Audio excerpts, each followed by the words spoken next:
Sir, you're charged with especially aggravated kidnapping. You're also charged with aggravated assault, and you're charged with theft of a firearm worth less than $2,500. You're talking about stuff that is not relevant. Hello and welcome to the Court of Public Opinion. I am the Recovery Addict, and boy do I have a case for you today. Why is the dog chewing on this guy? I think they have got the wrong guy there. Got the wrong guy, and the dog was biting him. He roughened him up quite a bit. There's a lawsuit. This is the next search on February 28, 2020, 7:44 p.m. How, does the FBI find people? The people's misspelled P-E-O-O-P-L-E. Did the defendant find out how the FBI finds people in this case? Oh, she found out. What more do you need to see? Because he's the guy!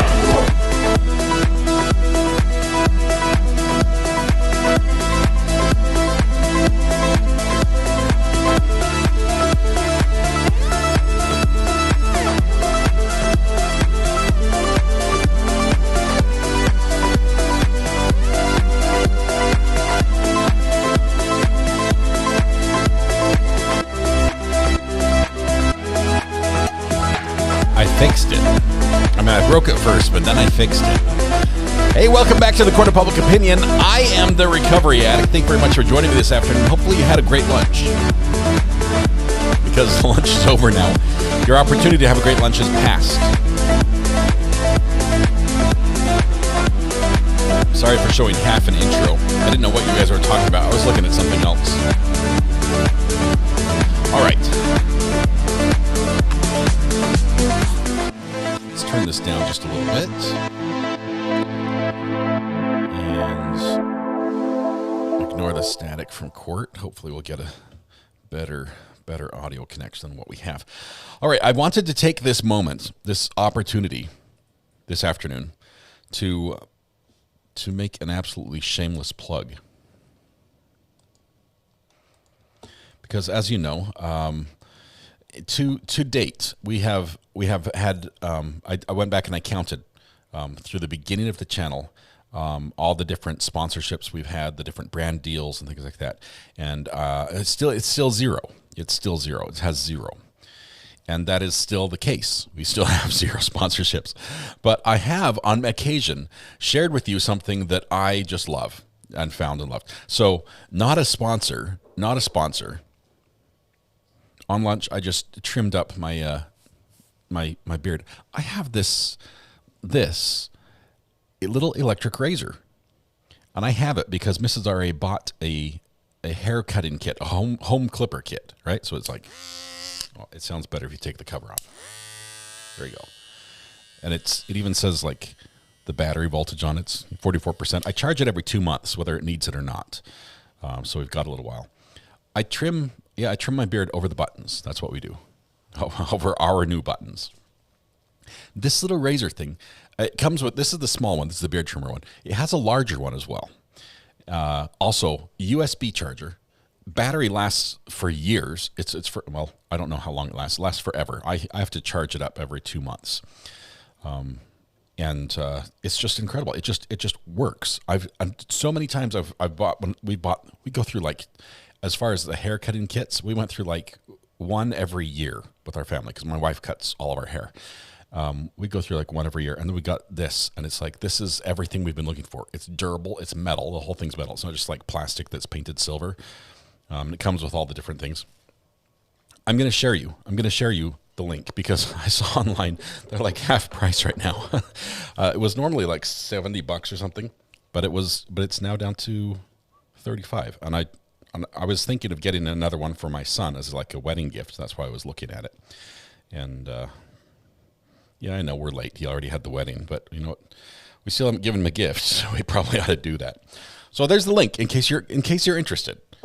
I can vouch for this. It's the whole kit. If you want to see what it looks like this right here. Look at that, $35.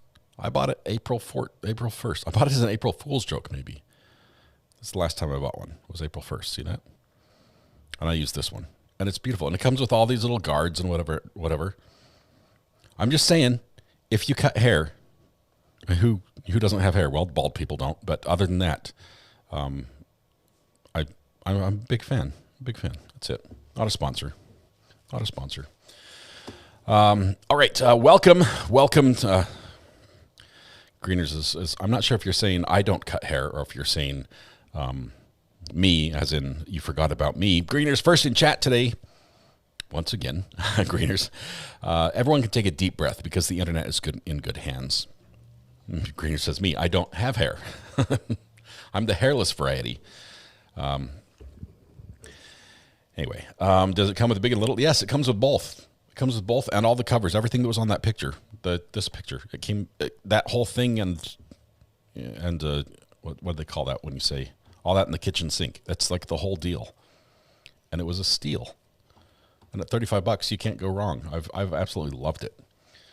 But I just thought, not a sponsor, I'd share that with you because it's something that has changed my life for the better. And I thought I could share it with you for the same reason.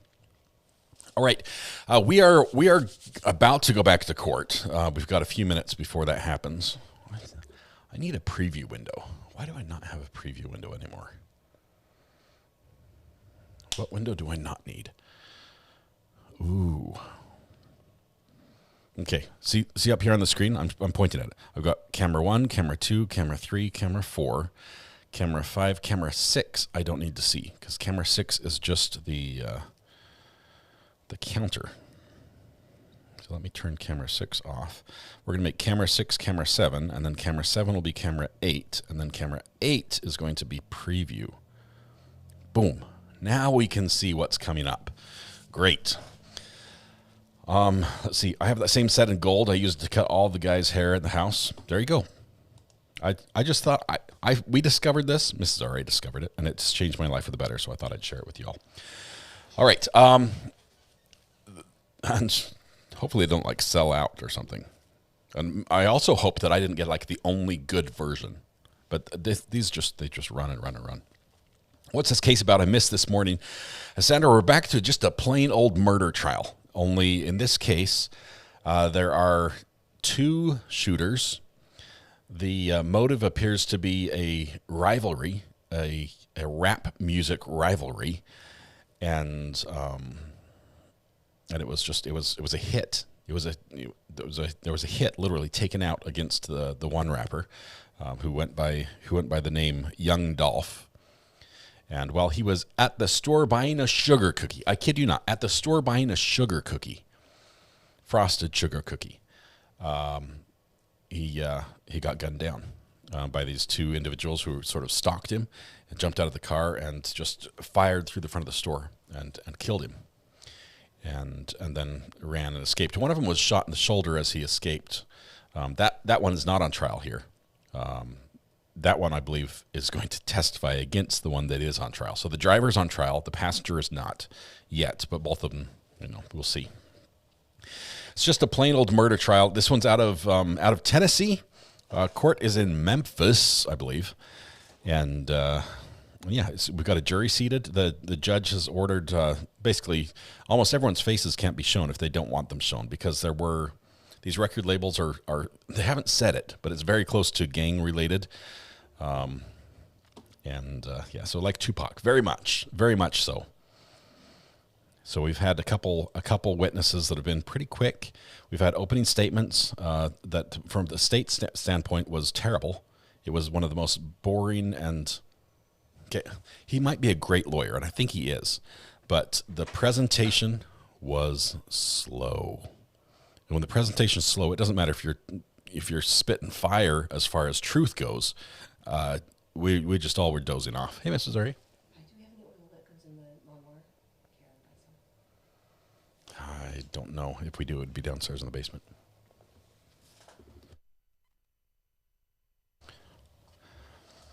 Okay. Let's see. I had him on 2 times speed. I wish we were live, so we couldn't speed up. Yes, the P. Diddy trial is one that we will not follow on this channel, and not just because it's going to be in a courtroom that is not televised, but that's one that'll pretty much get anyone demonetized every time they try to talk about it. Lynn Britton, thanks for always giving us the best content. Last week's case was rough. It was. As always, you handled with grace and professionalism. Thank you, Lynn. And I would say that wasn't me. That was all of you. Thank you all for the way you handled some of these difficult cases. Can you show the video again? I can.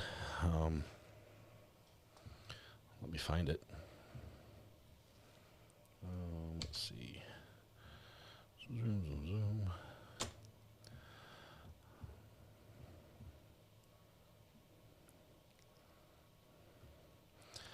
I might have to edit it to be...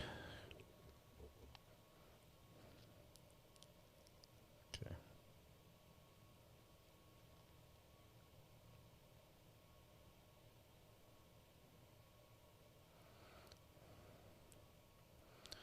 Okay. Let's make a camera. Let me see how I have to do this.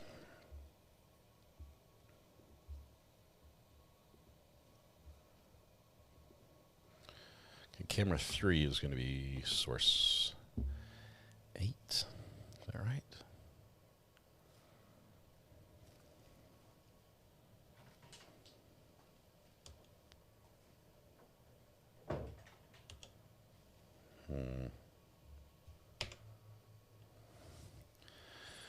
Well, now I have a problem. Hold tight. I'd like you guys to be able to see this as well. It's not liking that.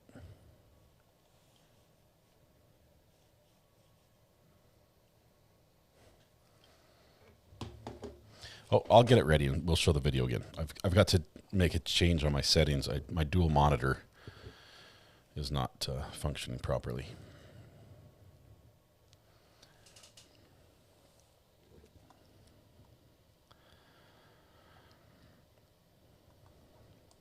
We weren't sure if we were going to have day 1, part 1 of this trial, mostly because the audio was terrible and it's not great yet.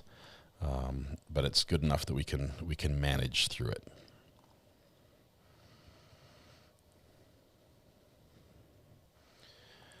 It's not an extend thing. It's a setting I need to have configured in DaVinci Resolve. And every time I update to the newest version, which they send out a version about every 2 days, it shuts off the play out clean feed to a secondary monitor option. So now I need to find where that is and fix it.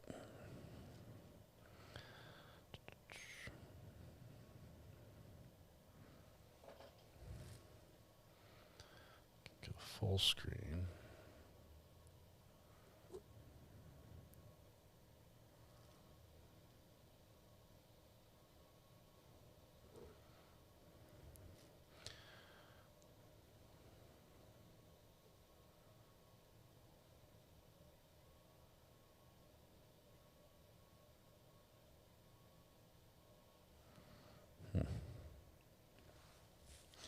We'll figure it out. All right. Are we waiting for court to come back? Yes, we are. Let me show you what we have right now. This is what we have. We're waiting for the court to come back. And once they come back, assuming they will, we'll continue with the state's case in chief. I don't know how long this particular trial is slated to last. As far as the counter for this time, we have a name drop counter. The name drop counter is to let you know what qualifies as a name drop. Anytime either a defendant or a witness or a victim or basically anytime somebody uses their alias, like for instance, young Dolph, that's not actually his name. Justin Johnson, his own is something drop. I forget. What's the drop name? But anytime they use their music label name, straight drop. There it is, straight drop.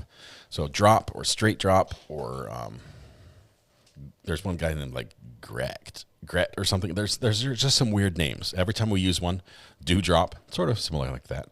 We're going to count that. We're up to 50 already. So you can imagine this is going to go high. It depends what happens with the new Karen retrial. I think in that case, the Karen retrial where it's at right now is that the Supreme Court, I believe the state of Massachusetts, has agreed to view that in full, and they're going to rule on that. But there will not be, there may not be a new trial, depending on the ruling from the Supreme Court. their street name.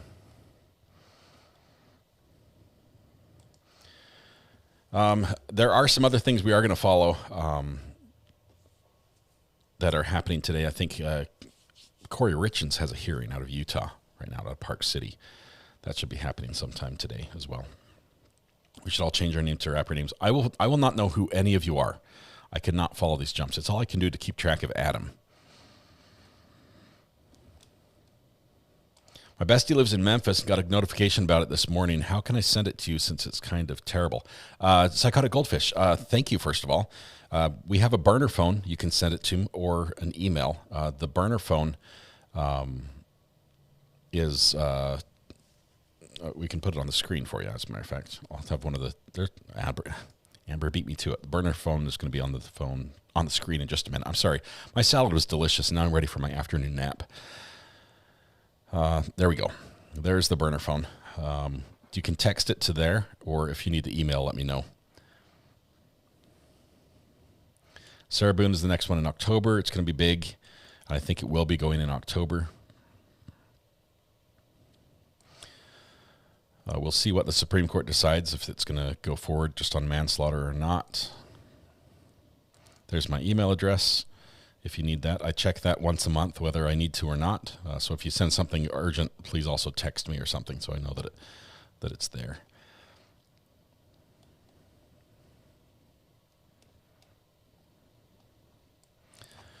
Did I get your text? Maybe. Let's see. A new station alert has arrived.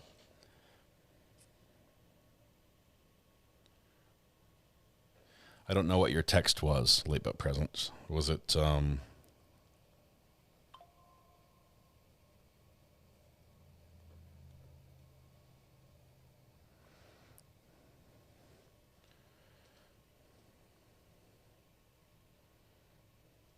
You might have to text. My phone will no longer store your names. I think I've reached a limit, and now it just drops names off. I got texts about Bob's Pickle Pops.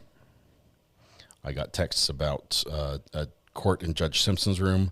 I got texts about the Tennessee State Seal. But I can't tell who sent it. So you might need to periodically just text me your YouTube name so I can... I appreciate we don't talk bad about other YouTube creators here, so let's keep that out of here. That would be great.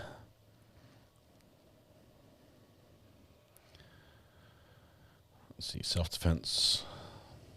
Have a good day, Sarah Boone. This court has more break time than testimony time. It's been the slow start for sure.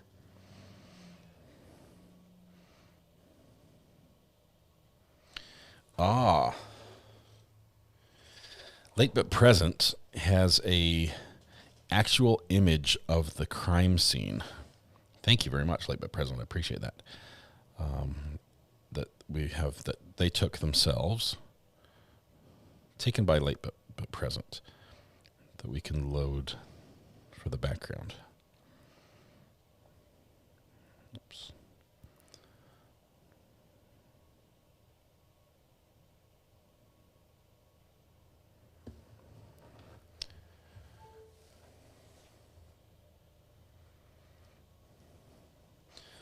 I'll let it build a little bit more, and we'll see what happens. But thank you for that. I appreciate that.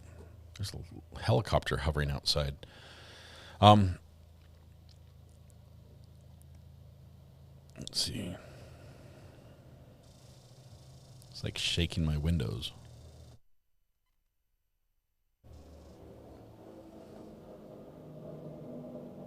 You guys can hear that? Chopper is landing on my... Maybe it's the roof repair guy, and that's how he gets on the top. Court is rarely on time, says Lunacy. They are late again. I think they took an early break, decided to call it a lunch, and then they're late coming back from lunch.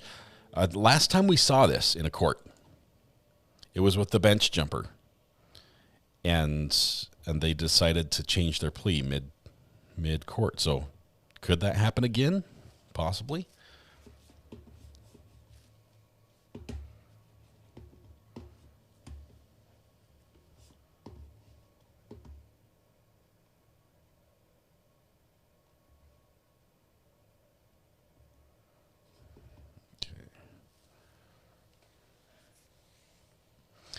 helicopter would explain the repair cost. It's funny. I went and I talked to Mrs. R.A. and I was completely just like, I was not angry, but I was just like really frustrated. I'm like, well, how in the world can they charge that much for that job? You know, I can do it much cheaper, and I can. But she's like, really?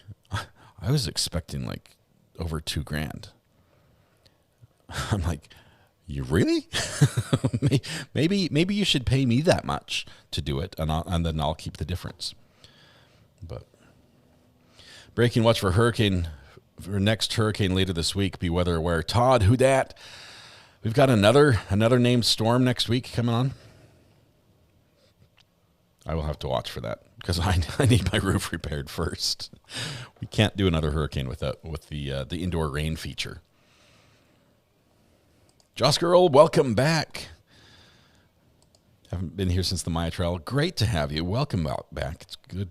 It was not the same without you. Can you recommend a good beginner mic for a new channel? Jinx, I can. The question lies in whether you want it to be a USB mic or an XLR mic. And then if you want an XLR mic, that's the type that uses this plug right here, this big round.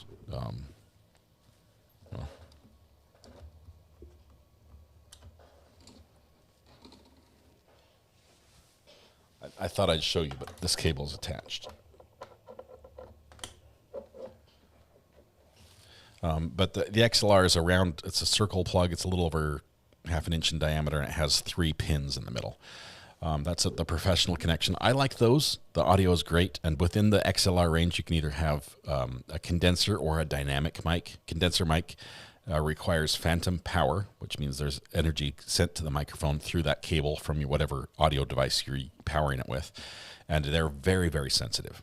Like you can snap anywhere and you'll hear it. This is a dynamic mic, which doesn't require power, and it has more of a sweet spot that I have to be right up against, because if I move away just a little bit, it gets really quiet really fast if I move away. So I like dynamic mics because it helps cut down on other noise. But if you have a quiet environment, condenser mics are great. If you need a USB mic, one that will just plug into your computer, I would actually recommend this same mic right here. It's the USB pod mic, or it's the pod mic by Rode.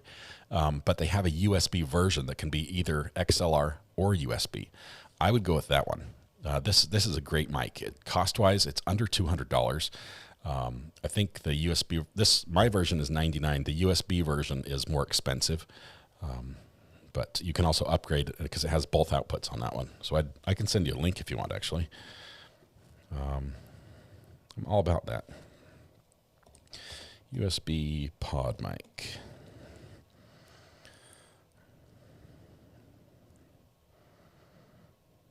So you can get it in white or black.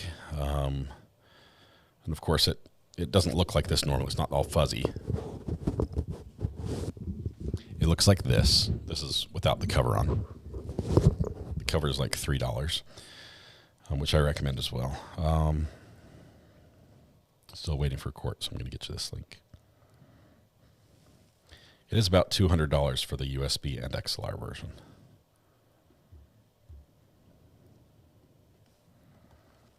Copy.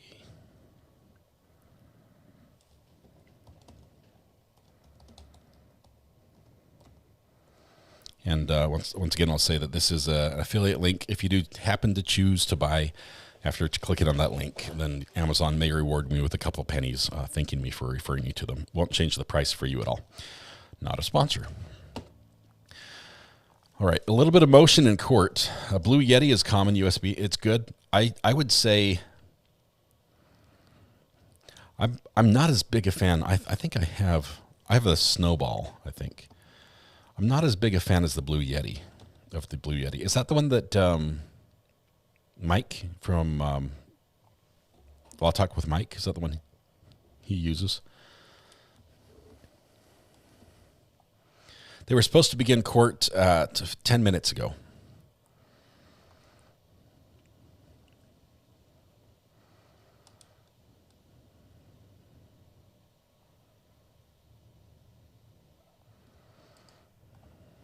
Still waiting. 2:15. They were supposed to be back. That's Eastern time, 1:15 Central. All right, we might have some motion. It's just static still on the audio. Looks like the defendant's coming in. He is in custody, but he should be in street clothes. Ooh, all the bailiffs.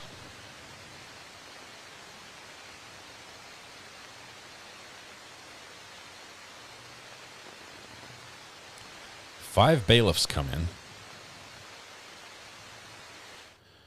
No defendant yet.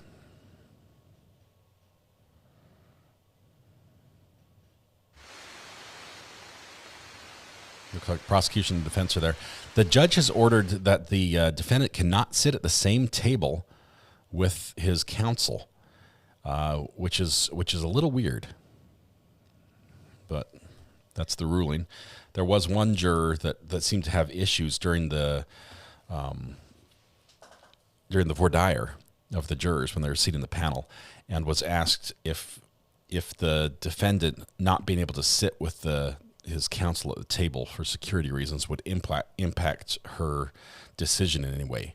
And I think she said no, but she was excused as if she had said yes. I believe it is a security concern they've cited, which is strange because he's now closer to the gallery. I would guess there would be more of a security concern with the gallery, where basically anyone who can make it through a metal detector can come into the gallery and watch court. You don't have to sign up, do background checks, anything else. You'd think it would be safer to keep him separated from the gallery, but you can't attack a witness this way. He made threats to his attorney. Well, at least we know they're coming back, so this is a good sign. We'll take it.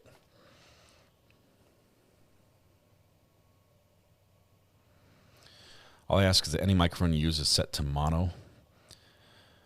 One of the things I love about these ATEM switchers that I'm a big fan of is that I can take a mono signal, like a left ear only or right ear only channel, and I can switch it to be mono very easily. So oftentimes the cameras that are filming in court have two XLR inputs, and it's supposed to be for a right and a left audio feed.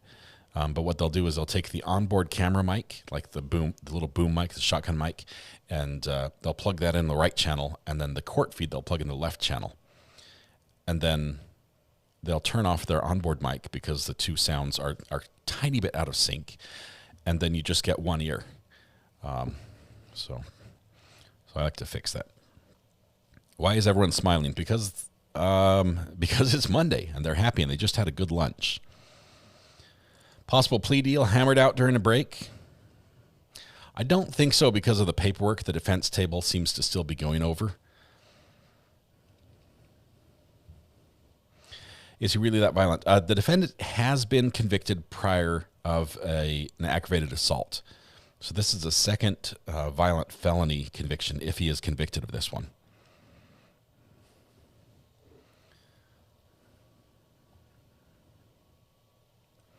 How does he help his defense if he's not sitting with them? They have to lean back to him. He has to pass them a note and say, like, hey, come talk to me. And they can scoot their chairs back and say, yeah, what do you got? And he whispers in their ear, and then they scoot back up and they confer, and then they scoot back and listen again.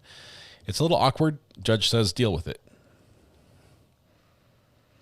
Is there anything spicy? I'll tell you once we show the camera footage from what actually happened in court, I might just show it this other way. Hang on one second. Where's camera 8?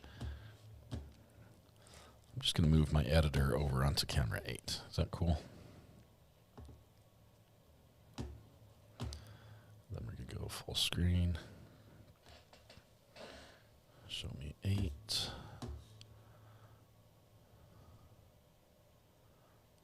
Okay.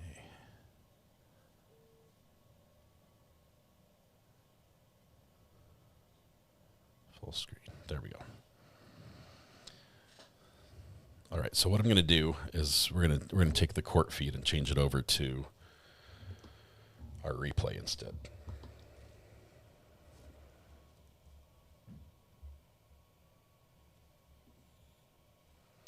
Camera 3 is 8. Does that work? Okay, let me give you a little play-by-play here of the crime as it happened. Unfortunately, it's got some long pauses in it. Okay, there we go.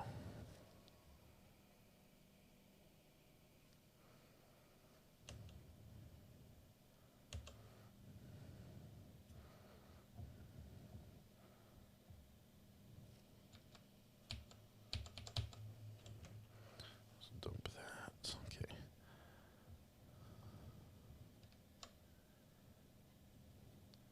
Let's go ahead and release. Okay, here we go. This is outside the cookie store. We've got audio. He pulls in, jumps out, and goes in the store. That's the rapper in the yellow shirt. Goes in the store. His brother gets out of the passenger seat and also goes in the store. I'm going to skip through this fast. Another car pulls up right here, this white Mercedes. They pull up behind him. Passenger jumps out. He's got like a short style AR rifle, runs right up to the door. This is as far as it goes. It doesn't go in the store, but this is point blank and just starts shooting. So we're going to skip ahead a little bit because it happens super, super fast.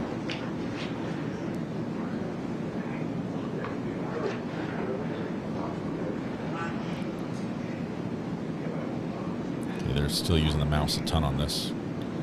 Scroll forward a little further. Okay, there we go. Let's go back. Okay, right here. So he starts it's called pray and spray is what he does. He just pulls the trigger and starts shooting through the gun. See how he's just wiggling the gun back and forth, just spraying bullets all over the place. Then the driver comes out as the defendant. Fires a couple shots as well. You can see the glass in the window. Anticipated to be Cornelius Smith. In custody. Charged in this matter has an attorney, Mr. Shull, who's present.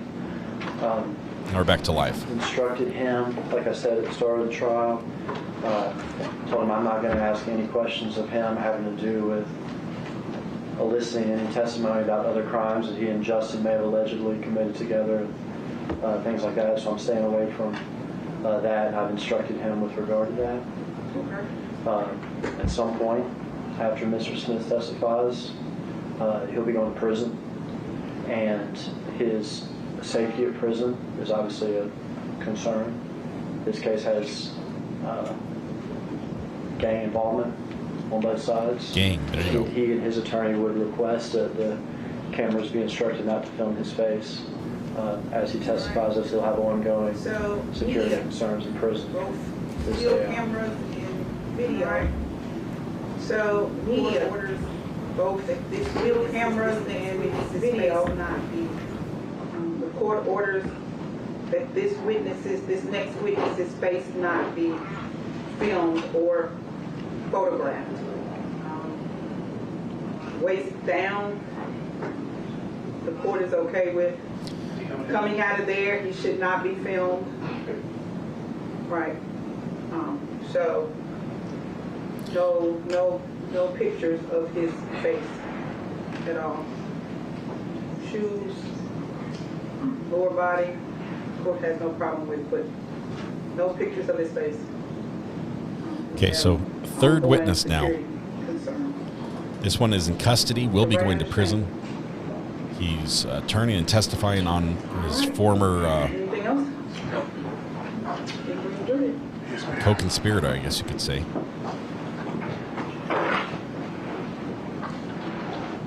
This is not a safe shot. They're going to bring him right in front of the camera.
This is why all the bailiffs were in here, getting everything ready for the second conspirator to be brought in.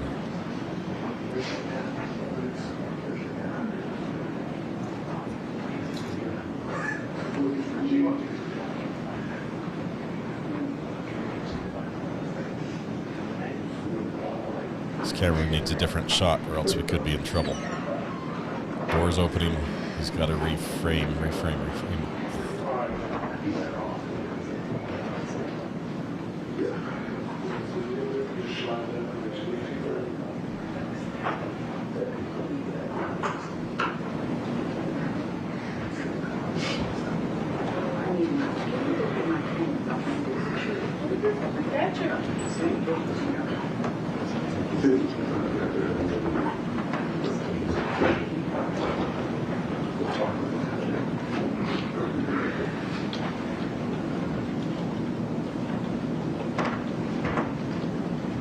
Can everybody check their cell phones now, please, to make sure they're off?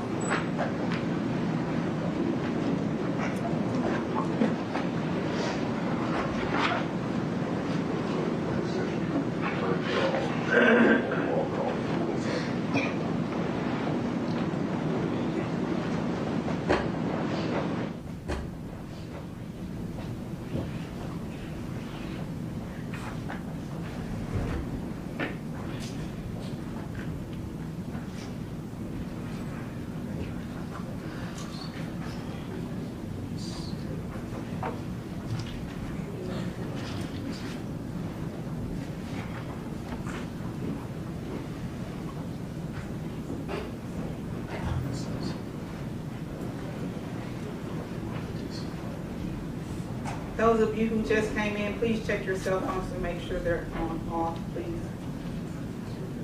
We've had 3 phones ring during court so far, just in the first half a day. One was a bailiff.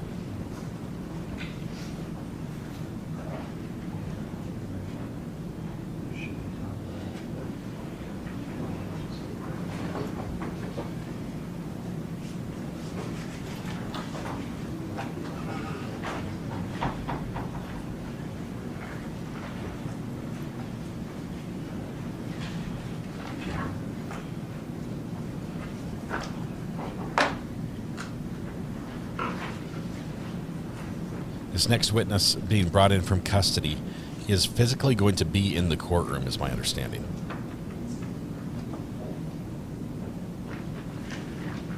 He will at some point after testifying be transferred to prison as part of his participation. I think he pled guilty to his charges as part of this.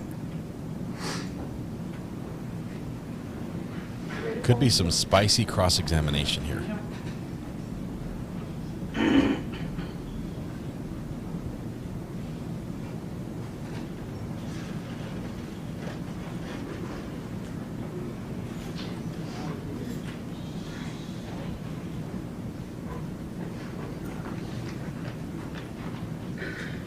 Ready, Your Honor? I am. Jury's now heading into the courtroom. Okay, jury's coming in.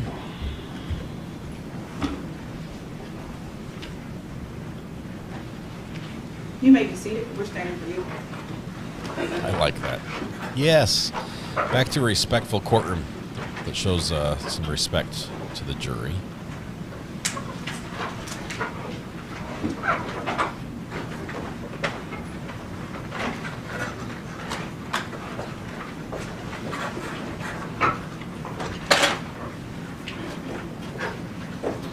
State, call your next witness. Smith.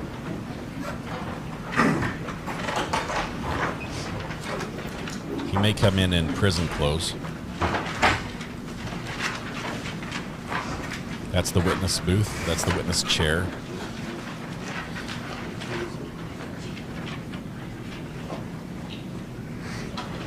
It's strange not to see the witness chair in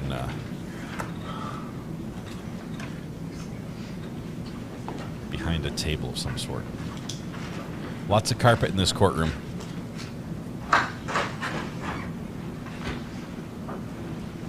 Step this way, sir. Stand right here. Face your honor, raise your right hand. swear or affirm to tell the truth? Yes, ma'am. Merci. Yes, ma'am.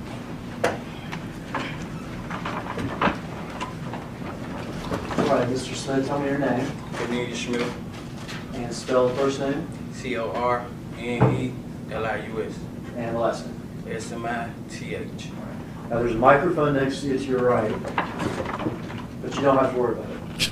Yes, you do. You can look out toward me, keep your voice up, so I can hear you back here, okay? Yes, sir.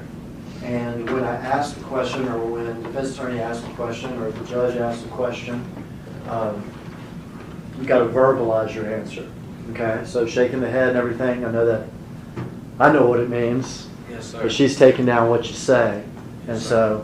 so we need it like that. Gotcha. All right? How old are you? I'm 34. Where are you from? I'm from Memphis, Tennessee.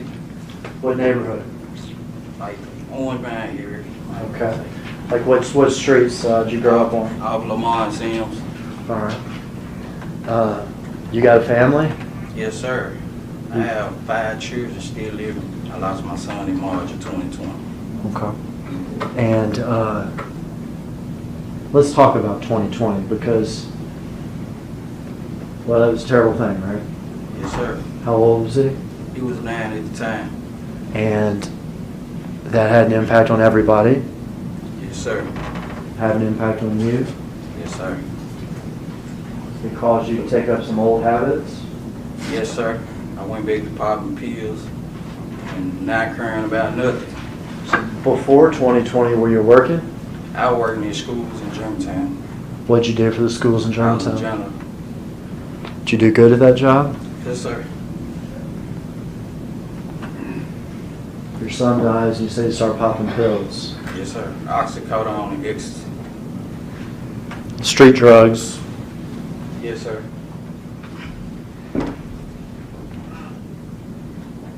Did you start hanging back in your neighborhood? Yes, sir. Started hanging around a lot of old friends. All right. Some of those old friends trouble? We all in trouble. I'm gonna say that. We all in trouble. And I'm looking here, Cornelius, at your criminal record. You were convicted of aggravated assault in 2011, is that correct? Yes, sir.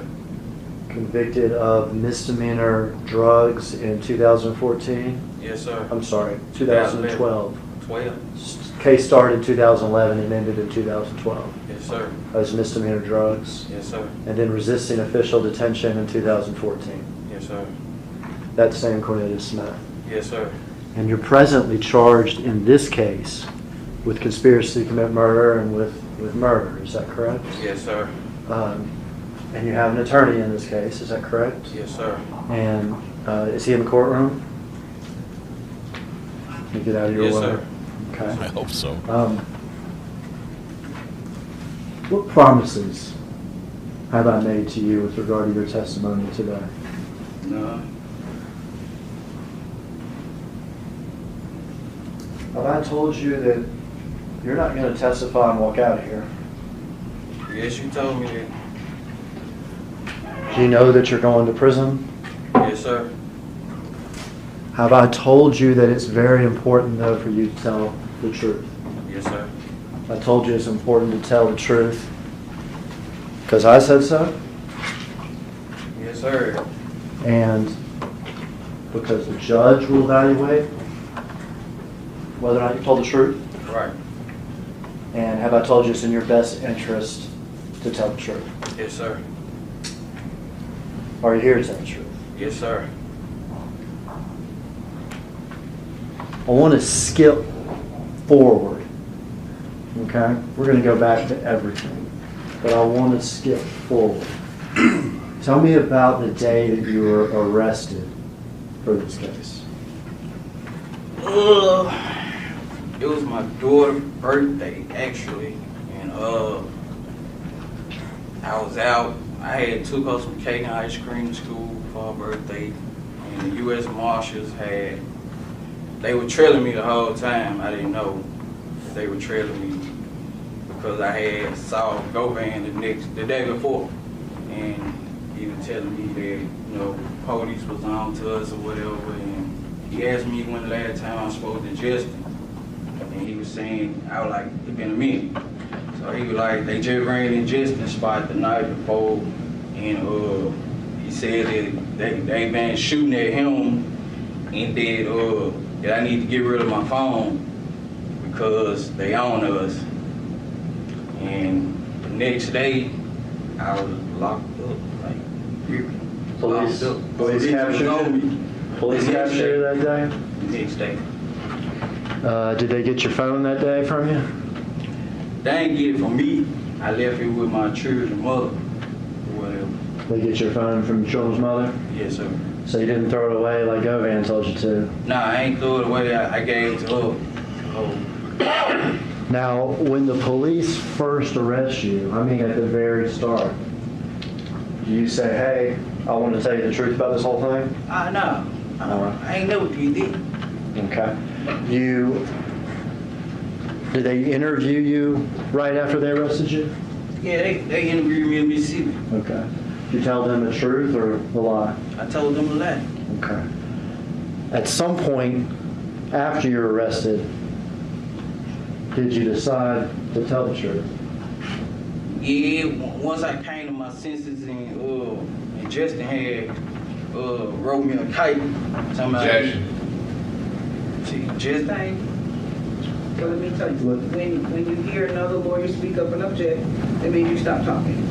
Okay? And you'll be instructed to either move on or to another question. Okay? And I think so the objection is going to be hearsay. So well, let me try to get you. Let's try to back up, okay? So you said after you arrested, you came to your senses. Is that correct? Correct. And you say that Justin, is that the defendant in this case? Yes, sir. Had written you something that you called a kite. A kite? Okay. Without saying what was in that kite, and that's a letter, is that right? Yes, sir. Without saying in that letter, after you received that letter, did you decide to tell the truth? Right. And what did you do once you decided to tell the truth? I had spoke with my lawyer. And thereafter, have you met a few times with detectives? Yes. And have you met, we count those 2 minutes right back here, I guess 3 or 4 times with me, is that correct? Yes. Would it be fair to say you did that because you realized you had been caught? Yeah, I've been caught and I got a conscience too. Now they don't know where my senses. Yeah, I got a conscience.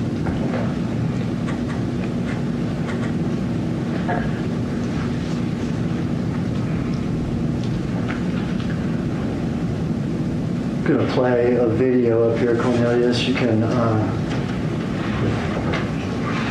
turn a little bit, see it once we start playing.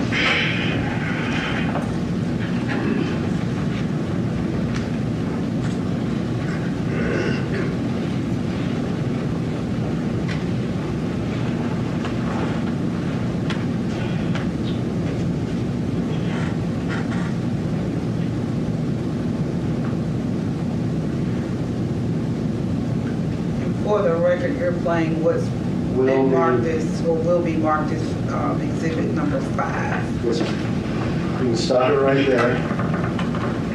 All right, Cornelius, what are we looking at? That's the day that we had saw young Dolph and them pulling in Makitas. All right, so whose car is that? That's young Dolph's car. All right, and you say we, who saw this car? Me and Justin. Well, let's back up then and tell me, how do you know Justin? Through Govan. All right, and who is Govan? Ananda Govan Quick. We know him by Quick. Okay, who is Quick? Associate. All right, you say associate, is he younger or older than you? Older. What neighborhood is he hanging out in? Orange Mound. Does he live over there? Yes, sir, he did. Do you know what street his house is on? Bradley. Are you familiar with that street? Yes, sir. Did you ever buy drugs from Mr. Govan? Yes, I brought Easter. Okay, would he sell you ecstasy pills? You ever heard the term like old head? Nah. Okay. Would you consider him sort of a older criminal figure in the neighborhood? Yeah, I call him like a bro. Okay. Did you have another guy in that neighborhood you used to hang out with too? Yeah, Big Bobby. Big Bobby. Is that Bobby Carter? Bobby Carter, yes, sir. How often would you be over there on Bradley Street? I thought that's just about every day. Okay. So this was a hanging out area, and you would buy ecstasy from Quet? Quet. All right. How is it that you met Justin through Quet? Oh, just, like, being around, basically. Being around. Would Justin be around Quet too? Yeah, he'd be around Quet. Do you know why Justin would be around Quet? They look at each other like brothers, brothers, and then just rap or whatever. All right. You knew Justin to be a rapper? Yeah. Did you know his rap name? Straight Drop. And did you know Quet to be involved in, I guess, the rap business or something? He called himself. Okay. What sort of would he call himself as far as being in the business? I guess a negotiator. I don't know. A negotiator? I don't know. Yeah. Okay. Do you know whether or not he was trying to negotiate for a straight drop? I guess trying to get him a deal. Okay. Do you know who he was trying to get him a deal with? Oh, Big Juke and him. Got in him. All right. You said Big Juke, is that correct? Yeah. You ever heard of the music label CMG? Yeah. Is that Big Juke's? Yeah, Big Juke and him. And his brother, right? Yeah. His brother's Gotti, is that correct? Yeah. Okay. Before this day, which is in November of 2021, about how long had you been knowing Justin? A few months. A few months. About how many times do you think you'd been around him? A couple times. We went to the club together. We've been around each other a couple times. Okay. And for the record, I know that this is a formality, but for the record, can you point him out in the courtroom and tell me what he's wearing and stuff? Yeah, the young brother over there with the button-down shirt, blue and white button-down shirt. If the record could reflect that he's identified the defendant, Mr. Justin Johnson, Your Honor. Let the record reflect that the witness has identified the defendant in court. So how did you get to be with Justin Johnson this day on November 17th, 2021? We knew that, they had a hit on Dolph and them head or whatever, so. Who had a hit on whose head? Big Jug had a hit on Dolph's head or whatnot, so. How do you know that Big Jug had a hit on Dolph's head? Cause Quit had told me about it, Quit, and I was in being just. How much money was it supposed to be? $100,000 on Dolph's head. And had you agreed to do this hit? Yes, sir. Had Justin agreed to do this hit? Yes, sir. We all going to do it together? Yeah, they been on it, but yeah. Was there any arrangements as far as splitting the money or anything? Yeah, me and him supposed to be giving Quit $10,000 apiece. All right, so you and him were going to give Govan $10,000 apiece? Yeah. And how much were you going to get? I was getting 40, he was getting 40. Okay. Had you spoken with Justin about this? Yeah, we had been talking about it. Okay. This was not something that just happened this day, but something that was in the process for weeks? Yeah, How did y'all hook up this day, if you remember? He had pulled up to give me. He came and got me or whatever. Where did he get you from? He got me from my father's house. Where's your father's house? Out of Lamont Sims. Orange Mound area? Yeah. Had either you called him or he called you or anything like this? He called me the first time I missed the call. Then he called me back, I answered. He was telling me basically they were pulling up because we already knew what was going on. When you say you already knew what was going on, you already knew what this is about? Yeah, because we knew they were doing a turkey drive, so we was actually on our way to Westwood. Had you and Justin talked about this particular day before? Like, nah, not the specific day. Like, we just knew that it was turkey drive going every day that week. Okay. You knew that, is it fair to say you knew Dolph was involved in these turkey drives this week before Thanksgiving? Yeah, we didn't know we were gonna catch him, but we knew he did his artist. You know, everybody had a hit on the heat. Everybody had a price on the heat. From Jook? Yeah, from Jook. And that was going to be y'all's business this week? Yeah, that was our meeting this week. When he had arrived at the house, do you remember what he was driving? Oh, white Mercedes-Benz. Okay, had you seen that car before? Nah, I ain't never saw that car. Did you get in the car with him? Yeah, I got in. Was there anybody else in the car? Nah, it was just me and Justin. Were there any guns in the car? Yeah, they was on the back seat in the bag. Do you remember what kind of guns there were? A Draco, handgun. Okay. And Draco, Memphis, some type of bigger semi-automatic weapon, is that right? Yeah. And then a handgun? Do you remember what you were wearing that day? I had on some gray sweatpants, some orange and white Jordan 1s, and a blue Gap hoodie. A blue Gap hoodie? With a do-rag on. With a do-rag on. Did y'all have gloves?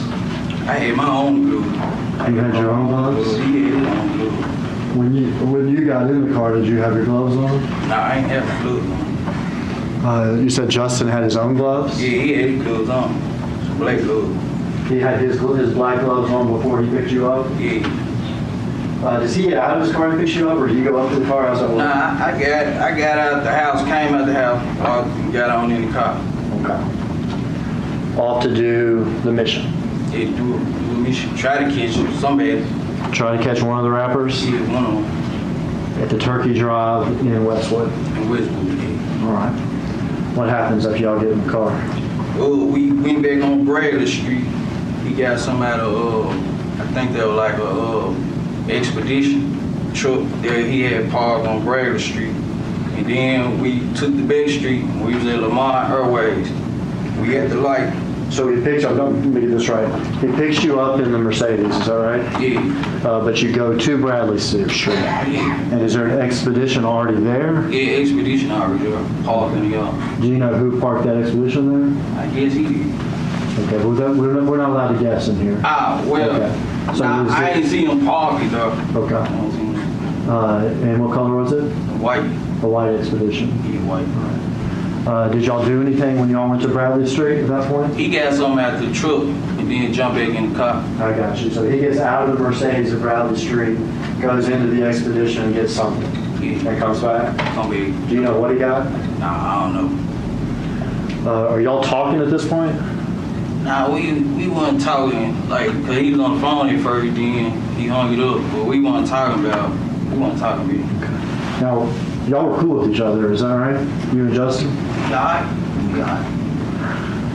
He gets back in the white Mercedes? Yeah, he get back in the white Mercedes, and we take the back street, I think District and stuff, to, we was at Lamar and Airways.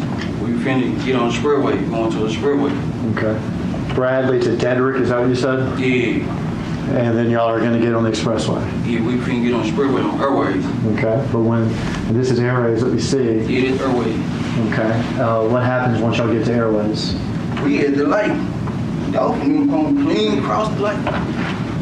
How'd y'all know it was Dolph? Everybody know, how the car is, armed T cars and stuff. Yeah, people in Memphis knew about that rap, right? Yeah. That camouflage white and green and blue rap. Camouflage, yeah. That surprised you? See him like that? Yeah. Did you say anything, or did Justin say anything? We was like, there go Dolph right there. All right, what did y'all do? We received the trailer. Proceeded the trailer. So y'all are following him on Airways? Yeah, right over the street. All right. And you saw the first part of this video, didn't you? Yeah. Did you see him pull off here to the cookie store? Yeah, he pulled in the cookie store. What'd y'all do? We made the block. Came with the bagway. I jumped out. We started shooting. All right, well, let's back up here to that. We saw him pull off of Airways to here, is that right? Yeah. Y'all, can you see my little pointer? Yeah. Y'all would be traveling this direction on Airways, is that right? Then did y'all do a crazy U-turn or anything, or what'd y'all do? Nah, we came with the back street. Okay. With the back street. Following the clicker, is this what y'all did? Yeah. Okay. We went to the light, made the loop around. Did you see him get out of his car like this? Nah, I ain't seen him get out the car. Okay.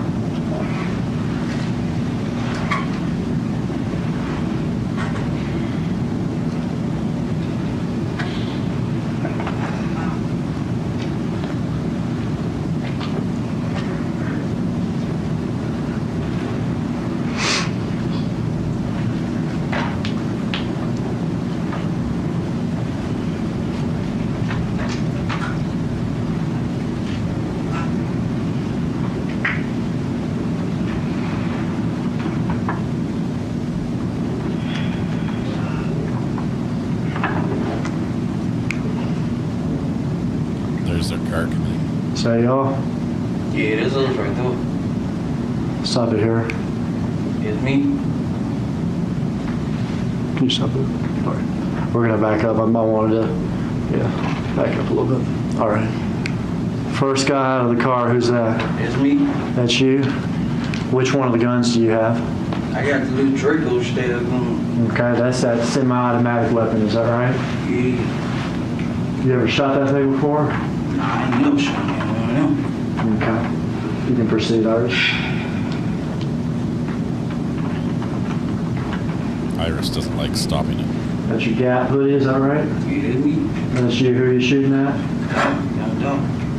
All right, now back it up again, Miss Iris, if you would. Back it up for Justin getting out of the car.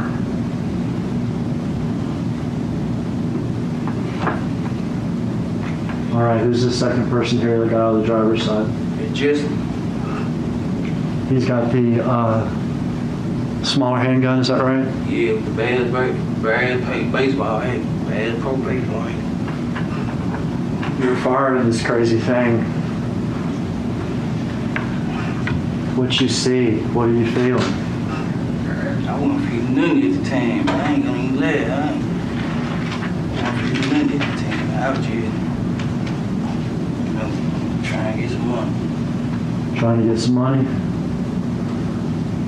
Bet you probably would have wasted on oxycodone and ecstasy.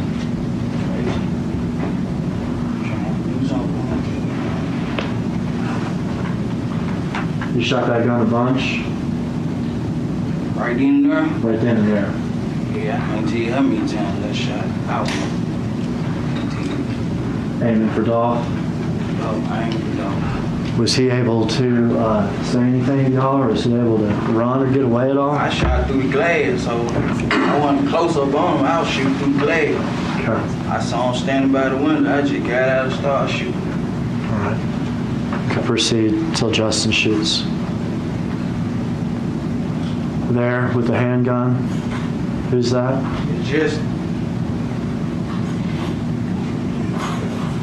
all right. You proceed. All right, you stop right here.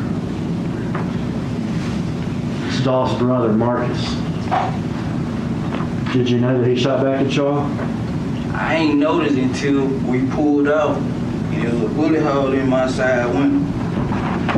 And I told Jason, I'm like, man, I'm hit. He was like, I'm hit too. So I see, I'm hit right here on my leg. And I see a bullet hole in my sweater. I said, damn, I'm hit. So we driving out, he was saying he was hit. I'm talking to him, making sure we on wreck, making sure he's straight. I'm like, you all right? He's like, yeah, I'm straight. Bullet head went in my arm. It was a bullet in my back. I'm gonna back up. You and Justin here are running to the white Mercedes, is that right? Right. You get in what side of the car? I get on the passenger side. And Justin gets back in the driver's side? Yeah, he get back on the driver's side. Y'all get in the car. You can watch the rest of the video here. Did y'all see Marcus getting a second gun from his car? Nah, but when we pulled out and I knew it was shots back, I was finna shoot back, but there were too many cars coming and I ain't just want to hit no anybody, so I ain't shoot back. Because Marcus was shooting at y'all as y'all were leaving from down here, is that right? Yeah. And you would be in the car at this point? Yeah, we was in the car. Looking backwards? Yeah, I was looking back, but we had, like, how we were driving. Like, how he was driving, he was all the way on the other side, but, you know, so I ain't want to just shoot back and hit nobody. So the shots, all the shots that you fired were the ones we saw right here with Dolph, is that right? Yeah. And Justin too? Yeah. All right, so y'all didn't shoot back at Marcus as y'all were driving? Shoot back at him. You say you got shot in the shoulder? Yeah, I got hit in my shoulder, in my upper arm. In the upper arm, shoulder area of your, on my leg. of your right and your leg? And you realized you had been shot once you got in the car? Yeah, once I got in the car. Could you still have a scar from when you got shot in the arm, is that right? Yeah, right. Yeah. Mark, I have him step down and display this to the jury real quick. Come on, just right here. Turn sideways here. Just walk down this way, backwards toward the wheel.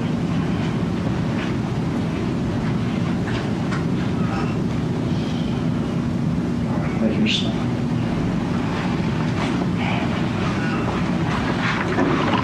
All right, you and Justin jump back in the car. You've been hit in the shoulder. Down my leg. And in the leg.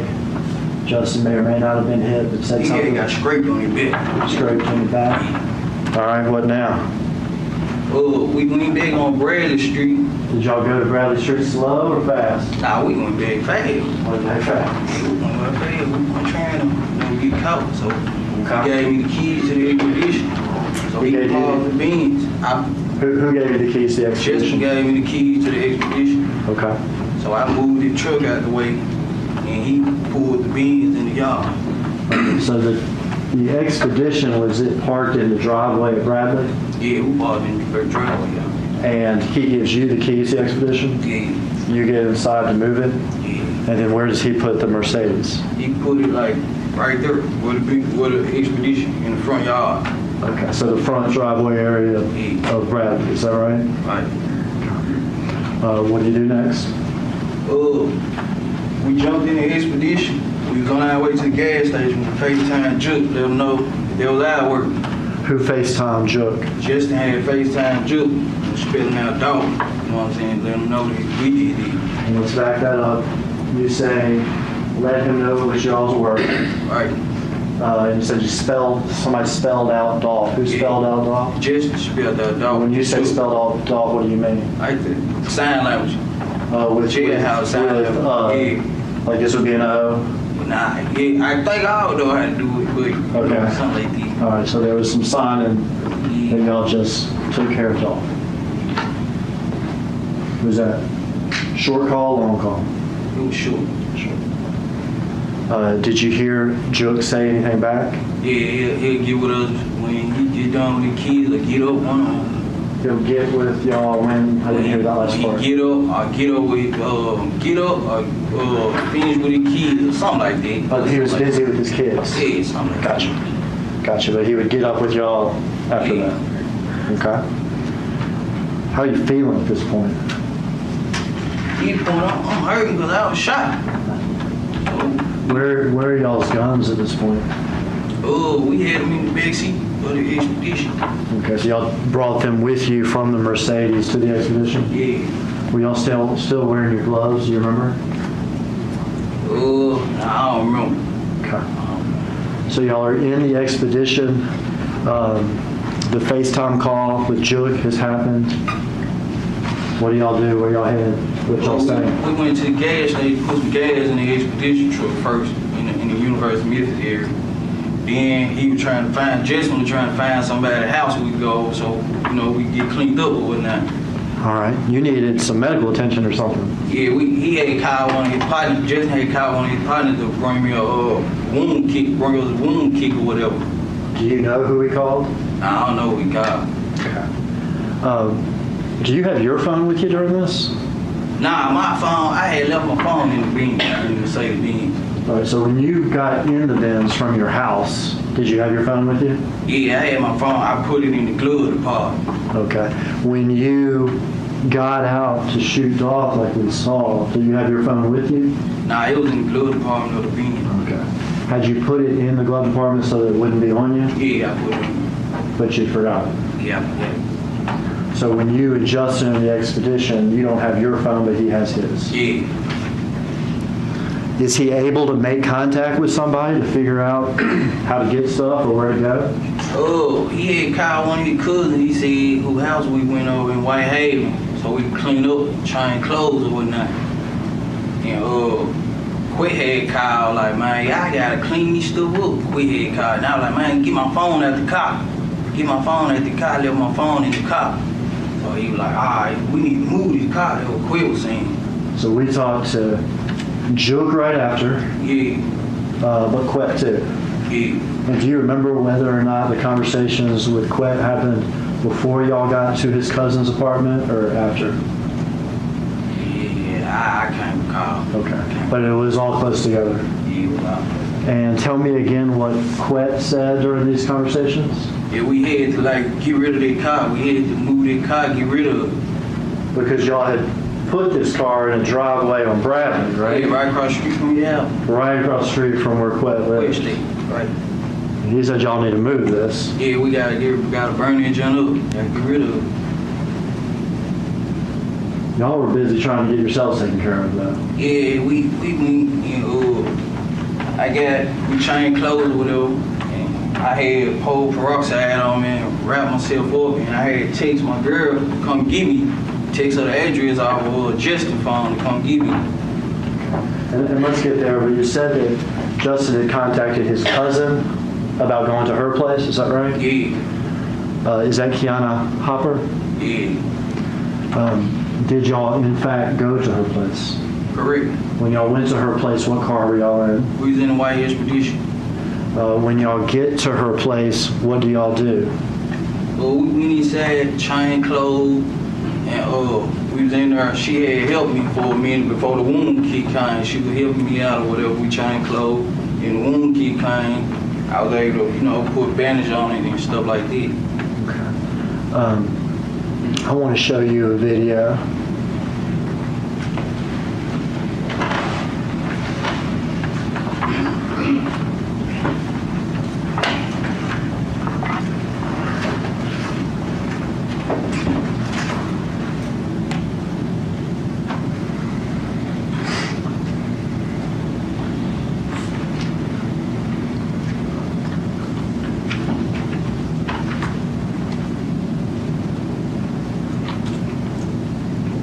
We've got some good quality footage here. See that person there? Yeah.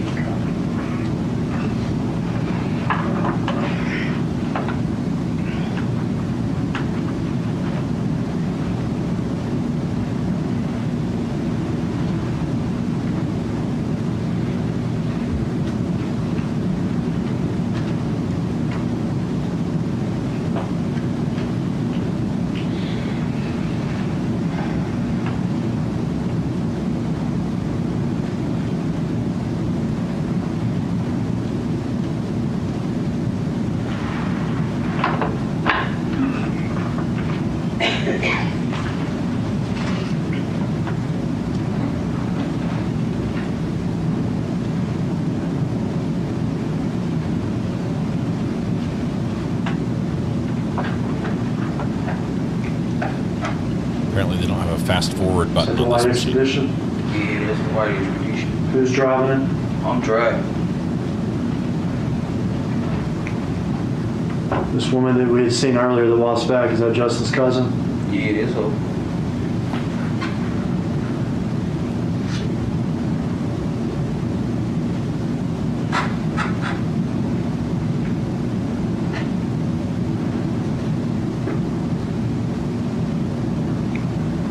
Can stop it here. driver just got out. Who's that? It's me. You got your shirt all messed up, don't you? Yeah. Why is that? I'm bleeding. I'm shot. In the shoulder? Yeah. Go, and we saw somebody get out of the passenger side, is that right? Yeah, it's just. All right, you can play a little further.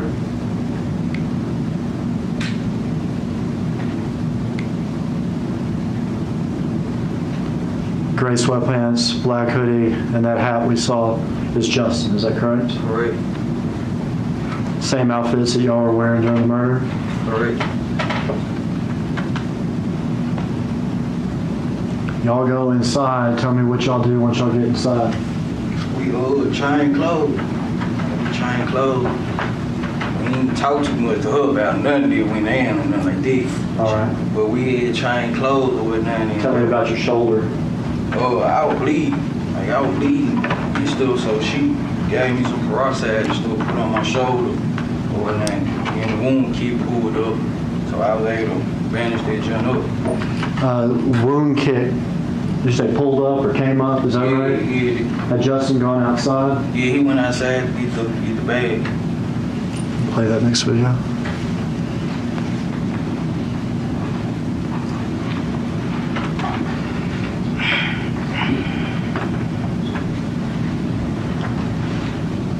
Do you know whose charger this is? Nah, I don't know who charger it is.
See that man that came out? Yeah. Who's that? It just. He's taking off the hoodie, is that right? Taking off hoodie? He doesn't have the hoodie on anymore, does it? Nah. We had change clothes.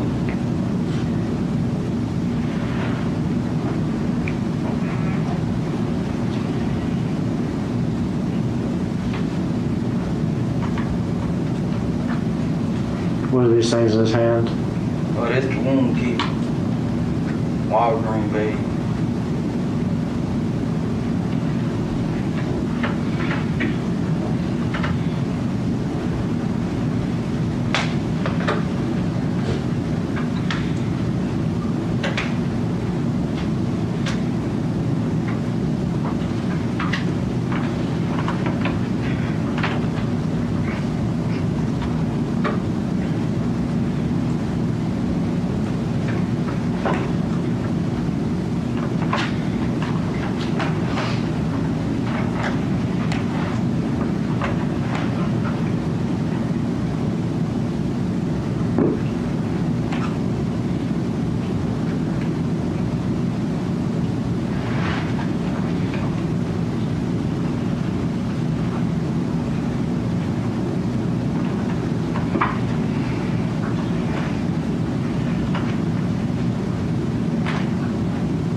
not sure if Tennessee just has the rule of completeness as a default, but we're watching every single minute of video where nothing happens on these security camera footage.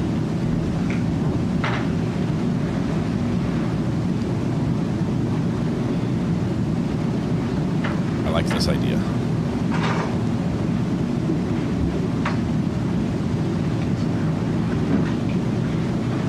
So we went to the car to get a wound kit and apparently a belt. Can't find the belt.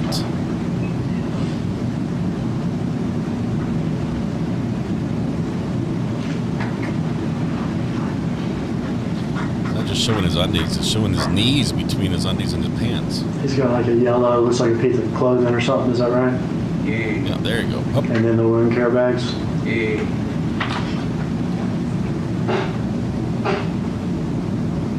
Does he come back in the apartment?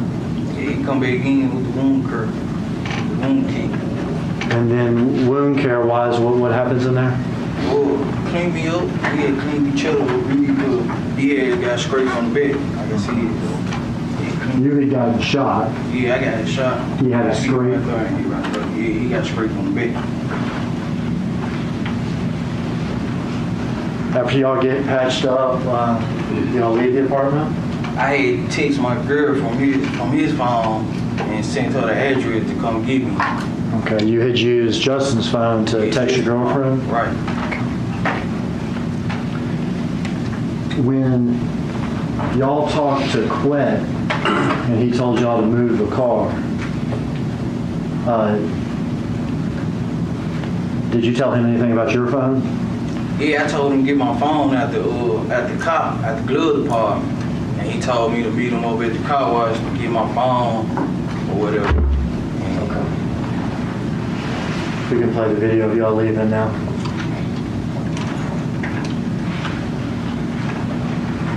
Does your girlfriend, in fact, come to pick you up? Yeah, she pulled up to get me.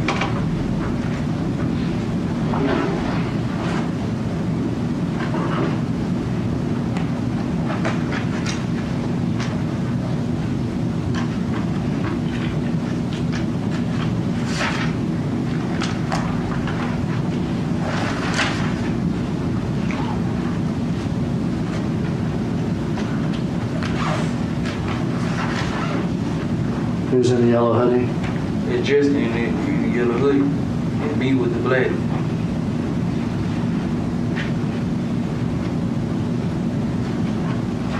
And then Kiana again, is that right? Yeah. You're walking over here. What are you walking to? I'm walking to my girl truck. It just pulled up.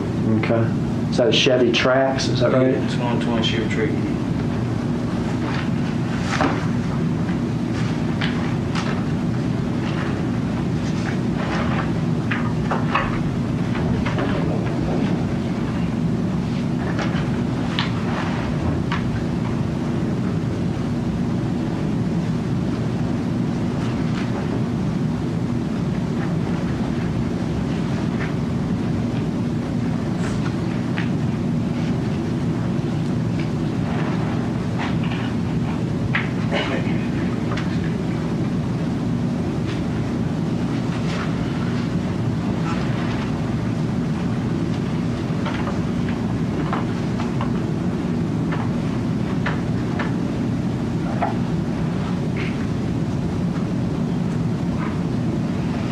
At this point, have y'all made arrangements as far as meeting up later or anything like that? Yeah, I was actually finna go get my phone from Quick and go get me some pills because I was shot up. And he was finna go get the money from Julie. He's supposed to get no weed. Is this the Chevy Trax? Yeah, it's a Chevy Trax. Justin there in the yellow? Yeah.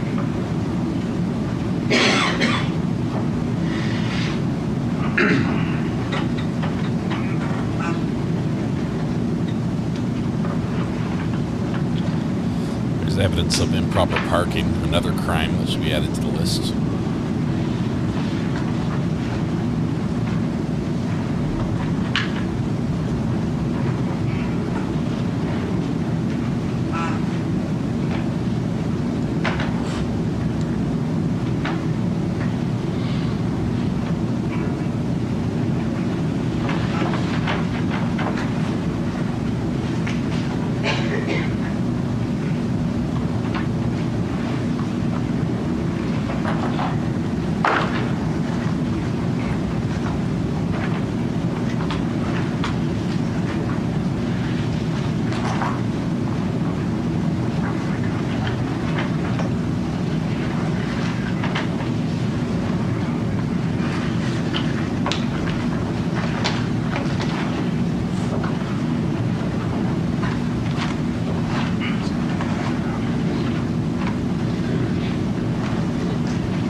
Justin still in the elevator? Yeah, it's just, You in the car with your girlfriend? yeah, I'm in the car with my girl.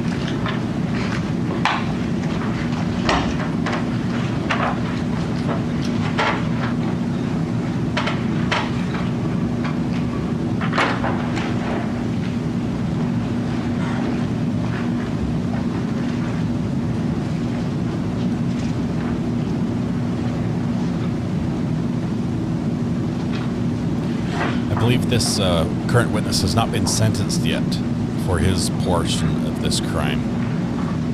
He's in custody, he's in jail, he will be going to prison. He doesn't know how long for.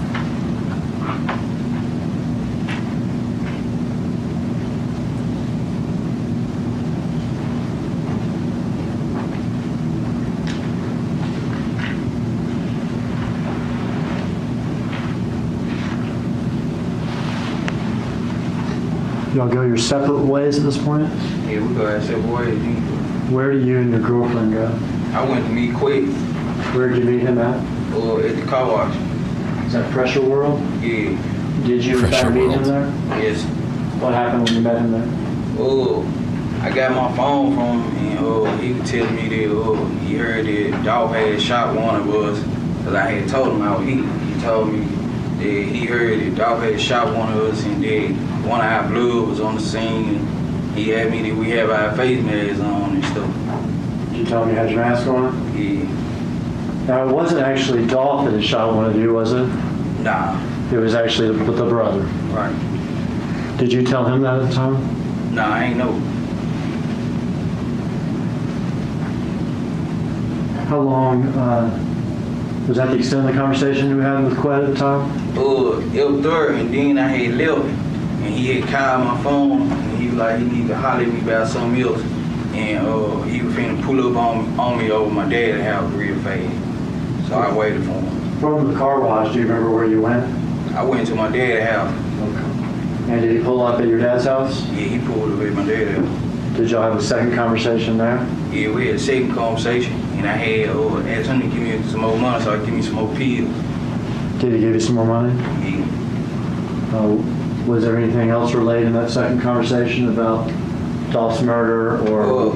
He was just saying we just gotta get rid of the car. He was saying we gotta get rid of the car and stuff. Quet was saying that y'all need to get rid of the car. Yeah, we gotta get rid of the car. That it was y'all's problem?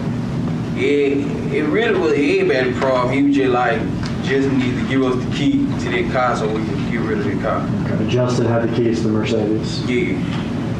Now, when Justin left, did he tell you where he was going? Nah, he ain't tell me exactly where you're going, but he supposed to got up with Juke and got back up with me. Do you know whether or not he actually did get up with Juke? I don't know. When Justin left in the expedition, where were the guns? They was in the truck with me. In the truck?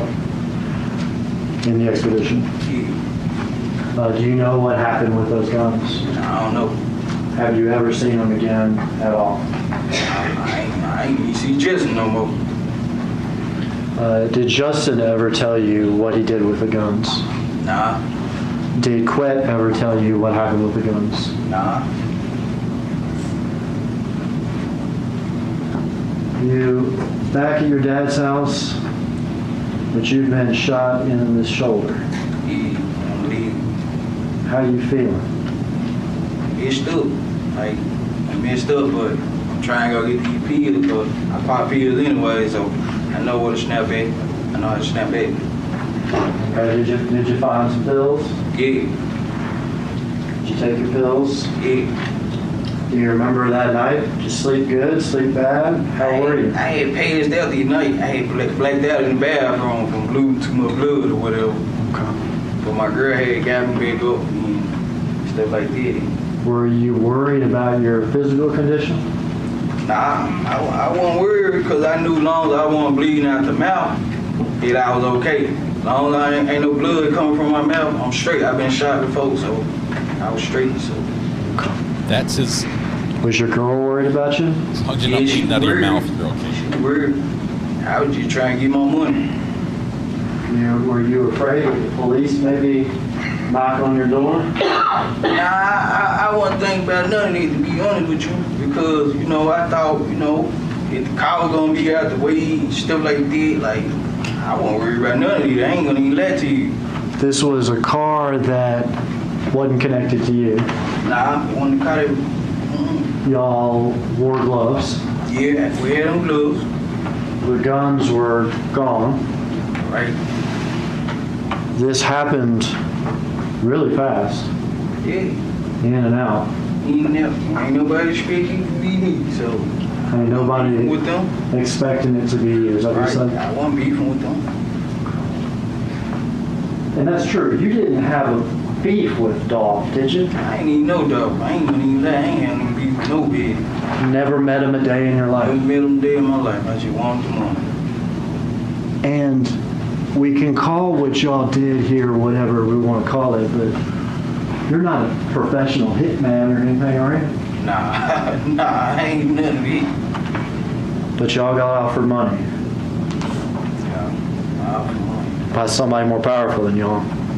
Yeah. $40,000 is a lot of money to you. At the time it was, it ain't, but at the time, you know, it was, you know, my condition, it was. In 2021, when you were on the streets, ecstasy, oxycodone, and your son had died some months before, $40,000 was a lot of money to you. It was at the time.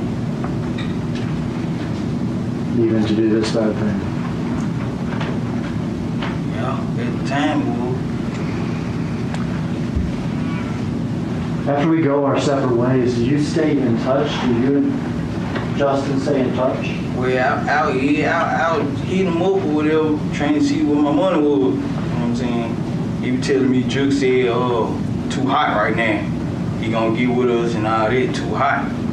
Then, I had, like, when they found the car, before they found the car, Quay had gave me some money to buy a car cover and cover the joint up. Because this car, you're talking about the white Mercedes? Yeah, white Mercedes. It's left in the driveway of Bradley, is that right? Yeah, Justin had somebody push it back then. It was in the back then. Okay, so it went from the driveway of Bradley to the backyard. To the backyard of Bradley. Yeah. But it was still just sitting there. Yeah, so Quay gave me some money to buy a car cover the joint up. Same day they found it. Had up to that point, other than it being pushed in the back, first of all, did you push it in the back or somebody else? Nah, somebody else pushed it in the back. Did you go back to the car at all? Yeah, I went back and wiped it out. Called myself wiping it down. Cleaning it. He cleaned. So you were worried that maybe you left evidence in there? Yeah, I worried, because I know I opened the door with no gloves on. And when you cleaned it off, was it daytime or nighttime? It was nighttime. So your nighttime on Bradley, yeah, cleaning out this shot Mercedes. and everything, yep, shot in the You've been shot in the shoulder. Yeah. When you cleaned it down, was it still in the driveway or was it in the Nah, back? it was in the backyard when I cleaned it down. So it had already been pushed to the back? Yeah. Did you take anything out of the car? Nah, I ain't taking none else. Wiped it down and left? Yeah, wiped it down and left. You were describing staying in touch with Justin, is that right? Yeah. To your knowledge, was he still in town or out of town? My knowledge, he was here. And you had mentioned the money, is that correct? Yeah. And he had told you that Juke said it was too hot right now. Yeah, it was too hot right now. But were you still interested in your money? Yeah, I just wanted my money. I did the job, I just wanted my money. Now, could you have gone to Juke and tried to get your money? Nah. Did you know him at all? I had met with him, but you know, I ain't have no number on him. How many times had you met with Juke? Just one time at Quay house. At Quet's house? Yeah, Quay house. And when did that happen? Before or after Dolph was killed? It was before. When that happened, was there conversation about these hits on the PRE rappers? Yeah, really quick with doing all the talking, like, you know, just telling who out here pray, how much everybody had on your head and stuff like that. And Juke just like agreeing, like, you know what I'm saying? He made her take our phone outside first. before he started doing any talking. Who all was there for this meeting at Quet's house? It was just me, Quit, and Juke. You, Quet, and Juke. He really wanted me. I had pulled up about some XPs, and Juke was already in there. Gotcha. And Quit had started talking, you know what I'm saying, like, you see, I heard, and Juke like, hold up, the phone's outside. So he set that phone outside. And came back in? Yeah, nah, Quit took the phones outside in the church. Me and Juke was already in hell, but Quit came back in and started talking. At that time when you met with Juke, is that the first time that anybody's talked about money on Dolph's head? Now, the first time, it was just Quit by himself. So this had come up before with Quet, yeah, and then comes up again with Quet and with Juke there. Right. When did you, in that timeline, so first just Quet, next Quet and Juke. Right. When did you met Justin in that timeline? Oh, you like right around the same time, you know what I'm saying? As the first time when it was just Quet, or the second time when it was Quet and Juke? Like, in between the first and the second time, I had, like, Quit had put me and Justin together, basically. Okay. That's how I met him. Quit. Juke's the money man calling the shots. Yeah. Quet puts you and Justin together. Right. And you and Justin are cool with each other. Yeah. And interact with each other over the months. You said at least 5 times or something. Yeah, it was something. You're trying to, now we're back after the murder, you're trying to get your money. Right. You're having conversations with Justin, is that correct? Yeah, I was teasing the phone, like, you know what I'm saying? I need their money for the party, you know what I'm saying? Are there times that you're trying to communicate with Justin and in fact you're communicating with somebody else? I ain't know it, you know what I'm saying? At the time, I ain't know. Okay. Did you come to find out that Jamarcus Johnson had Justin's phone after the murder? Yeah, it was. Yeah, I found that out. I got locked up. When you were communicating with Justin, okay, these times when Jamarcus had his phone and doing 3-way stuff or whatever, what was the substance of those conversations? Oh, first time I was on the way back from Atlanta, he said he had got a little package from his homeboy so we could have some money in our pocket or whatever. And I was coming back from Atlanta, so I like, I like 2 hours out. So I like, man, I don't want to just put it in the mailbox. But he said he had a letter with it too. And I know it'd be too many folks in my dad's neighborhood still there to be seeing what we put in the mailbox and go back. So I told him to get it to the lady next door who like a grandma figured to me or whatever. And he gave her $500 in a letter. $500 in a letter. Yeah. And obviously you're supposed to get $40,000. Right. But you got $500 in a letter. You saying right here, yeah. And what was the substance of the letter? Saying that Juke said that if we get caught up, he gonna make sure we have the best lawyers and all that old stuff. We hot right now. And this first payment is when you get back from Atlanta. Yeah. How did you get into Atlanta? Me and my girl had went out there. After like after they found the cop, we had went on out there. Okay, get scarce. Yeah. I got scared. I got on them. Did y'all drive out there? Yeah, we drove out there. Stay in a hotel? Yeah, stayed in a hotel. About how long were you gone? I was gone a couple days. I ain't had any more money on me. Don't have money, you gotta come back. Yeah, I gotta come back. And you come back, do you pick up that money from the old woman? Yeah, I picked up the money from her, and I saw how much it was. I'm like, hell no. You know what I'm saying? Like, You could spend that on pills in one day, I bet. Yeah, it's over with. Yeah, I can bet it. What'd you do with the letter? I flushed down the toilet at the hotel room. All right. Is that the only time you got any money from Justin? Nah, a couple days later, I was in the city or whatever, and he was saying that he was gonna have his folks pull up on me, bring me some money or whatever, hold me down. So I'm thinking he been pulled up about 20, 30,000 leave, you know what I'm saying? But I had my girl to get out the car, and she met the person that was driving on the street or whatever. I had her to have her face mask on, and she said they had their face masks on, so we don't know who it was, but they gave her $300. $300. Yeah. Okay. And this is from Justin's folks. Yeah, this was just folk. All right, so now we've been paid about $800. Yeah. Is that right? That's crazy. $800 out of the $100,000 for Is there any other payment coming? Nah, all the payments stopped then. All the payments stopped. Everything stopped. Is there any time that you or your girlfriend or anybody received a large payment? Nah.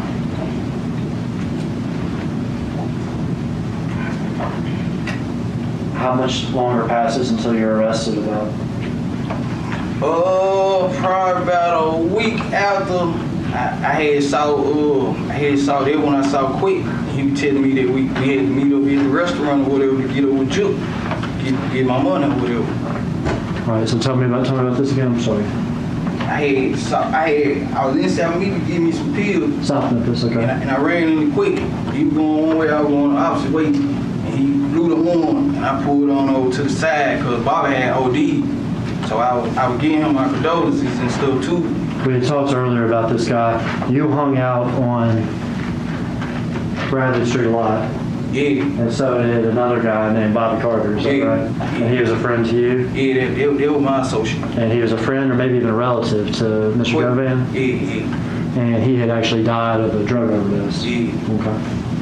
Go ahead. So you're talking with Mr. Govan? So I was giving my condolences because, they said they were like brothers. So I was giving my condolences about Bobby ODing or whatever. And he was like, man, he gonna get my money. He gonna get my money. He like, when last time I spoke to Justin? I like, man, it's been a minute. And he was like, police had just ran in Justin's spot or whatever, and I need to get rid of my phone and all that. And he asked me for a number on me so he could get with me. And that is how we started your testimony, right? We started with this conversation the day before so that you were arrested, is that right? So we've come full circle on that.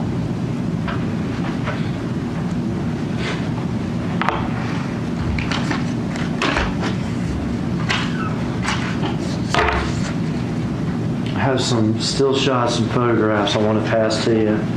Ask you what's in here, Mr. Smith. Council signature on it. What am I looking at there, Mr. Smith? Photo of me and Justin. And you shooting it dope. All right. Can you place that face down on that table next to you?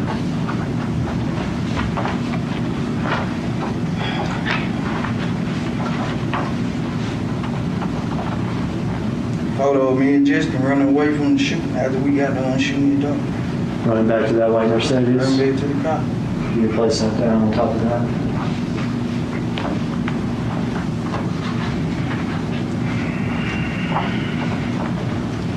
Photo of me and Justin in Whitehaven, going to get cleaned up after the shooting. Part of that video we watched? Yeah.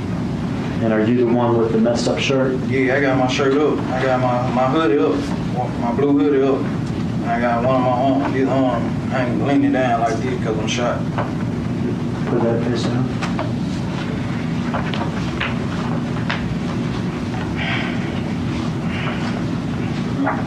It's the house on Bradley where we parked the car across the street from courthouse. Can you place that down?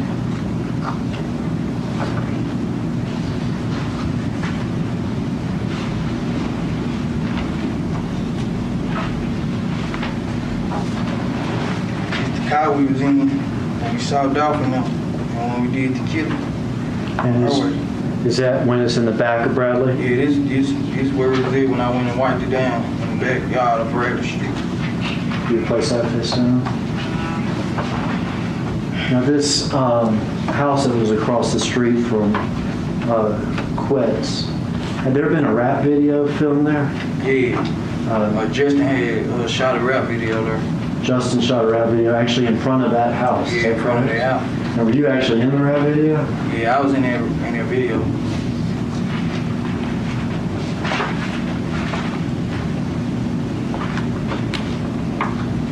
It's just I was money up at the house in the video. All right, can you place that down?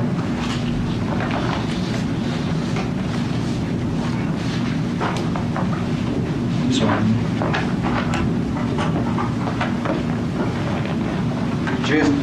elevator. Is he wearing the same outfit as he was during the shooting? Yeah, same thing. You can place that face down.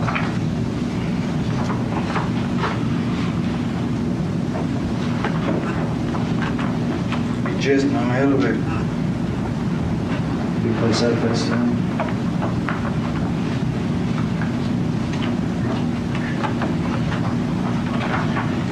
Just loading up the road. Loading up to roll. Yeah, He's got his luggage and he's ready to get got out. his money, he got everything. Find his photograph. It'd be just, And to your knowledge, is Big Joke now deceased? yeah, he deceased. All right, have those marked as stakes and X numbered exhibits. No objection.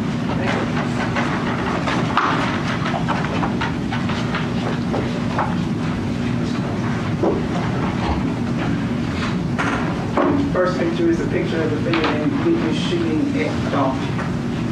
We'll mark that as exhibit number 6. The judge is going to narrate each of these pictures as they add them to the evidence list. Next picture is the witness in whom he is identified as defendant running away from the scene.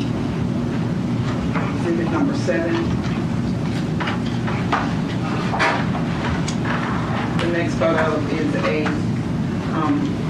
picture of 3 people with the white expedition parked outside of what appears to be a apartment complex. We'll mark this as exhibit number 8.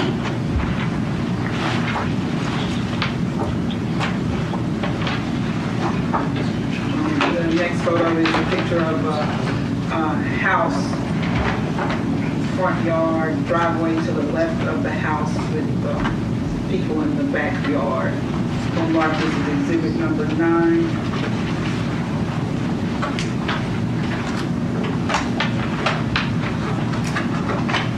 Next picture is a picture of a white Mercedes. Mark this as exhibit number 10. The next picture is a picture of who's been described as the defendant, Justin Johnson. What are we looking at? With an orange baseball cap on, holding a couple of wads of money. We'll mark this as exhibit 11. Which one? Wads of money? That must be from the music video. Who the witness has described as Justin Johnson standing in the elevator. Ooh, that is a USB cable. Exhibit number 12. No, HDMI. HDMI mark number 3. The next picture Could be a is USB. a picture of whom the witness has described as Justin Johnson standing in the elevator with the black gym shoes on, with the white thing on top with gray sweatpants on and a dark colored hoodie and the black cap. We'll mark this as exhibit number 13.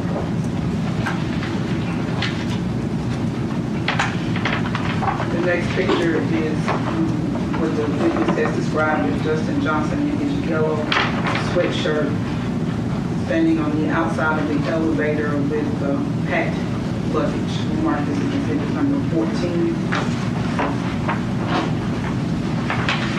And the next picture is a picture of a gentleman with bald head, hoodie on, with on front of the hoodie is marked CMG, and that's been described as Big Joke by the witness.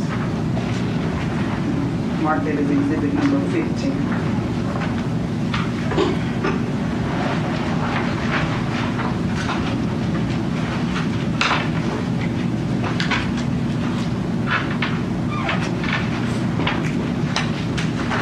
Ready for cross-examination? Permission to publish these, I can ask him some questions, Your Honor. We're going to order for the record, Sergeant 6.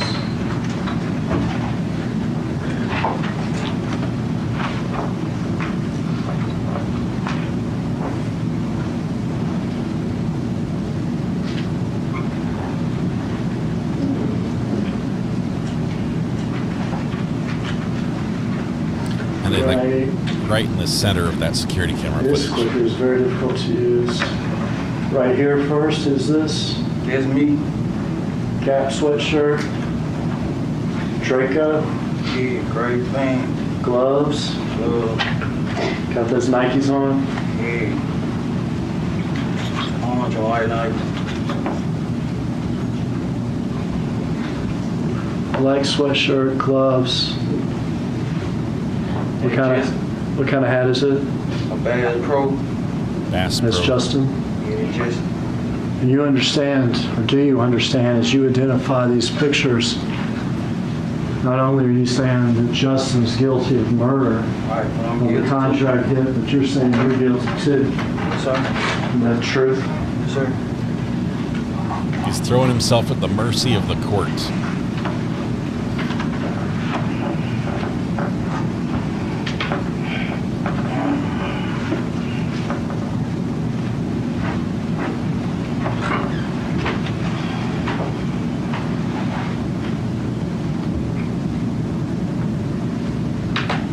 Running back to the car. Who's that? That's me. It's just.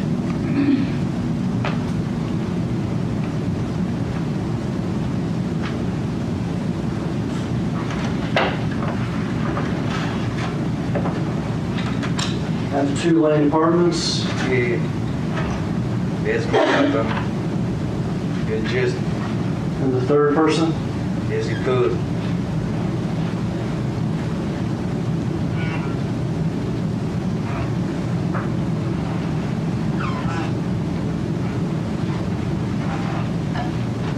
It's the house on Bradley. House on Bradley. We parked the car. Driveway for the house. Yeah, that's the driveway. You used to hang out with Bradley every day. Just about. Orange Mound. Yeah. Close to where y'all killed Dolph. Yeah. Now where does the car end up? It went from the front to the backyard. See these people walking? Yeah. Does the car end up way back here? Yeah, way back up. Is that where it was when you wiped it down? Yeah, that's where it was.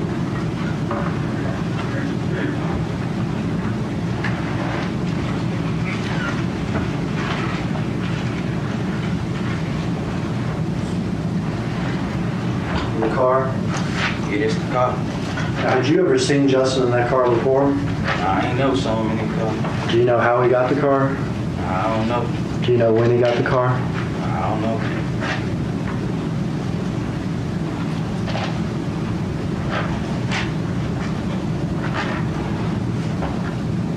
Comes a picture of the fat stacks. There we go. That's the defendant filming the music video. Is this from that music video? Yeah, it's from the video. Now, is that music video filmed a few weeks before this murder? Yeah. And you said you were actually in the video too, is that right? Yeah. You wearing a mask in the video? Yeah, I had on the mask. This house here, right here, Yeah, that's on Bradley Street. is that the same house? Yeah, that's the same house. Is that Is that he wearing a driveway we Bob were just Dylan looking shirt? at? Yeah. He's got a Bob Dylan shirt on for his rap video. Interesting.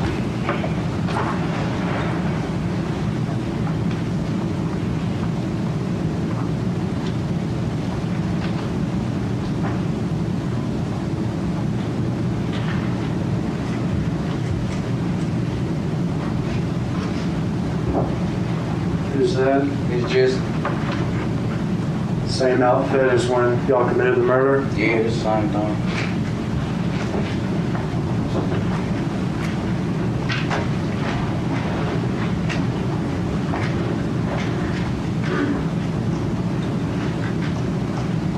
Who's that? It's just. Same outfit? Yeah, same outfit.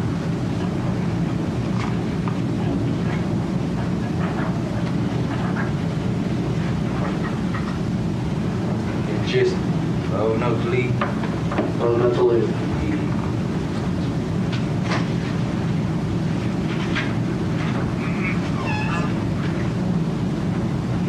It be you.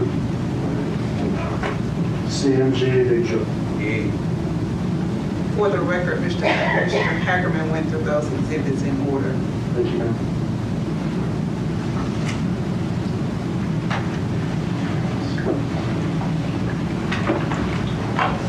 This attorney's going to ask you questions now. You listen to the answer, okay?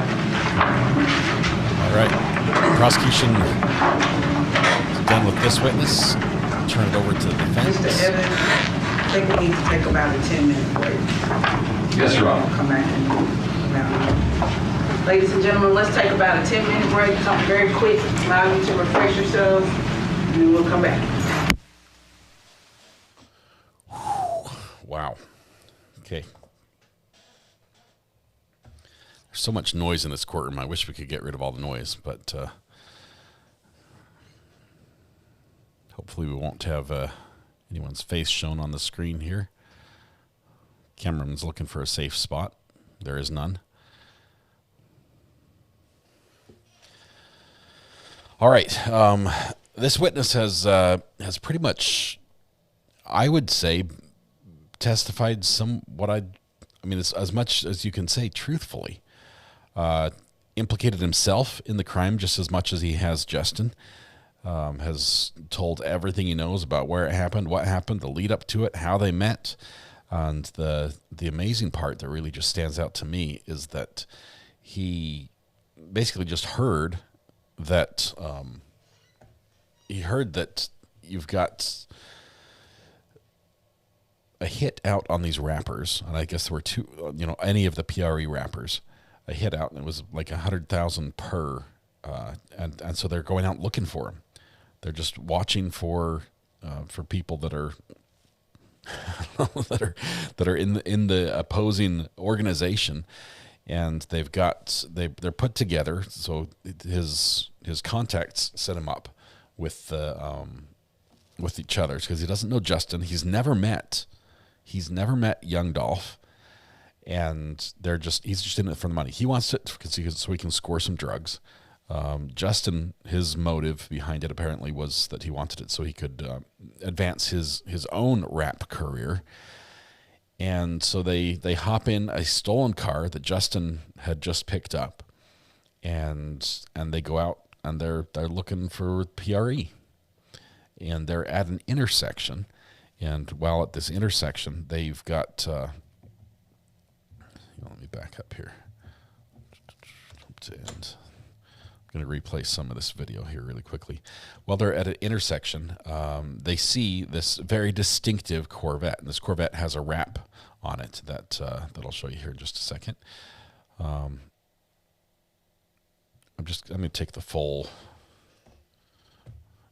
full screen. There we go.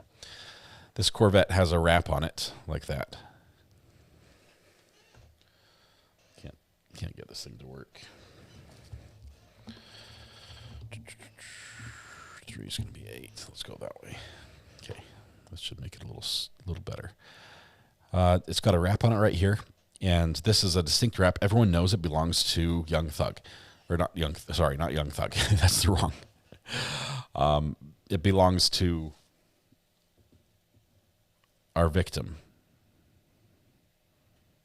whose name is not Young Thug. Young Dolph. Man, all these gang names are just too much. So this is Young Dolph's car. Young Dolph is in the car with his brother. They stop at the cookie store. He gets out. Young Dolph is in the yellow shirt here, walks into the store to grab a cookie. His brother walks in with him, and then inside the store, this is the view that happens here inside the store. He says, hey, I'd like, give me 2 of them and 2 of them, and I'll pay you in cash. He's on the phone as well. Brother, who is also sort of security. See what he's doing here? Tucking in the back of his shirt. He's making sure his firearm is covered because he's got a gun tucked down the back of his pants. So he's standing around. The cashier goes to ring up the cookies. She's holding the cookies in her hand. They might be wrapped. And she looks out. She sees something happen right here. She looks up and she sees the car pull out. She sees that, and she sees somebody running towards them, and she's out. Okay, she knows what's happening. She knows how the story ends, and she splits. She runs, and there's a spray of gunfire that ends up killing young young Dolph. I'm sorry. I thought I'd mix the two up together. The brother runs out, pulls his firearm, might have shot with his pistol because he might have actually shot from his pistol from inside the store back out, because as he's leaving, if we can see the scene, let's see, where's the, let me find the other angle.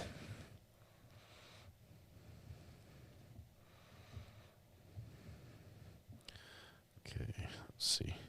As he's leaving the scene, see, they shoot from outside here. We go further back. Okay, here we go. I think this is the one. They go in. The shooting takes place right here outside the,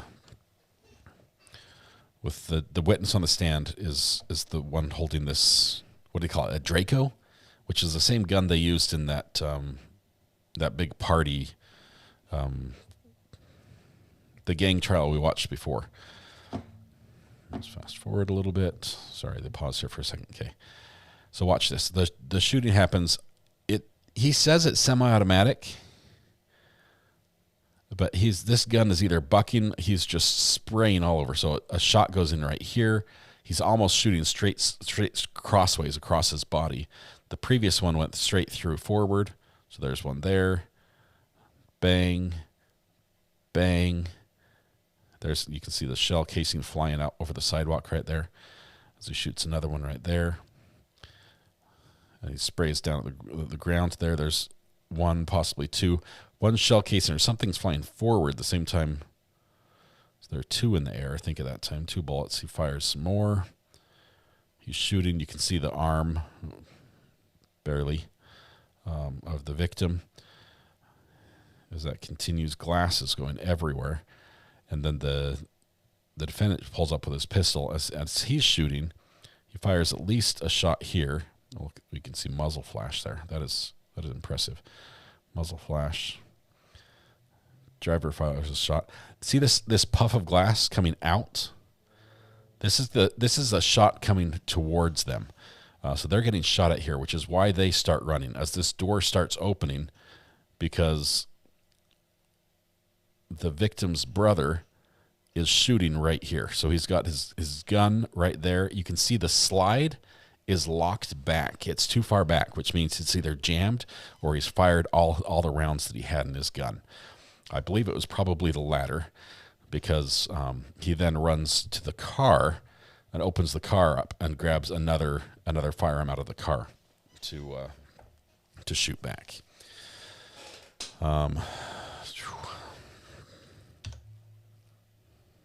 Okay. Jump to the end.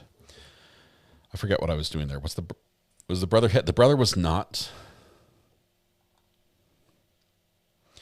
They were promised $100K, and it would be split amongst people. There was other people, I think 2 other people that got $10K each, and that would leave $40K for each for the shooters, the 2 shooters.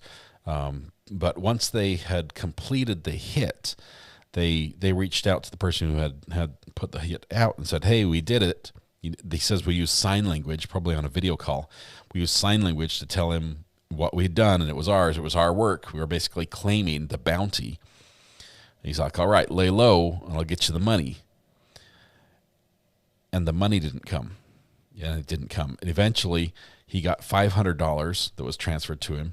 And then a while later, Justin, the defendant's family, gave him $300 out of what was promised to be $40,000.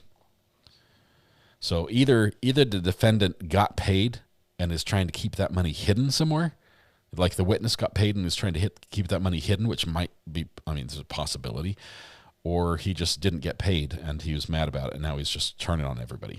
So either way, he got caught and he is going to do some time. The check's in the mail, right? He was promised legal defense and everything. Maybe you can take them to the small claims court. That's the sort of contract you don't want to have your name on.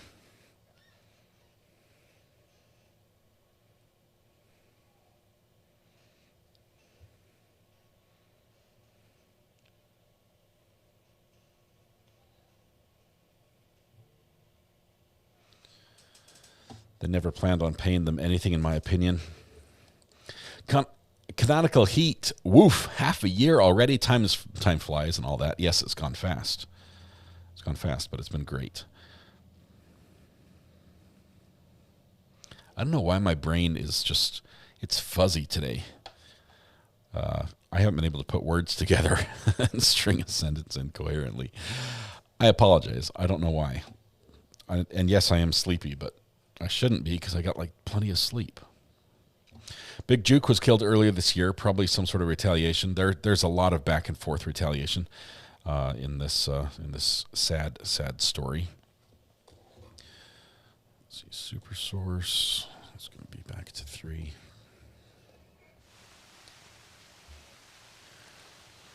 We're up to 160 on the name drop counter, and this has been a little tricky because the accent on the witness has been somewhat thick, and we're trying to name every time like Big Juke or any other rapper names. Well, my brain's not braining.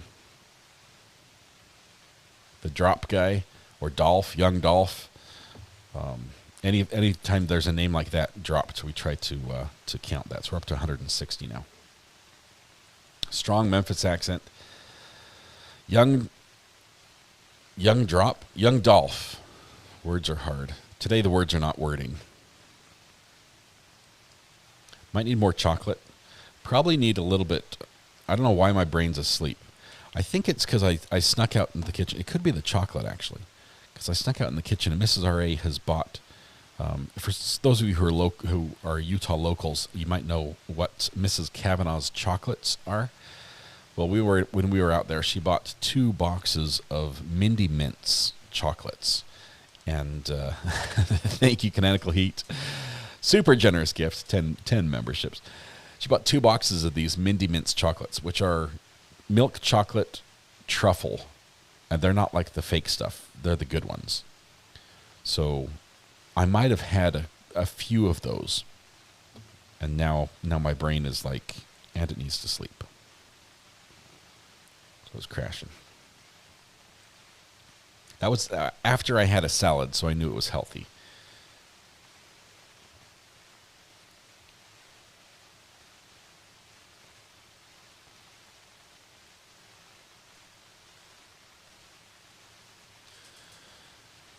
New nickname, Lodu. I love all these new names that you're giving yourselves and each other. A lot of them are quite creative.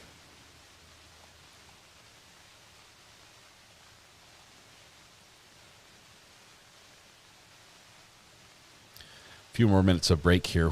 I think once the break's over, we're going to have a cross-examination. That's the judge. I think that's the judge right there at the bench. So just waiting for the break to end.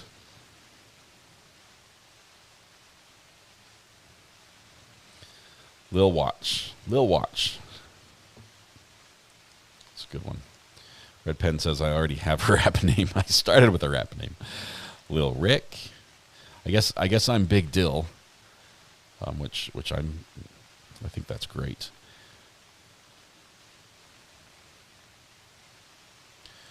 Judy, no, I'm not going to show the interview. Melanie Little did that interview. I can't just show her interview. That's not how it works.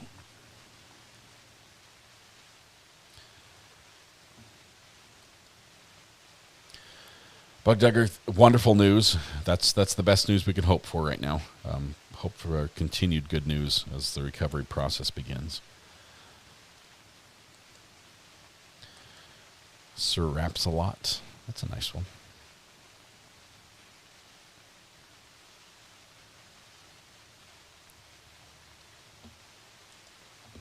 I do feel bad for the cameraman in this case.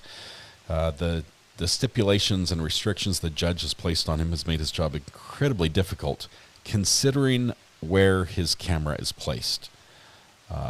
There's no safe place he can look. He can't look to the left because that's the gallery. He's not allowed to show family members at all, period. He can't look to the right because that's where the jury is. He can't look sort of straight ahead because that's where witnesses walk right in front of the camera to get up to the witness stand. So he's in a sort of like a world of hurt, trying to find, weave his way around without showing things that he's not supposed to. And it's a small courtroom. It's very small. Lots of carpet. I couldn't help but feel that in the prosecution, in their opening statement, sort of belittled the courtroom. They're like, hey, even though this courtroom is full of carpet and it sort of looks funky and it's like all green and everything, it's still a courtroom. So what we do here still counts. And I'm sure the people who have this is like day in, day out, this is their court where they work. They're like, hey, this is home. But it still counts. This is just like as if we were in a normal courtroom. But also, did you guys, anyone get the feel that when on direct examination of this witness, the shooter, the co-conspirator, Cornelius Smith, when he was being questioned, did it sound like the prosecutor was sort of like, this isn't the right word, but I don't know how else to describe it, idolizing the actions and what happened of Cornelius's life, like almost praising him or making him look big or important. Did you guys get? Gail says yes. Okay, what's a better word? Somebody please help me with my language skills today. What was the feel you got as we're stepping through everything that happened? I think somebody just stepped right in front of the camera. There we go. Glamorizing, that's a good one. Glamorize was very good. Admiration, stroking the ego. Amber says, check mod, chat, sent new Baldwin filings with exhibit filing, and it's spicy.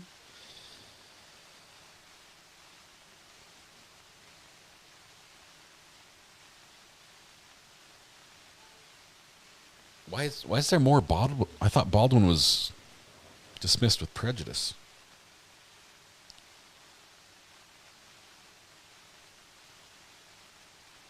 Oh, the state wanted to reconsider the prejudice.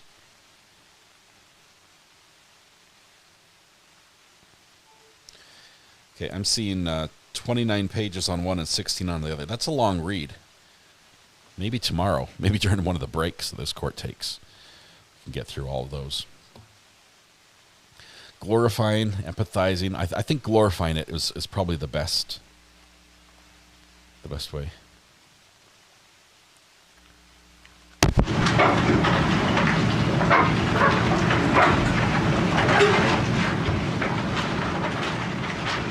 Coming back.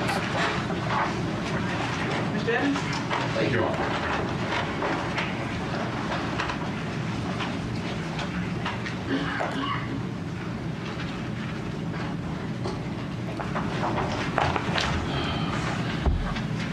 Good afternoon, Mr. Smith. Good afternoon. My name is Luke Evans. I represent Mr. Johnson in this case. So we'll be asking you a few questions, okay? Yes, sir. If there's anything I ask you don't understand, just let me know. If you can't hear me, it shouldn't be a problem. But if for some reason you can't hear me, just let me know, okay? So you started out today saying, and I think ended by saying you're here to tell the truth, right? Correct.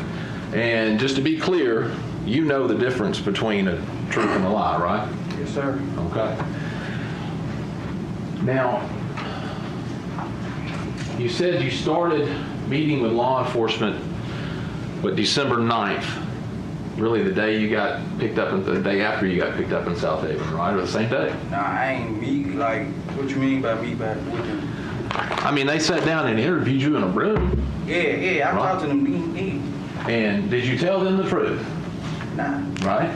Because specifically they asked you whether or not you'd ever seen that Mercedes, right, and whether you'd been in it, right? Right. And you said, never been in it, never seen it, never been in it with Justin Johnson. Correct. Right? Okay, just to be clear. Correct. How about how many times would you say you've met with the state, law enforcement included, right, in preparing to testify to that? Couple times, have three, 4 times. Okay. 4 times. Does that include are you including that time back in December, right, when you were picked up? Nah. Okay. So 3 or 4 times since. Yeah. Right? And one of the times you met with him was in March of 22.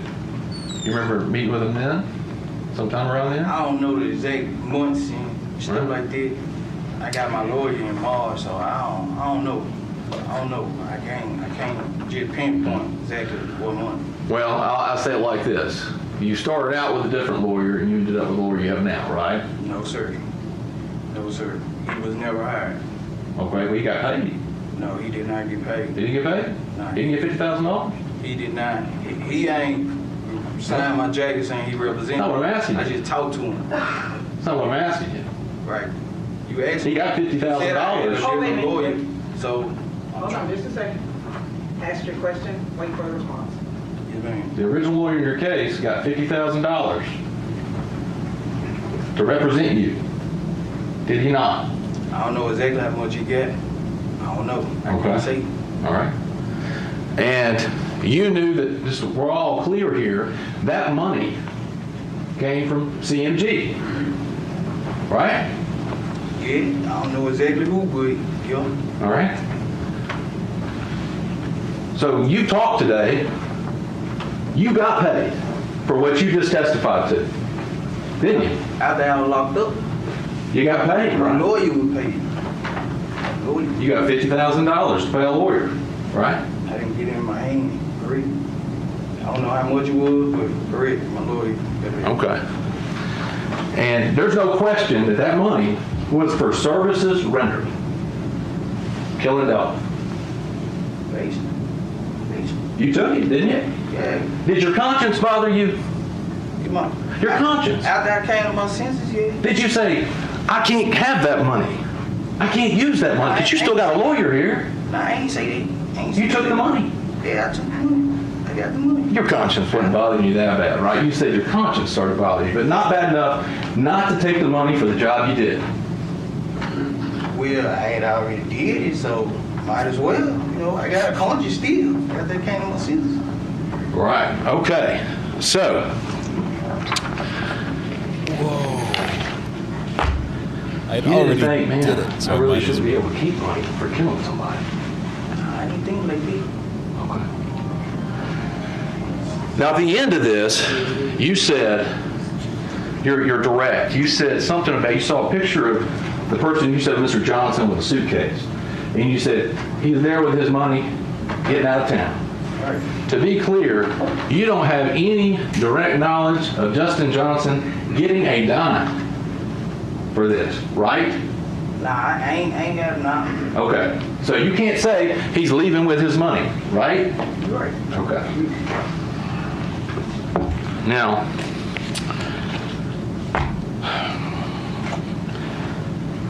a couple other things specifically. When you, as you say it, let's kind of put a timing on this. So you said March, you got your current lawyer, and you went back and met with the government again, right? Or the state? Yeah, I don't know what month. Like I said, I can't say what like they can win.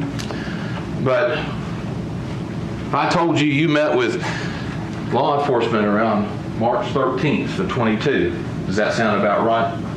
I can't put the date on it. I ain't even counted now. Well, let me ask you this. You said you had a change of heart and your conscience started getting to you. You wanted to tell the truth. When did that happen?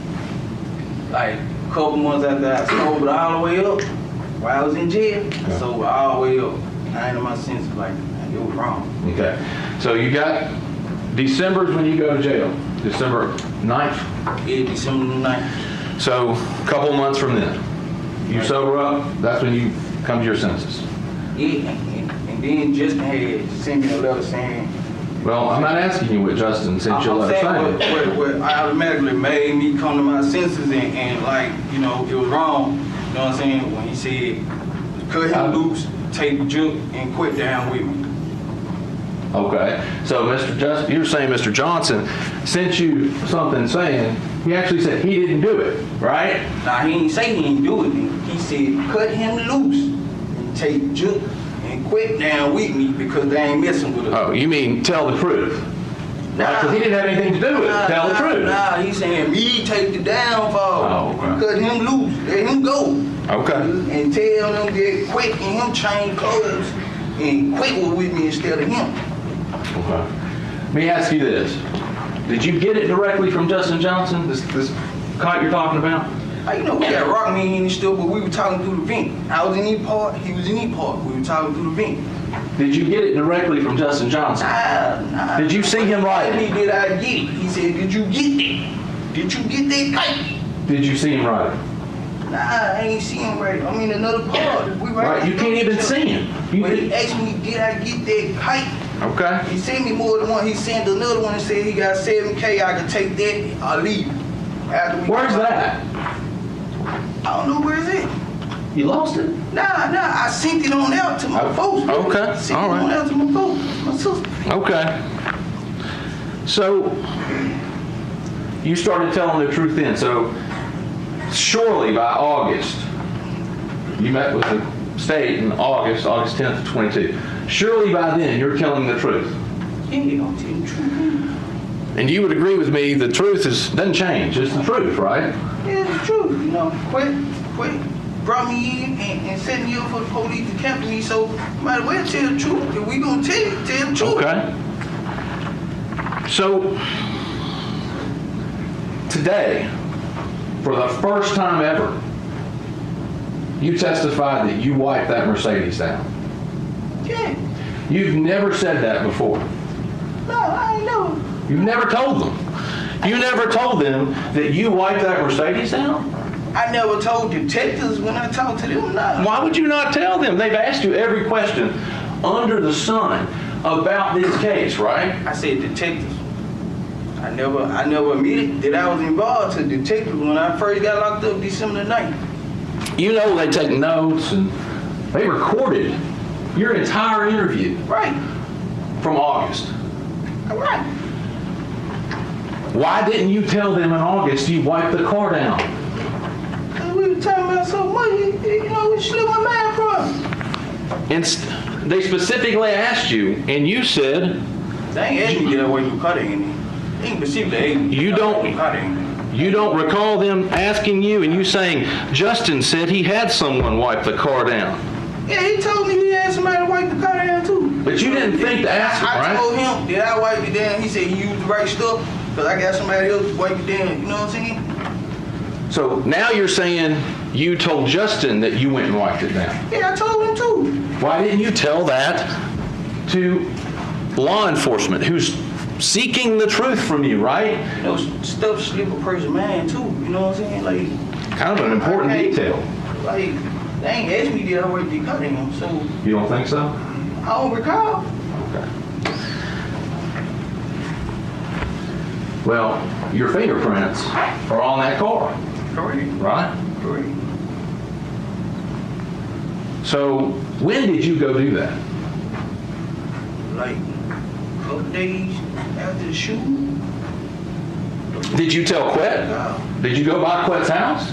Yeah, I had called Quet and told him that I was finna walk in their backyard so he'll know who walking over there. I ain't called him. So you called and you let him know. You walked through his backyard. Not through his backyard. That I was finna walk in the backyard where the car was at. Okay. Why would you need to tell Quet you were going to be at the car across the street? Because he got cameras. So I ain't want him to think nobody trying to get him or nothing to get shooting at me. You know what I'm saying? Okay. Like, let him know what's up. And just to be clear, does he have cameras on the abandoned house, or you're just saying shooting out from facing out from his house? On his house. Okay. On his house. But testimony today is you called Quet and told him you were going to go over there and wipe that car down. Yeah. Okay. And you didn't tell law enforcement that either. Nah. Does that surprise you that you wouldn't have told them, hey, I even called Quet and told them I was going to go over and do it? Nah, because, you know, like I say, stuff slip a person's mind at the time, you know what I'm saying? Like, when law enforcement talking to me, you know what I'm saying? Like, I ain't just finna remember everything bit for bit right then and there. You know what I'm saying? Well, yeah, 3 or 4 times, as you said it, right? To meet with them, to go over it, to think about it. You were able to talk with counsel before you went into this. You were able to look at paperwork before you went in, right? Before I went in with. And met with them. Yeah, what you mean though? What you saying? Like, what you saying? It just slipped your mind. Now, what you saying? Like, No, what slipped my mind? What you saying? To tell them all the details. Yeah, I couldn't just remember detail like that. Because it's hard to keep up with details when you're lying. You would agree with that, right? Nah. No? Nah, when you tell them the truth, like, and you nervous, like, it's hard to keep up with details. So,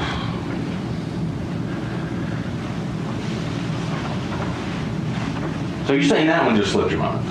Okay. You didn't bring it up. They didn't ask you. You just slipped your mind. Okay. I answered the questions they asked me correct. You know, like if they ain't asked me, if I don't recall them asking me, I ain't answered. So, law enforcement specifically asked you about this $800 that you got after the shooting, right? Right. And today, I just want to make clear, you're saying that $500 was hand-delivered by Justin with a letter to your neighbor. Right. And her name, just to be clear, is Vivian Fifi, right? Correct. Lives next door to your dad. Correct. And you know that happened, correct? Correct. You say you were on the phone with Justin and Miss Fifi when that was happening. Correct. And to confirm that Miss Fifi actually got the money. Correct. Okay? Now, but you would agree with me that's not the story you first told law enforcement, right? I don't recall.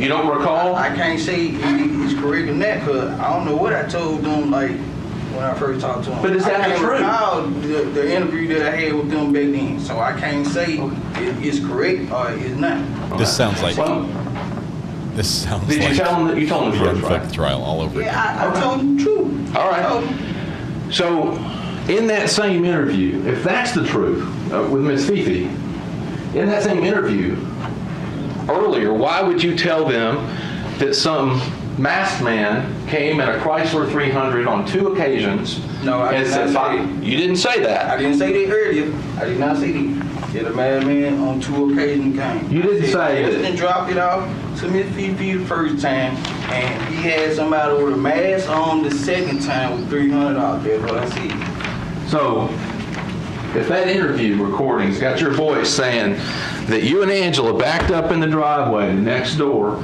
and on 2 separate occasions, the first time somebody brought $500 and your girlfriend Angela got out and got it and you stayed in the car, and then on another occasion, which is what you said today, somebody bought $300 and Angela got out and got it. You're saying that's just not it. Like, you didn't say that. Somebody else jumped in your interview that was recorded and said those things. Yeah, I don't remember saying all that. I can't recall the interview. Like, I got to hear it for me to say, yeah, you know, I said, yeah, I got to hear the interview. Okay. Wow. The witness is not allowed to be shown on screen. But if you were telling the truth, per judge's order, you wouldn't have any trouble, right? Going, did I say that or not? Because you know you didn't say it because you told the truth. I'm telling the truth. I'm telling this time or that time? I been telling the truth all the time, all along. Okay. Since it's after, might as well tell the truth. A couple of things. You had only two conversations. Well, let me back up. You had one conversation at Quet's house where Jook was there, correct? Correct. Justin wasn't there. Nah, he wasn't there. And then you said you had an earlier conversation with just you and Quet about the Dolph hit, correct? Correct. Okay.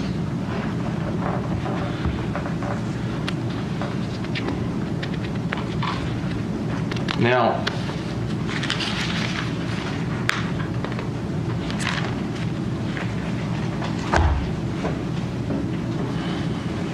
this conversation that you had at Quet's with Juke was there. I think you said you went to buy X pills. Correct. You weren't going over there for the specific purpose of saying you wanted a chance at killing Dolph? Nah.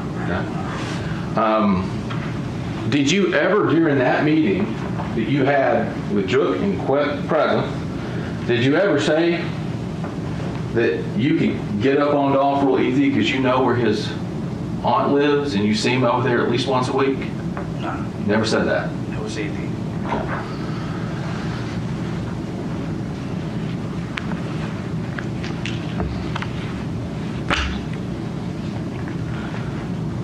Now,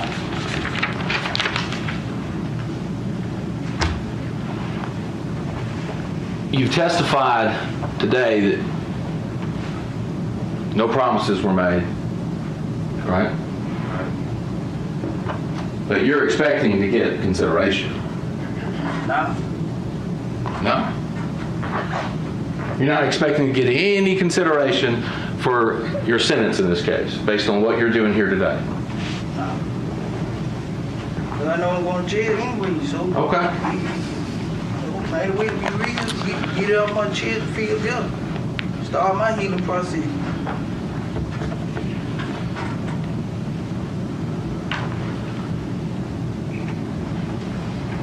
It's not what you told your sisters when you wrote them back in March of 22.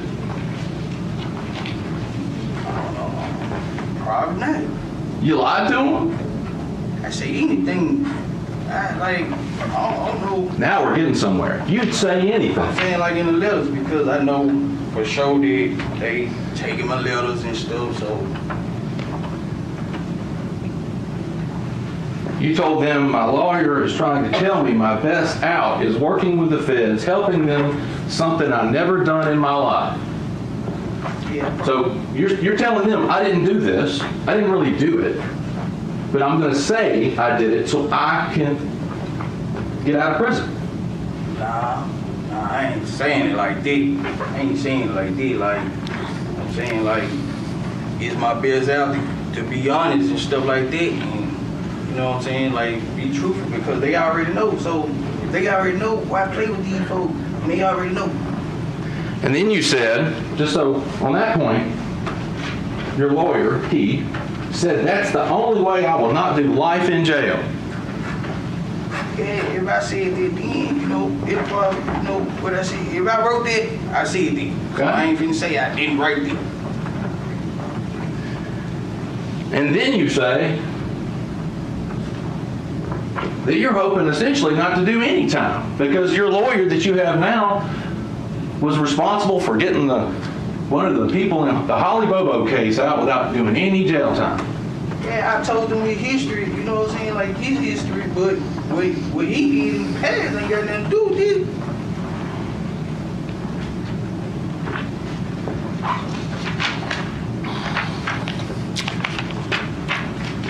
No? So you weren't expecting to walk free after today? That's not what you were expecting? After them folks kept telling me I ain't going, I said forget it, you know what I'm saying, like, it is what it is, I'm being real, so it is what it is, I feel better then. Okay.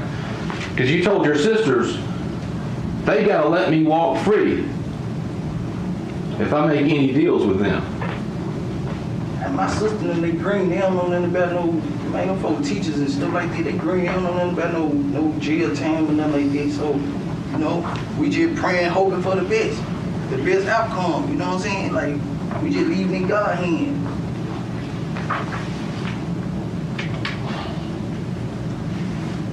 Why would you lie to your family? I mean, you had this head of conscience after you got clean, right? Right? Yeah, and basically like speaking into existence, you know what I'm saying? Like hoping for the best, you know what I'm saying? Outcome, you know what I'm saying? Faith.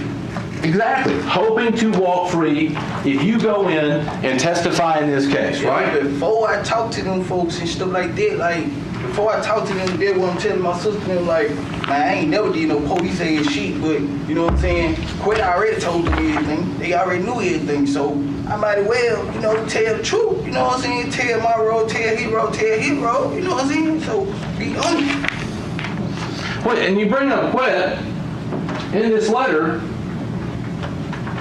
You even tell your sisters that when you saw Quet on December 8th it was like he had a limited time to find somebody to pin this on. Somebody quit. Hey, you know, I was just getting locked up, right? So I wasn't finna say, yeah, that was me. I'm not finna say, yeah, I know that was me or nothing like that. Any level. I'm not finna do that. I'm not finna do that. You hadn't just got locked up.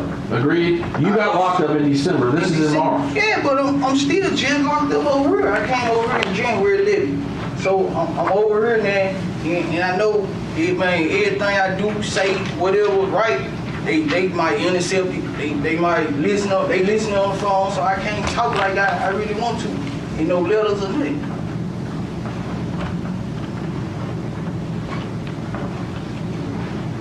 You repeatedly say in these letters to your sisters that you didn't do this, and you're only going to lie to get yourself a deal. Fair? Whether it was true, whether you say you were lying to them or not, that's what you said here. Right. I said it in that letter once again. I just got over it. I know my case over. I ain't talked to no state or nothing like that. I ain't talked to nobody. So I'm not finna admit to doing nothing in no letter, knowing they might interfere in it. Take it. You met with law enforcement in December, on December 9th, on the day of your arrest. Yes, sir, I did. And within days of writing this, and maybe before then, did you, well, you didn't remember. In days of writing this, you're back meeting with law enforcement. December the 9th? In March 13th. You said December the 9th. You met with them December 9th? December the 9th, March. You're back meeting with them March 13th of 22. Days after writing this letter to your sister, or these letters to your sister. Well, if it was after I wrote that to my sisters, then I wasn't going to confess because you said I wrote that before I met with them, right? Okay. So, I guess what you're saying that is when you met with law enforcement, if it was in March, that you realized you weren't going to lie and you decided to tell the truth then. To the law enforcement? Yeah. Yeah. Okay. So, this issue about the $50,000 we talked about earlier, you went into a proffer sometime in March and lied about the $50,000. What you mean? You didn't tell them that you had gotten $50,000 for killing Dolph. I didn't tell them because that was for my lawyer. Okay. That was for my lawyer. So I ain't tell them right then and there. And then in August, you and your lawyer have to appear for another proffer, and you have to clear that up because you've lied. Yeah, I kept it G, like, you know. Yeah, my lawyer told me that everything to do, just be honest. That is. Okay. But you still weren't honest, even after meeting with them the first time. And then in August, you meet with them again.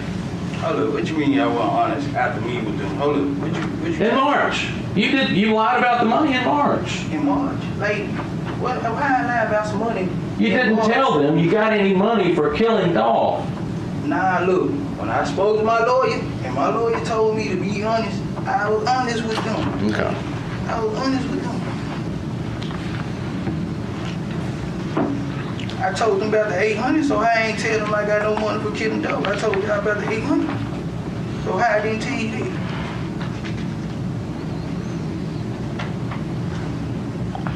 Now,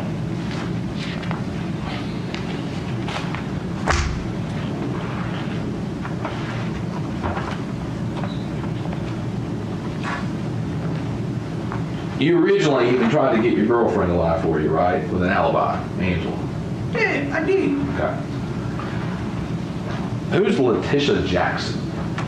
That's my baby mom, my kid mom. Okay. My baby mama. Now, Kid's mama.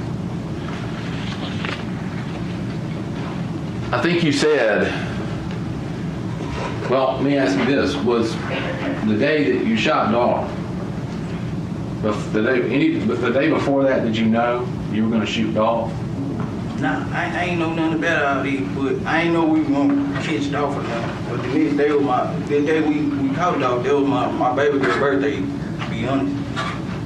Okay. And I know I told her about a house, buying them a house and all that because I knew that they already had hits on everybody's head and we was out looking for somebody.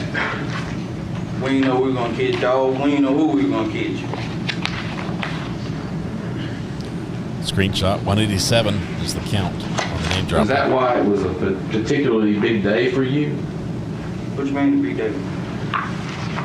Well, you text Miss Jackson, let's see, 9:05 a.m.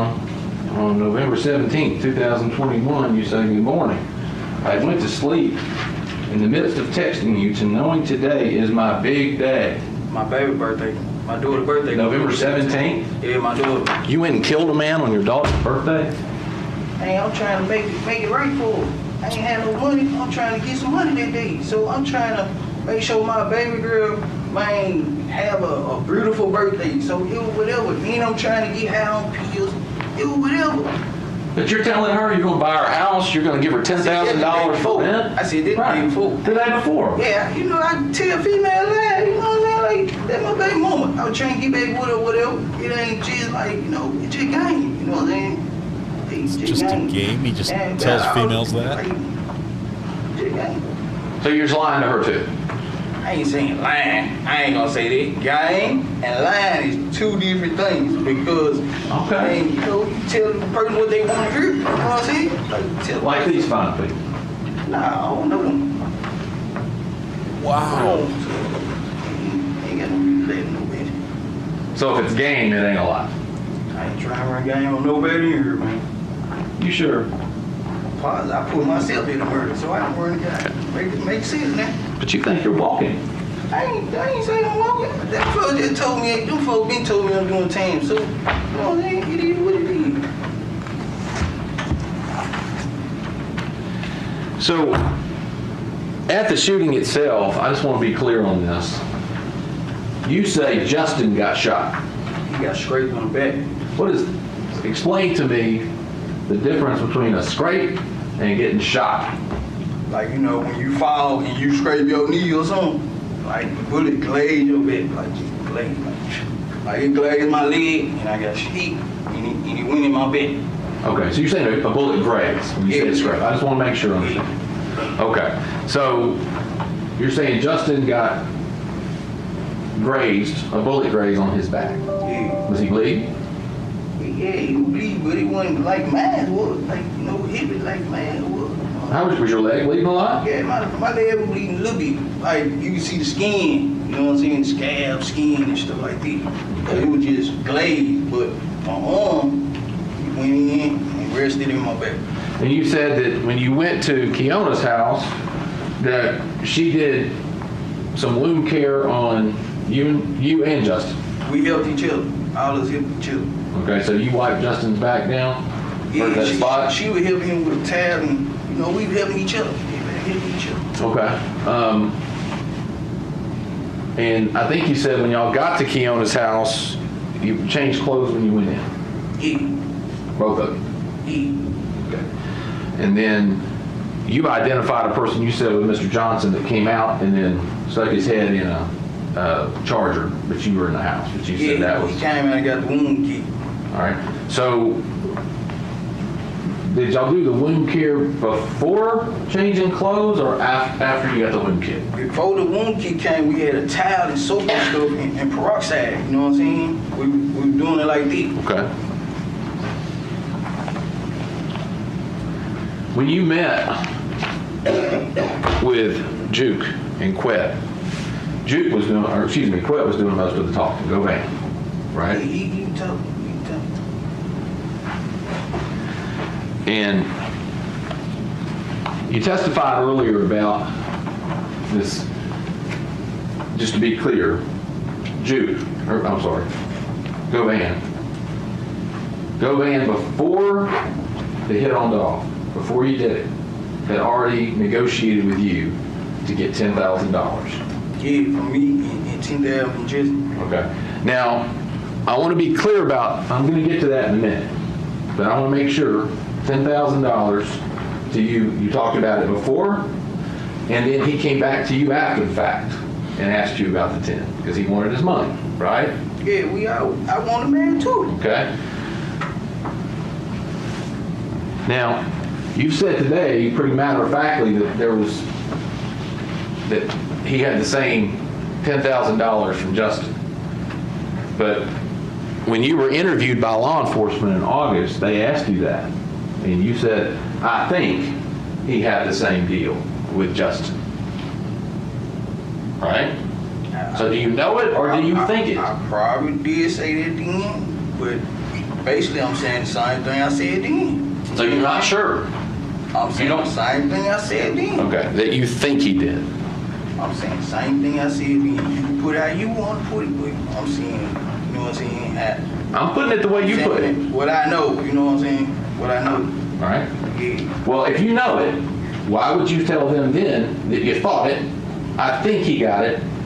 Why wouldn't you go? He got it. He had the same deal. I was there. Yeah, because Justin ain't bring me my money, so I don't know what he gave me. You know what I'm saying? So okay. That's what I'm saying.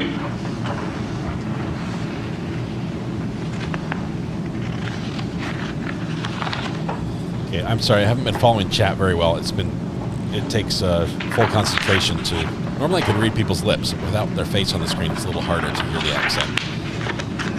Please be respectful in chat to everybody.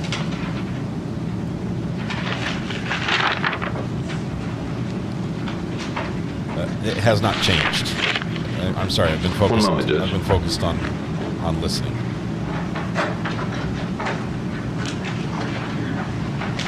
Our mods are working overtime as well. Cut them some slack. Don't badmouth them. We'll time anybody out that needs it.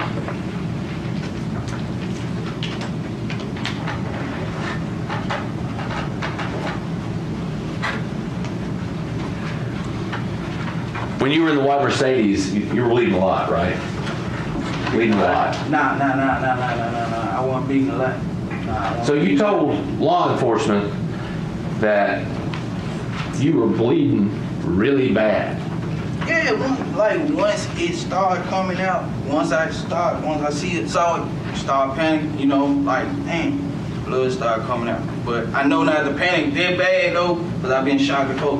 So in the white Mercedes, I'm sitting up like this, so my blood won't get nowhere in the car. I'm sitting up like this, and we driving at a fast pace. So I jump out this, trying to jump at this position, right? Okay. Witness just about showed his own face there. You've got a gunshot in your shoulder, a graze on your leg, and you say Mr. Johnson's been grazed on his back. Correct. And you can see the graze, right? Nah, I ain't look at it, because when he's driving, I'm making sure, we didn't know he was glazed at first, so I'm trying to make sure he don't read. So I'm like, you all right? You all right? I'm talking to him. But he said he been hit too. Okay, he said he got hit. Originally, they both thought they were hit. Graze on your leg. You can look down. You felt it, and then you can look down and see it, right? All right. Now, you said you wiped down this car. How'd you wipe down the car? And what'd you do? What you mean? How did you wipe down the car? What'd you do? You walked through the backyard, you walked up to the car.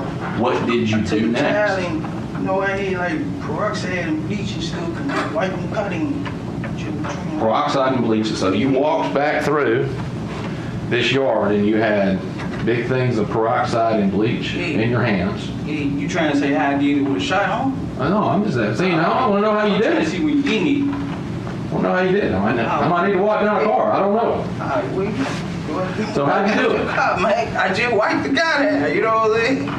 I wiped the guy there. All right, where'd you wipe? Inside and stuff. Inside in the dope pound. Door pound? Yeah. So you wiped down, where'd you wipe down on the inside?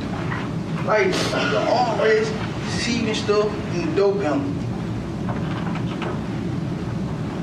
Trying to catch him in a lie here. Okay. Let's see if we lifted fingerprints from where he says he wiped down. What about the outside of the car? Dope pound. Dope pound. You know what I'm saying? Wipe the dope pound down. Anything else? The outside? Nah, just dope pound. And you know your prints on the car? Yeah, I ain't know that my print was on the car at the time, but I'm wiping the dope pound where I know I touch it, you know what I'm saying? Like dope pound and stuff like that. And in the glove department. I was just trying to wipe real fast, but I ain't want the lawn to go out, so I was just trying to wipe real fast, cause it's late. You know what I'm saying? I ain't want to get caught by the cop. It's late. I'm shot, but I'm bandaged up, you know. So, and I ain't trying to let my hair go down because I was on some pills and stuff. What'd you do with the stuff afterwards? What stuff? The stuff you used to clean the car. I just had it already on the towel, and I went back there and did it real fast. Okay, so back just a few minutes ago, I said you walked back there with like containers of peroxide and bleach and a towel, and you said yes. I ain't say that. So I want to make sure you had it was just on the towel. Yeah, it was on the towel. Okay. So just one towel. What'd you do with the towel? I took it back with me. Okay. Who drove you there? My girl. I made her hit the block. Hit the block while she let me out, and I get out and walked up. We back there. And your girl's Angela Arnold. Yeah. And just so I'm clear, when would this have been in relation to you shoot Dolph on the 17th? Same day? No. 2 days, 1 day later, 2 days later? Nah, it wasn't. I can't tell you exactly, but it was a couple days later before they found the car. It was before. It probably was the night before they found the car.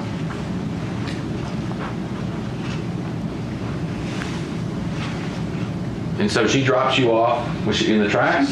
She dropped me off on Barrett, and I got out. Barrett? Barrett Street. Okay. And I got out on foot and walked. But I ain't want her truck seen on this street or nothing. Okay.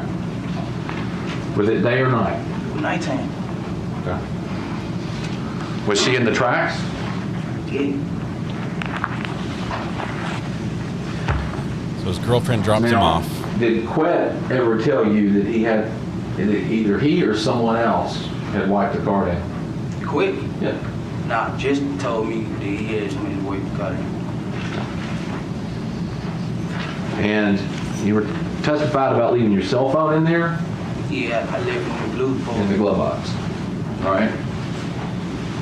But you had already went to Pressure World and done all that by the time you go back to wipe it. Went to Pressure World and done what? Got in your phone. Yeah, I went to Pressure World today. Right after we shut off, like after we split up from the apartment, I went to Pressure World. Okay. Same day. When you talked about in your testimony about getting a car covered. Yeah. When is that in relation to when you wiped the car down?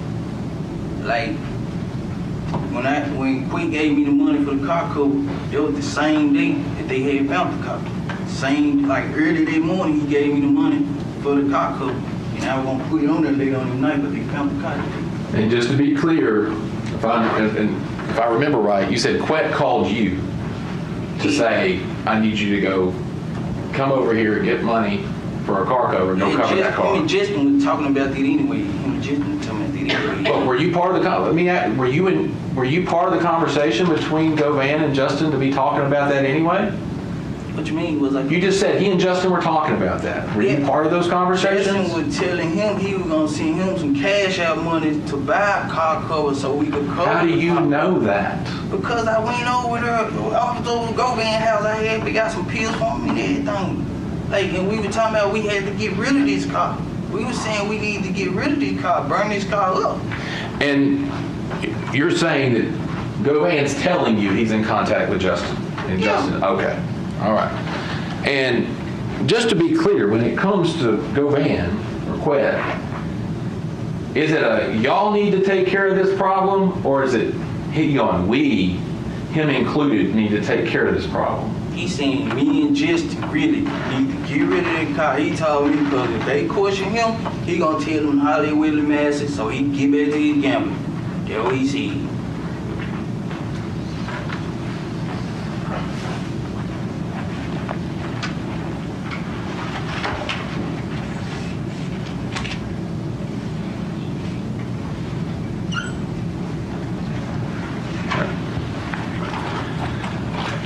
Thank you, Mr. Smith. I know, bro. Thank you. Yeah, I'll be super quick.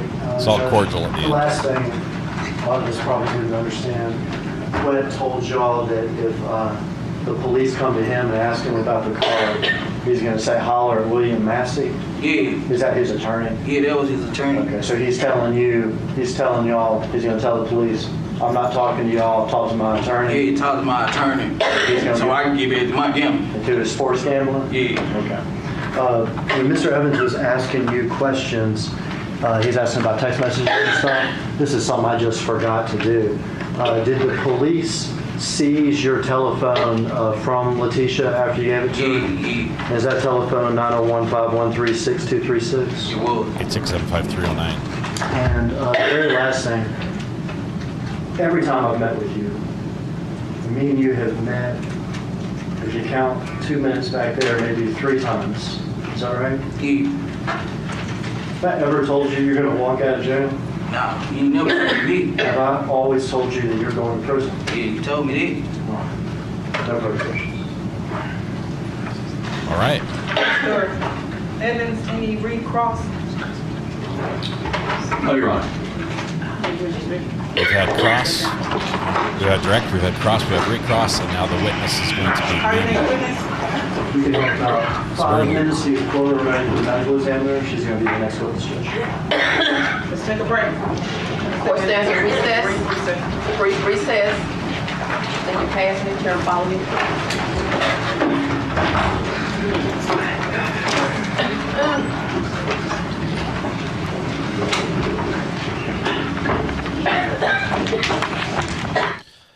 That court is so noisy. It must be air conditioning, but it's just the microphones are terrible. All right. That was difficult to understand in a lot of parts. The witness, every time he got agitated, his voice changed dramatically. It was easier for me to understand when he was agitated than when he was not. Plus, you put all the background noise and everything in there, and it was a struggle. I know some of you are like, "Hey, this I can understand every word he's saying." I got about 75%. But I'm probably going to have a headache tonight because it took concentration to get it, especially with not being able to read their lips as they're talking, and so it wasn't to the point where I could repeat everything I'm hearing like I've done for you in the past, where I listen and I'll translate, or I just repeat something that I'm allowed to listen to, but you aren't allowed to hear directly. What did I hear? Basically, that he's saying my conscience got me. I did this. I was messed up. Once I sobered up in jail, the conscience got to me, and I said, "Hey, I got to make this right." Also, coincidentally, he said initially that he only got $800 for the hit, and then on cross-examination, we find out that his lawyer got $50,000. That came from the source that was supposed to pay him for the hit. So I'm not sure if it went to him directly, to the lawyer directly, or if it went through the witness. But it sounds like he got paid even more than was originally the plan for. His conscience tells him, he needs to own up to this. And he's doing this out of the kindness, of the goodness of his heart, basically. He's come around and said, this is the right thing to do, and I'm going to do it. I'm going to tell the truth. Plus, my lawyer told him to tell the truth. He didn't always tell the truth. He started out lying, and he apparently lied in letters to his family, saying, hey, they're going to let me go. I'll do no jail time. They'll have to let me go. I'm helping them out, and so I do this deal, and I'm taking this deal even though I didn't do it. Is what he tells the family. I didn't do the crime, but it's the best interest for me to take the deal so I can be let out. The state says no. Every time we've talked to you, we said, look, you can help us, but you're going to prison. When it comes to sentencing, though, honestly, we expect, because he's pleading guilty, he still has his day in court coming up. He's going to plead guilty to those charges, and he's going to say, Your Honor, or his lawyer's going to say, Your Honor, I'd just like you to consider the fact that he did turn state's witness against his co-conspirator and testified truthfully and was cooperative throughout the process, and hopefully have some sort of reduction in sentence because of that. So that's what he's hoping for. But there's no deal on the table, apparently. Nothing. He's not going to walk free out of this one. He is going to have some jail time. Let's see. We talked about the money. there's a lot of confusion back and forth about what happened when, and there's some gray area. Him wiping down the car. How did he wipe down the car? What did he use? Where did he get the chemicals? How did he bring the chemicals back there? And that seemed a little foggy. He didn't. Initially, he just had a vague answer about, I just went back there and wiped down the car, and it was at night, and it was quick. And I just brought all the stuff with me and wiped it down and then left. And then it turns out that it was like, I actually had on the towel already. I had the chemicals on the towel already, and I went back there real quick and did it. I had my girlfriend drop me off. She drove around the block a few times while I was doing that, and then I headed out there, took the towel with me. And then what areas did he wipe down? Well, I wiped down the seat, the glove box, the door panel, the outside of the door, any area I thought I had touched. He wiped down. Turns out he didn't get all the areas because his fingerprints were on the car. I think actually on the door handle. But that's where it ended up. So, interesting witness. I would say it was a good witness for the state. He did come across as truthful initially under cross-examination. We see that he is okay with bending the truth to people he loves, to people that are close to him. He says, I'm doing this because I got a conscience, but he took the money. He doesn't have a problem with taking the money from the hit because he's like, well, I did the job already. BAP, this is RA. How are you doing? Great. What's on your mind? Yeah, I just the whole time I've just been thinking with this trial that rapper Young Dolph was one of those people who initially had a rough beginning, but he had already turned his life to something more positive and was encouraging people towards something more positive, right? Yeah, it sounds, then you have these other rappers who want... And it sounds like he was trying to help people as well. Like other young kids that were probably in the same situation he was in, he was trying to sort of get them started. Like he was doing good things in a rough neighborhood, in a rough area. Yeah, that's exactly true. And then you have these other rappers, the rival CMG or whatever, who wanted him to sign with them, and because he didn't, they took his life, and it's so senseless. Yeah. Well, I don't want to paint him completely as like a Robin Hood, because clearly they've got guns and things that were not legal.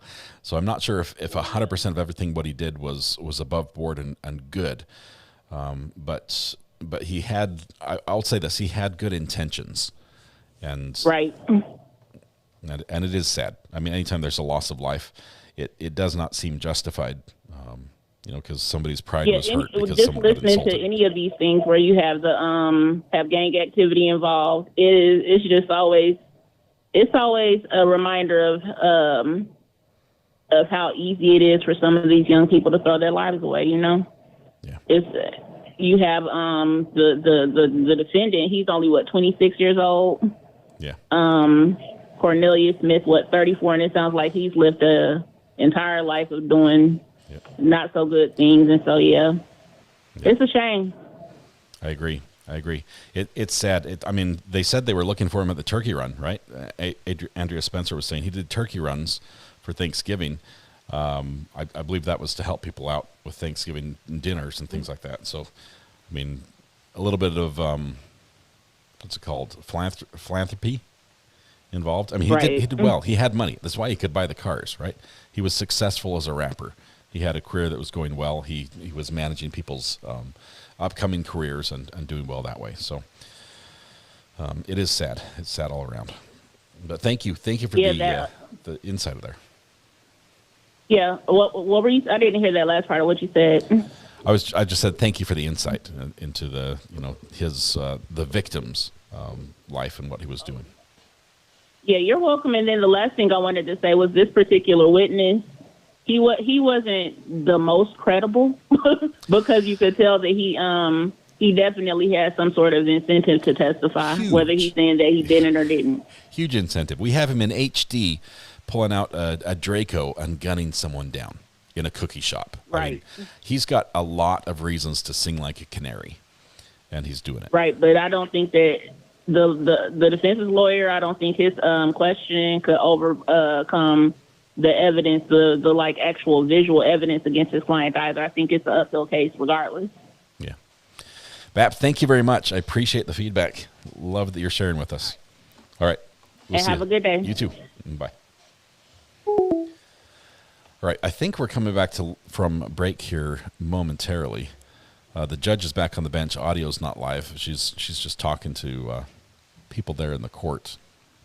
But we might have audio here in just a minute. So I'll turn it down a tiny bit because it's a bit of an earful every time they turn that volume up. It's just like it's like working in a machine shop, just having constant noise in the background. But it's a courtroom. You'd think with the carpet it would be a little quieter. Memphis, I believe we're in Central Time. Yes. That's my thought. I know that, yes, we're in Central Time.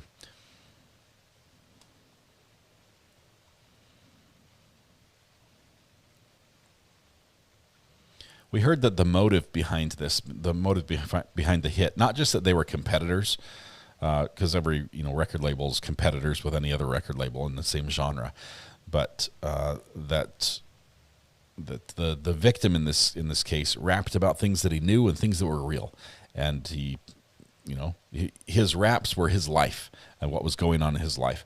And so when another record deal approaches him with the deal and says, "Hey, we want you to do this, that," he would include those details in his raps, and so you're basically naming names a little bit, and he didn't pull any punches about who he liked and who he didn't.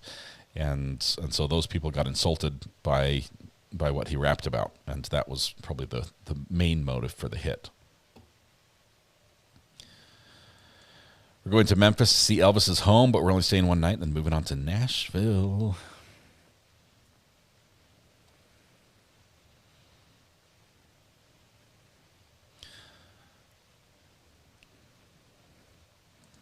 Bap, thank you very much. I do appreciate that call. I really do.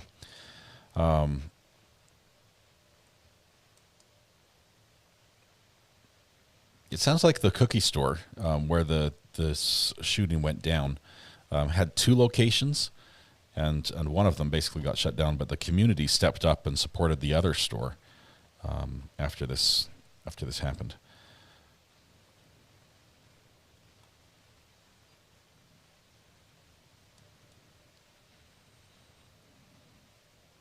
Let's see.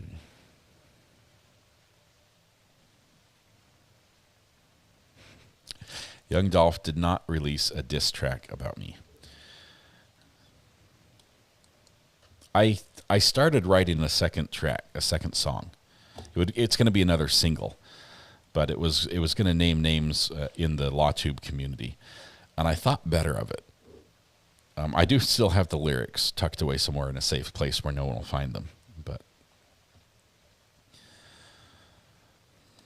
I don't know. Maybe there'll be a sequel to the big deal. The judge is having a great time talking to people in court.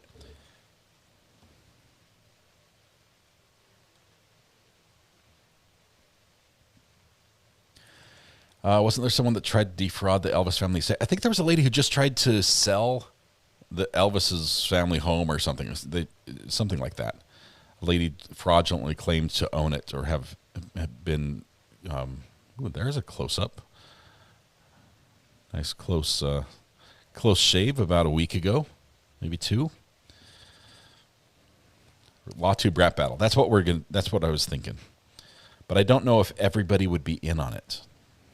I mean, you know the rap battles of history on YouTube, which some of them are really good and some of them I would not recommend. But it was going to be that style.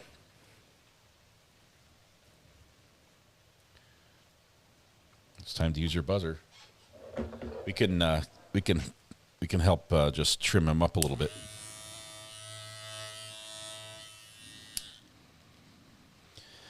Hearts Wild, yes, this is a live trial out of Tennessee.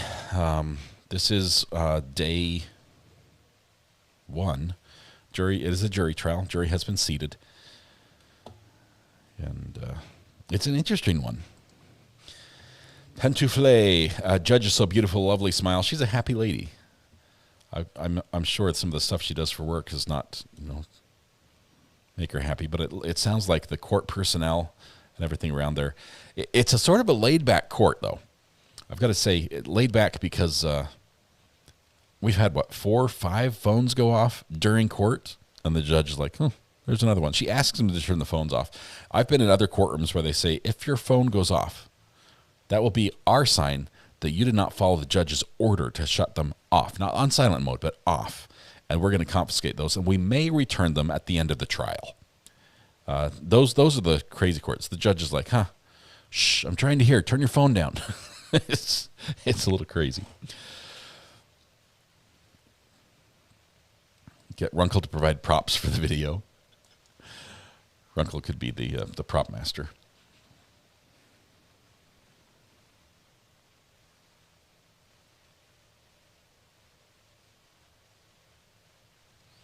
Misbehaving, telling us a little more details about the story about the Elvis Graceland scam. The lady claimed she loaned money to Lisa Marie, and Graceland was put up as collateral. And then she what's that called when it's a lien? She executed the lien and took the property, and then was trying to auction it off. Not so laid back that she doesn't appear behind bulletproof glass. That's the drum screen from the Church's Sanctuary. I don't know why it's up there around the judge right now. Scam liens. This is crazy. I was on let's put it this way. I was on a reputable website, a reputable news website, and got an ad for a company that was teaching people for a fee how to file those false liens and take over properties without paying any money down. It's out there. I mean, I'm sure this lady maybe she was a customer of theirs, but it's crazy. You see that in court once in a while. The people that say they filed some paperwork, they file a lien, and thus they own some property. They just squatters' rights and everything else. It's wild. It shows up in some of the courts we follow. I think Judge was the last one we saw. The ponytail judge. We don't watch him very much. Man, he's good.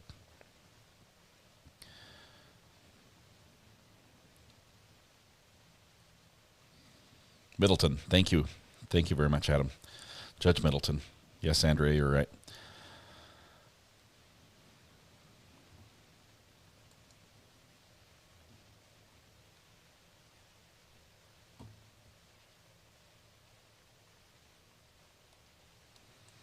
Ace King, welcome. Green Bay, Wisconsin.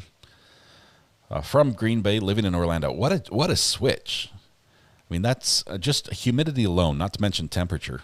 That is two different worlds, Ace King. Two crazy states. Glad I found this channel.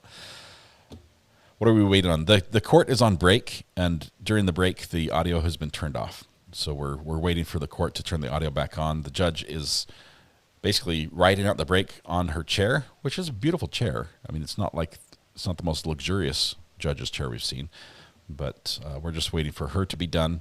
Once the jury comes back in, we'll get audio again. Trial will commence. Title company's worst nightmare. Yes. Oh, man. Drama Llama went from Arizona to Tennessee. Tell you, last night when I was supposed to be going to bed early, I jumped on a website which I'm a huge fan of. It's called Landwatch. Landwatch. It's basically a realty website, but they list properties that typically have more lands than just your average home on a city lot. And you can say, well, I want a ranch, or I want farmland, or I want undeveloped acres and everything. And I can fall down a rabbit hole on that website and just disappear for ages. And I did last night. So I think I favorited like 20 different properties. They were like, I don't know, $1 million+ homes. Okay, so well outside of my price range. And oh man, there's some crazy properties out there that are beautiful. I would love to have a property that had what they call live water, moving water on it, like a stream. I'd like it to be year round, not just like flood runoff from a rainstorm. And I want it to be clear. I want clear water. Nothing wrong with the Tar River here in North Carolina. which is not named that because that's the color of the water, although it is about that consistency. But I'd like clear water. It can be a small stream, but it's got to be clear. The ideal property, Arms Family Homestead on YouTube. Oh my goodness. I don't want all the animals that they have, but they've got that property with the stream that runs through it, and they have to drive through the river to leave their property. And they can fish there and catch, I don't know what they are, white bass or whatever in the stream. I was house and property window shopping via the internet. I've done that for years and years. I have multiple different accounts on LandWatch with saved lists of homes. Do I watch football? I do enjoy watching football. Generally, I only watch on like Thanksgiving, during the Thanksgiving period. New Year's Day, I like to watch some of the games there. And then occasionally there's some teams that either my family has gone to college there, and I like to watch college. I'm a big fan of college football more so than NFL.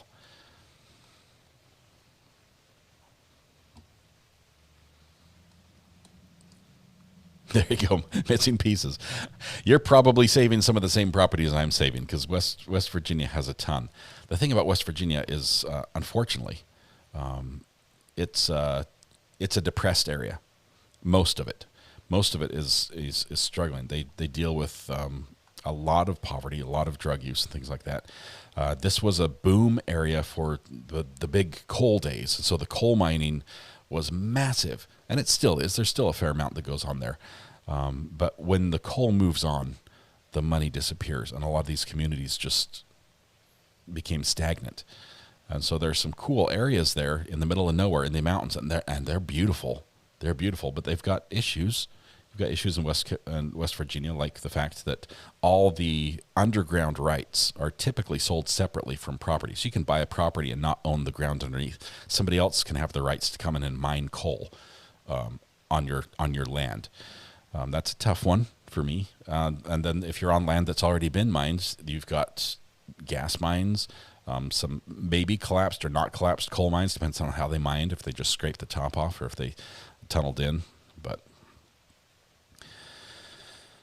we can always give a Dallas Cowboys report. Weather Watch still rubbing it in a week later. Should be back from break here in just a minute.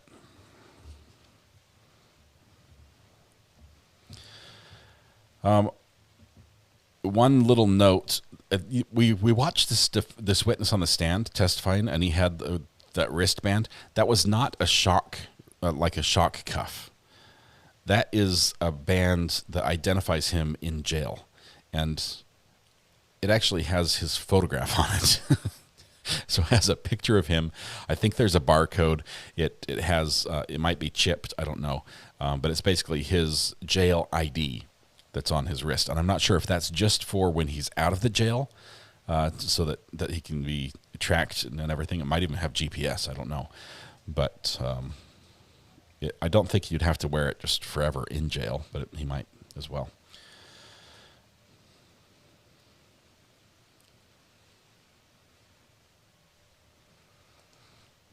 Disha. Yeah, so you're pretty much just a Chiefs fan, is what you're saying. Is that right, Disha? Chiefs fan before Taylor Swift. I was raised on Jayhawk Sports.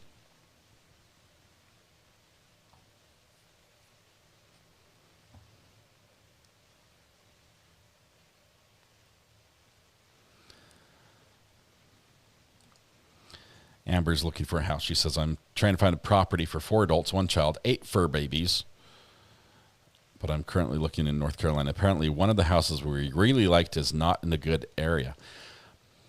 Don't just take my word for it. There are some areas of that town, and I know which one you're talking about, that are really good, that are nice, that are beautiful and amazing. I would say you'll know which part of town you're in just by driving around the neighborhood.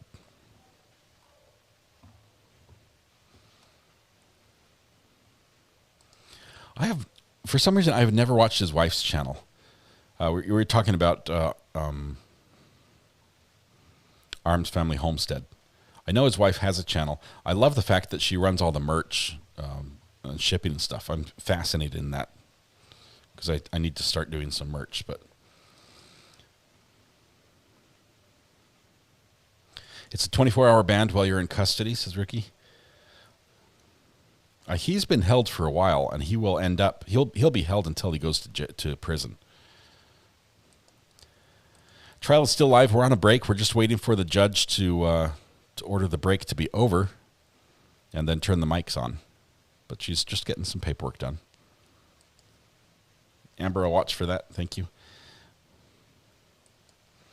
Bite Me. This is a trial. It has many similarities with the Young Thug trial, other than the fact that it's not RICO, it's not in Florida, and it's not going to take 2 years to prosecute. This is a gang, rap, drug. It's got all those same elements wrapped up again, rivalries, and murder. And so there was a murder that took place. It was captured on video. It was very clear, better than pretty much any bank robbery footage you've ever seen. Not just was it captured, but also some of the before and the after, both in elevators and parking lots. There's a lot of footage that was captured of the event. So it is a whodunit case. Defense is saying it wasn't me. And they're saying that it was somebody else because they did wear masks and hats, and you can't see from the video footage who it was. But when you take all the video footage together and put it together, it becomes pretty clear who's who because of the very distinctive clothing that was worn, even though it's just, it's mass-produced clothing, but the combination, the Bass Pro hat, the shoes with the little white blaze on the front, and the way everything was worn and together in totality. It seems a pretty strong case. What's the time difference between here and the state? They're 1 hour. They're in Central, so by here, if you're talking East Coast, they're an hour behind us.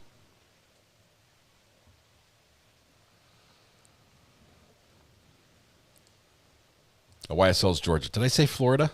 I did say Florida. We're in Tennessee and not Georgia. Thank you for the correction, Ohio Palm Mom.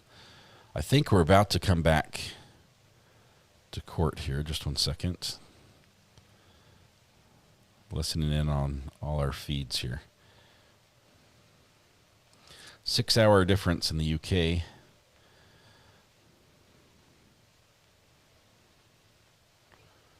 So it's Young Thug plus Tellus. Sort of. Steve N., thank you. I'll check the burner right now.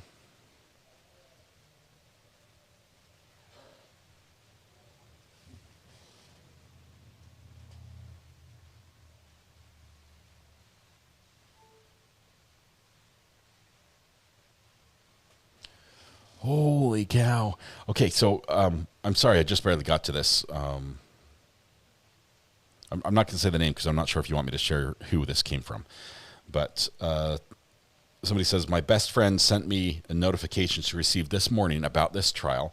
It's from a local news company in the area, local to this trial. And it says, happening today, and it has a dolphin emoji.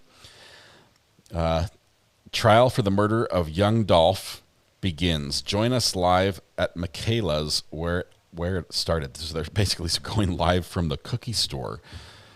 But they use a dolphin in the text message. Wow.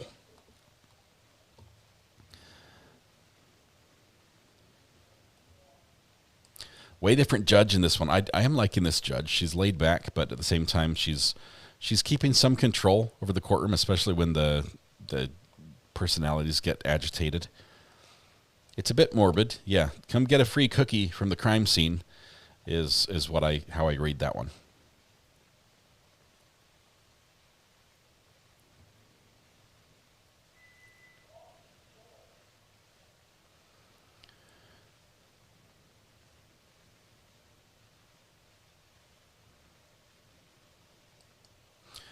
The cookie store closed down that it happened at. There's another downtown. So it's at I think it's at the second one. But apparently they're great cookies. They're butter cookies, right? They said something about buttermilk or something butter cookies with frosting. I'm all about the cookies. The cookie shop memorialized young Dolph too. Well, he was a patron of theirs, so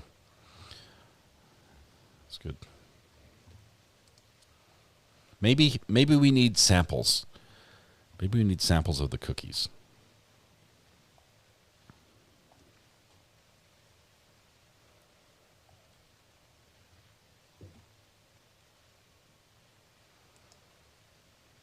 If we could get 1,100 samples of Michaela's cookies sent out to each one of us, well, one of them to each one of us, just really quickly, that would be great if somebody wants to volunteer. You can buy them online. Say no more. I'll order mine. You guys take care of your own. Michaela's cookies.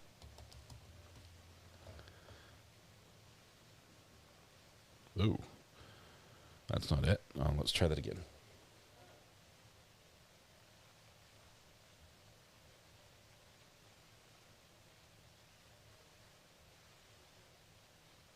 Sorry, I said Michaela. It's Makita's.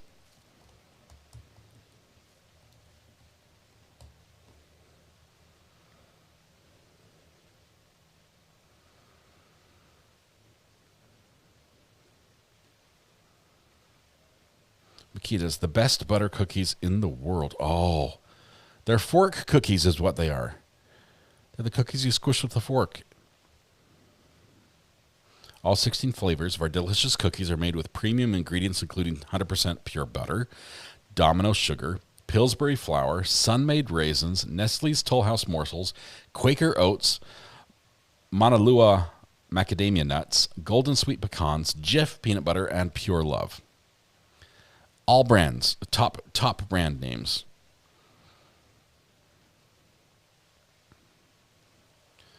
Let's see, they've got butter cookies, chocolate chip cookies, lemon goodness, M&M cookies, macadamia nuts, oatmeal cookies, peanut butter cookies, pecan cookies, sensual strawberry, sugar cookies, tea cake cookies, and a variety dozen. Variety dozen is $40.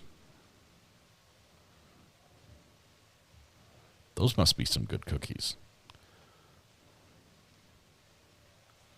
Looks like they're all $40. You can get a baker's dozen for $40, or 52 fun-size bites for $40, or 60-bite tray for $40. Everything's $40. I don't think he was buying $40 worth of cookies that day. Virginia, that's the way they wrote sensual strawberry. I had to read it the way it was written. It was like sensual strawberry.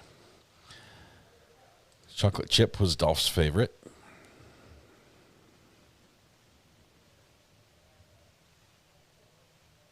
You can order and get a personal note.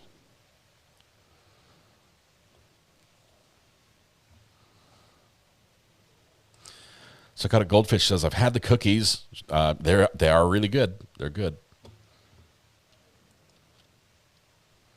I think online you can only buy them by the dozen. Oh, it's a baker's dozen. Baker's dozen. I think that means 13.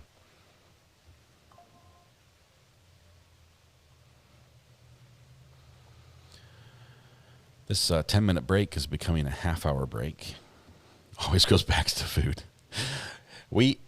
There's never a time when food is not an appropriate topic on this show.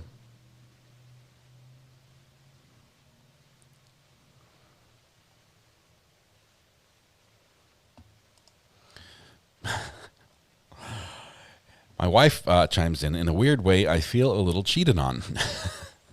Well, if someone would make me cookies at home, I wouldn't have to go to Makeda's in Tennessee and get me a chocolate chip cookie. I'm in trouble now. Oh, man.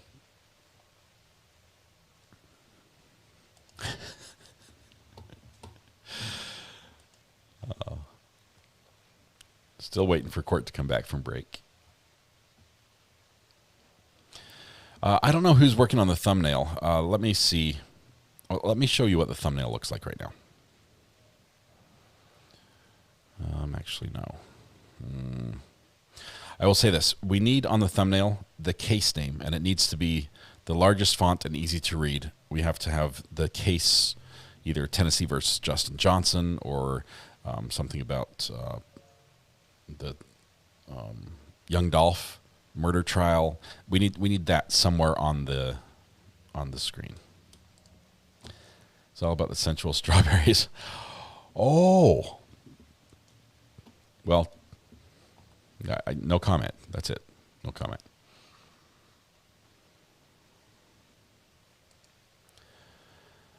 That's good news. If the storm track stays west, well, if it stays west of me, it wraps around, and then we get the flood water anyway, downstream.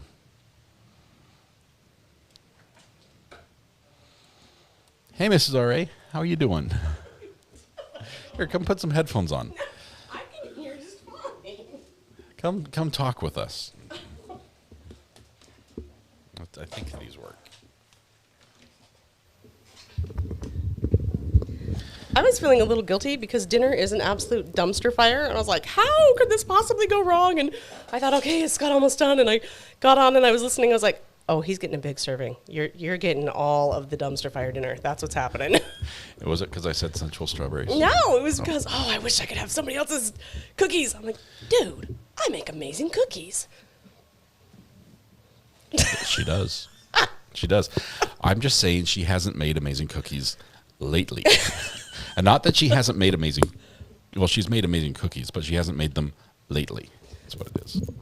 I pushed a button on your thing, and now I don't know what it's doing. Static in my ears. Sorry. It's good. You're good. No more cookies for me. I'm here to enforce your diet. No soup for you. She did make me a salad, a beautiful salad today, which I ate. You ate part of. Most of. He's like, what did you put on this? I picked off all the cran, raspberry, prune things. I think those are yummy. They're like pure. They're way too sweet for Italian dressing. Oh, yeah, I don't use the dressing. No bueno. What did I make for dinner? I don't know. It was like some sort of light what lemon. What did you attempt to make? Oh, my gosh. It was a happy end of summer lemon pasta thing. And actually, I really like the basil that's in it. But, oh, my gosh, it's not good. I don't know what went wrong there. Maybe I skipped a step or something, but it just looks like a 5-year-old had some ingredients and sort of threw them in a bowl and mixed them up. I'm like, oh, good. But I can tell you one thing. It's going to be delicious. Yeah, okay. You can't have any more of my chocolates. We're done.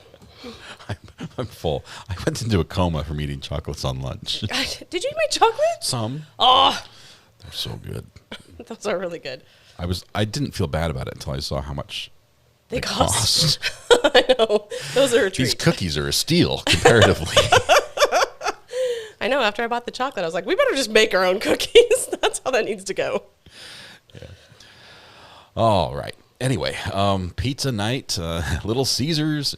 Yeah. Yeah. No, we're eating this. We're going to like it. And I tried to fix it. Because I was like, how about let's have some lemon chicken go with it, and it will make it better. And I'm pretty sure I just burned the chicken. That always works. Whatever. Yeah. It's fine. I'm excited. Why don't you bring in a plate of it here with a little garnish? Because I don't want people to see the crappy food I made. It's not good. Andrea Spencer says, I'm on the OBX. We've been way too lucky, way too long. Talking about the storms, there might be a named storm coming in. Really? And it might miss us. It might go inland further, which would be good. But usually what happens is they hit land and they just they hook. They hook right. I know. They slice. And they either go around us or they go over us and sort of just drench. Hang out them. We've got to fix our roof before anything like that happens. Not for that much money. Yes, or I would. We will. Do you know how many 5-gallon buckets we can catch rainwater in for the amount of money they want to fix our roof? Yeah, for? but do you know how much a new roof costs? I could build a little funnel system with hoses that will just catch the water and then spit it back outside, and then it wouldn't cost anything. Or we could fix the problem. How about you give me all the money they want? Yeah. And then You're going to get on the roof? No, I get someone else to do it for less than that. Okay. Anyway, OBX is beautiful, by the way, but we don't want them to know this. It is. Oh, it's Don't tell anybody. pretty. You know what? Let them think that Florida has great beaches. Let them think that the Gulf Coast is just heaven. Nobody needs to know that the OBX exists. And Our we'll children, just keep it our little secret. Our children are straight up spoiled. I was talking to them and I was like, hey, what are the special North Carolina things? Let's do some North Carolina things. And we're like, let's go to the beach. And one of our kids, adoption, all right? Yes. He was like, oh, I don't really like the beach. I said, what do you mean? It's gorgeous. He goes, there's too much sand. I thought, are you kidding me? We're complaining about the gorgeous sand. All right, we're about to get back to trial. We've got the defendant back in court, and there's our sound. So we're ready. All right, I'm looking forward to dinner. Thank you. Love you.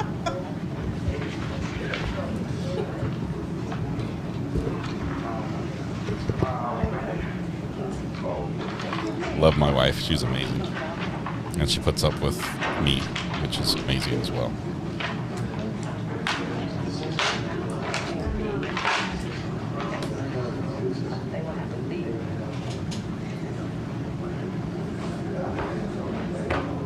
I will eat it and smile. That's how I make up for Gentlemen, it. before we get started, the next witness will be the medical examiner. Ooh. And I'm going to admonish you now, if you don't think you're going to be able to remain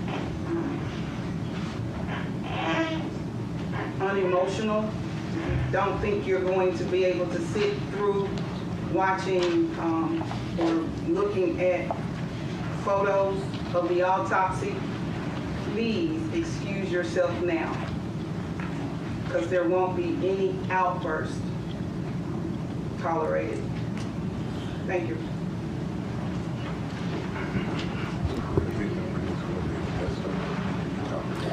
All right, so there's our warning. We may see some very graphic pictures during this portion.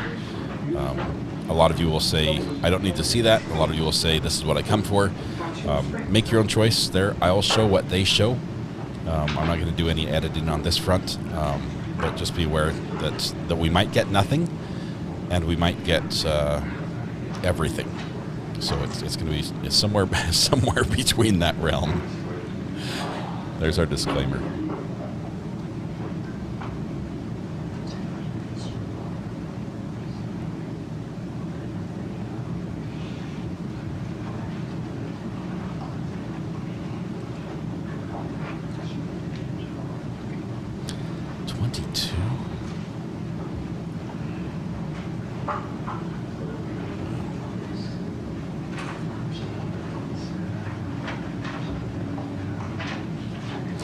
There are a few times where I've had a dinner where I've made an executive decision and I say, kids, you don't need to eat this. I'm going out and getting pizza. But it's been very rare. And it's been a consensual decision with my wife and I. But most of the time, I'll eat it.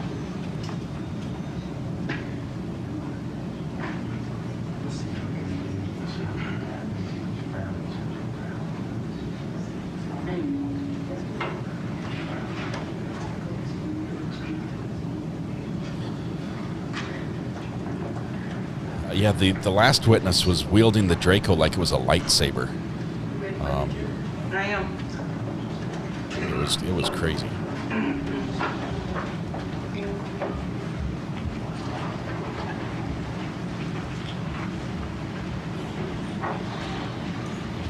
This will be the first witness we're allowed to show their face on, so that'll be fun.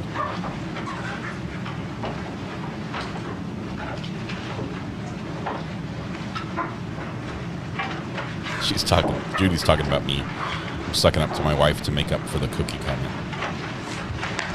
Let's pan up a little bit, cameraman, so we can show this. There we go. Thank you. State, call your next witness. State calls Dr. Juliet Scantleberry.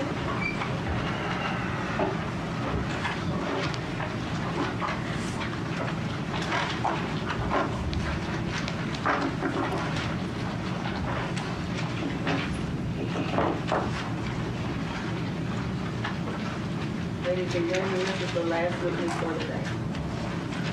Last witness of the day.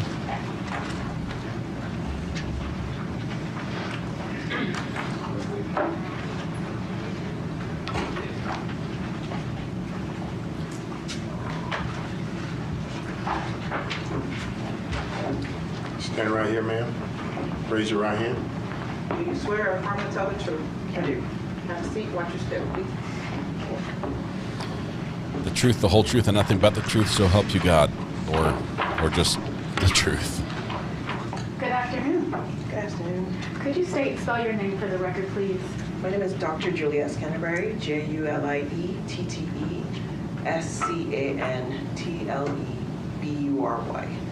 I'm sorry. She says, I'm sorry. Okay, Juliet, Juliette, Scantlebury, Scantlebury.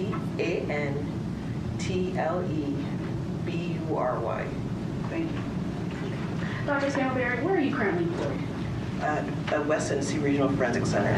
Okay, and what's your position? I'm an assistant medical examiner. And how long have you been in that position? 5 years. Okay. And what does your job consist of? Performing autopsies. Okay. So could you tell the jury a little bit about your educational background? So I attained my Bachelor of Science in Biology at Howard University. After that, I completed my medical training at Howard University College of Medicine. I did an anatomic and clinical pathology residency at Washington University in St. Louis. And then I did some forensic pathology fellowships at St. Louis University. Okay.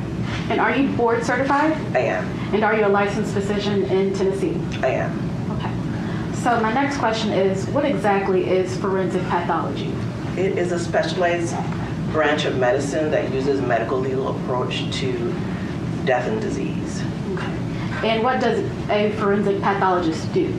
So they perform autopsies to determine cause and manner of death in certain cases based on a jurisdiction. Okay. Can you tell us what is an autopsy? An autopsy is basically an external and internal examination of a deceased person, and you do a basic overview of the external, noting any trauma, medical disease, or any findings like tattoos or scars, and then internal examination to note if there's any injury or medical disease, and with all of that, determine what caused the death of a person. Okay. So what are the different stages of an autopsy? So it kind of starts with the investigation, and with the investigation determine what level of autopsy needs to be performed. And first stage would be reviewing the materials. The next stage is determining if x-rays or anything needs to be done. And then external examination, once the body is undressed and photographed, the doctor will take external view of the body, noting any demographic information like hair color, eye color, if there are teeth, their tattoos, scars, then note any medical intervention, if they were having IVs, and also any medical disease, if they had any changes on their bodies, and then trauma is assessed externally. Okay. Have you ever performed an autopsy? I have. About how many would you say? Over 2,000. Okay. So could you explain to the jury exactly what does cause of death mean? So cause of death is the immediate reason that led to a person no longer living. So it's more what occurred in the body that led to death. So if you were shot, it might lead to exsanguination, you losing blood, and that would lead to your death. So it's basically what started the chain of events that led to somebody dying. Is that different from manner of death? It is. How is it different? So the manner of death informs what happens to the cause of death. So manner of death is circumstances around those causes. So if it's something that happened naturally, that your body did all of it, that's natural. If it's something at the hands of another, it might be considered a homicide. If it's something that is happened in the course of doing something else, but it wasn't intentional to cause a death, it might be accident. And have you ever testified about your findings in court before about an autopsy? I have. Okay. Have you ever been qualified as an expert witness in the courts of this county or any other county? I have. Okay. And how many times about that? I think 4 times in Shelby County and a little bit more than that in outside counties in Tennessee and in St. Louis City and some St. Louis counties. Okay. Or Missouri counties, I should say. Your Honor, I now tender Dr. Scandalberry as an expert in forensic pathology and ask that she be allowed to state her opinions as to a reasonable degree of certainty, medical certainty. We would stipulate as to her expertise and have no objection. Thank you. I qualify Dr. Scandalberry as a expert in the area of forensic pathology. Thank you, Your Honor. So, Dr. Scandalberry, I now want to ask you about a specific autopsy. Autopsy number 2021-2619 for an Adolph Thornton Jr. Did you perform this autopsy? I did. Do you recall when the autopsy was performed? On November 18th, 2021. And did you make a report as to your findings and conclusions as a result of the autopsy of Mr. Thornton? I did. Okay. I want to pass you a document.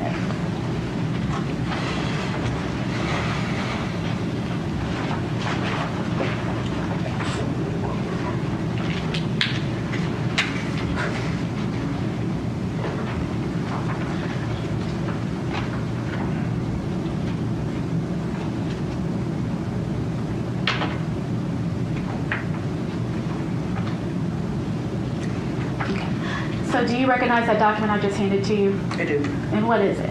It is my autopsy report and some supporting documents. Is that your signature down at the bottom? It is. Okay. Your Honor, I would like to have the autopsy report entered into evidence and marked as the next numbered exhibit. No objection. This is a multi-page document entitled Office of the Medical Examiner, West Tennessee Regional Forensic Center. Name of decedent Adolph Robert Thornton Jr. With the state number 21-79-4134. We'll mark this as Exhibit 27.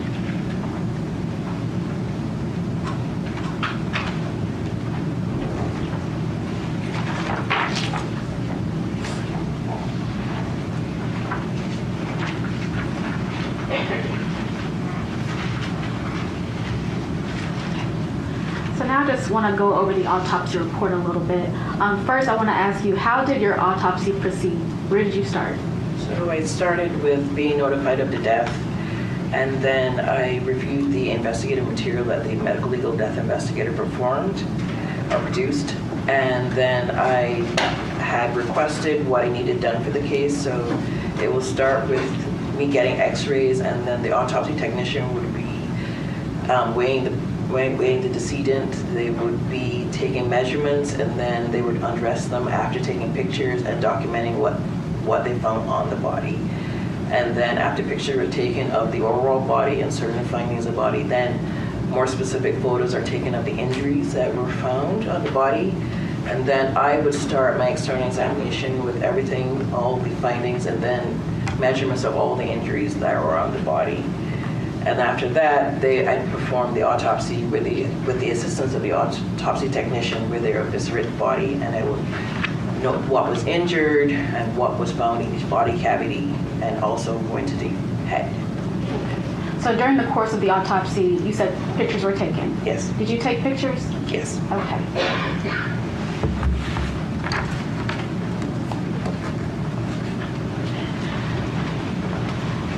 I'm actually going to hand these to you one by one.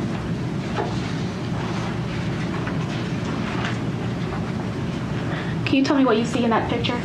So this is the right side of the head and neck, showing a large wound on the right jaw. Okay. You can place that one down. So because these have been previously marked, I need to know which one you're sending. Your Honor, this is actually going to be exhibit number 16. That's been previously marked. And now as to the exhibit number 17 that's been previously marked. Dr. Scandalberry, can you tell us what you see in that picture? Yes. This is the back side of the body, mostly highlighting the right back with several wounds, and some wounds are noted on the left side of the back as well. And you can see the wound on the right jaw. You can place that one down as well. As to exhibit number 18, Could you tell me what you see in that picture?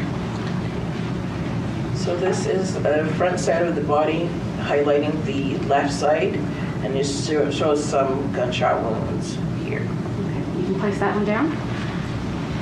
And as to exhibit number 19, what do you see in that picture? So this shows the right wrist and hand and a little bit of the forearm, and it shows some gunshot wounds. This one mostly highlights a wound at the right wrist. And this is exhibit number 20. Could you tell us what you see in that picture? So this is a wound of the left forearm right here, and it shows a gunshot wound of the left forearm. And exhibit number 21. What is shown in that picture? This is an overall picture of some of the clothing that was removed from Mr. Thornton. Okay, you can place that one down. And exhibit number 22, is this also some of the clothing? Yes. This is a shirt, and it has some markers that indicate where some defects in the clothing were found. Is that the front or the back of the shirt? I'm not certain, but it looks like the back. Okay. And you can place that one down as well. And exhibit number 23, what do you see in that picture? So this is the front of a shirt, and it also has some markers indicating where some hole defects were found. Okay, you can place that one down. And exhibit 24. This is an undershirt with markers showing where defects were found. Okay, you can place that down. And exhibit 25. This is overall of some property that was found on Mr. Thornton. It has money, some jewelry, some cards, and a condom. Okay, place that one down. And exhibit 26. What is shown in that one? This is an overall view of bullet fragments from the right jaw that were recovered. Okay, you can place that one down. Your Honor, we are asking that those photos that have been previously marked be entered into evidence.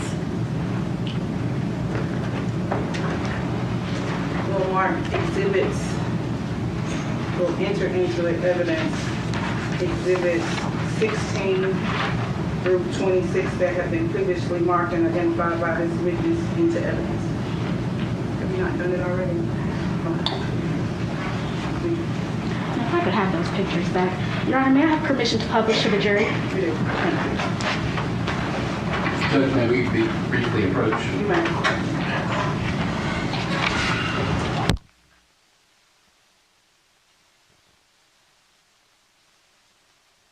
As they approach her, I imagine the topic of discussion is whether or not these pictures will be allowed to be shown to the public or be able to be televised. I'm eating my second helping of dinner, and it is yummy. She was pulling my leg. Dinner's delicious.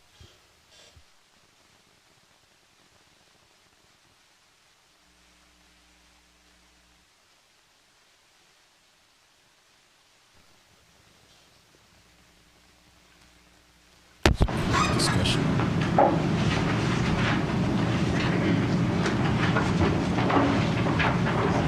Dr. Spielberg, can you hear me okay?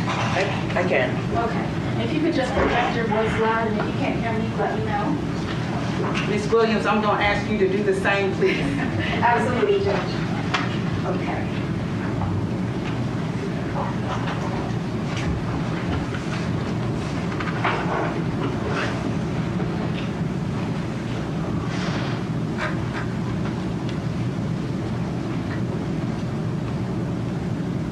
Dr. Scantlebury, I believe this photo might be a little bit blurry, but could you tell the jury what is actually shown in this photo? Okay, so this is showing his, do you have a pointer by any chance?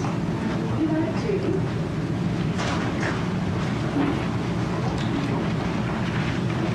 Yes.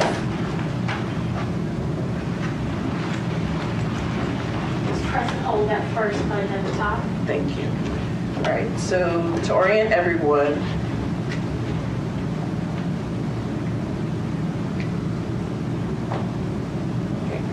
So this is the top of his head. This will be his torso here. This is the right side of the body, his ear. And this large defect here is a gunshot wound of the right jaw.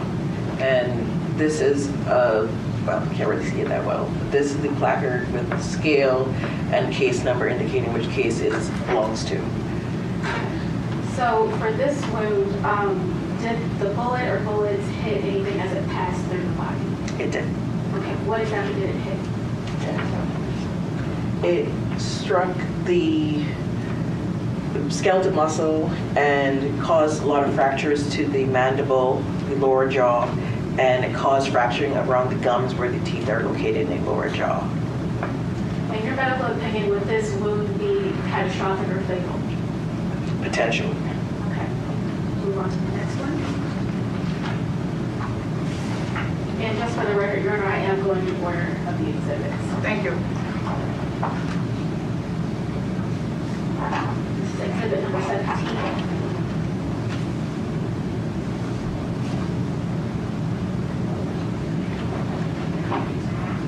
Dr. Scamberry, can you tell us what we're looking at right here? We're looking at the back of the body.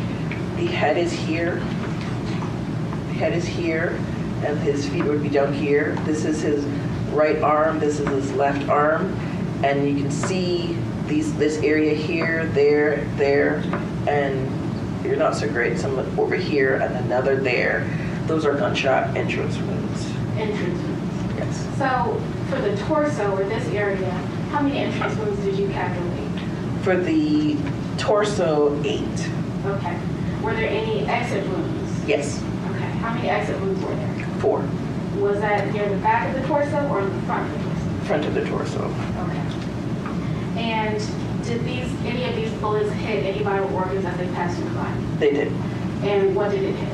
It hit the right lung, liver, the thoracic aorta, which is a major blood vessel that supplies blood to the whole body, small intestine, several ribs, and some vertebrae. And could those wounds be potentially fatal in this instance? Yes. And if I could ask about the trajectory of the bullets as it passed through the torso, what directions were they coming from? So for these wounds of the torso, they had a very mixed pattern, but most of them, the general track is forward. Okay. So it came through the back to the front. To the front. Yes. Okay. Moving on to the next one. So he was shot in the back and probably shot a few more times as he fell.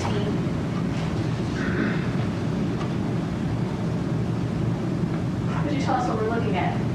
This is the front of the body, mostly the left. This is his left arm here, his head is here, and his lower body would be here. And it can show a gunshot wound here and here. And are those exit wounds or entry wounds? Exit wounds. Okay. And how many did you say again that you calculated? 4. Okay. All right. Moving on to the next one. This is exhibit 19. Dr. Scamberry, can you tell us what we are looking at right here? This is the right side of the body, mostly highlighting the right upper extremity. This is the forearm here, the wrist, and the hand. And it highlights a large wound, gunshot wound of the right wrist.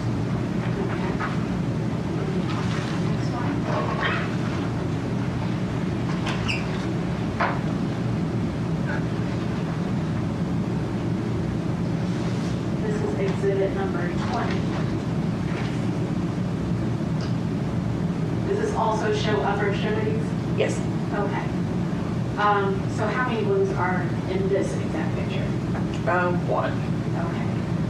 Moving on to the next exhibit, which is exhibit 21. Now, are these the victim's clothing? They are. Okay. So, exactly what did he come to? What was he wearing when he came to you? These clothes. Okay. So we have two shirts, pair of jeans, boxers, shoes, and socks. Correct. Okay. Was there any property found within his clothing? They were. Okay.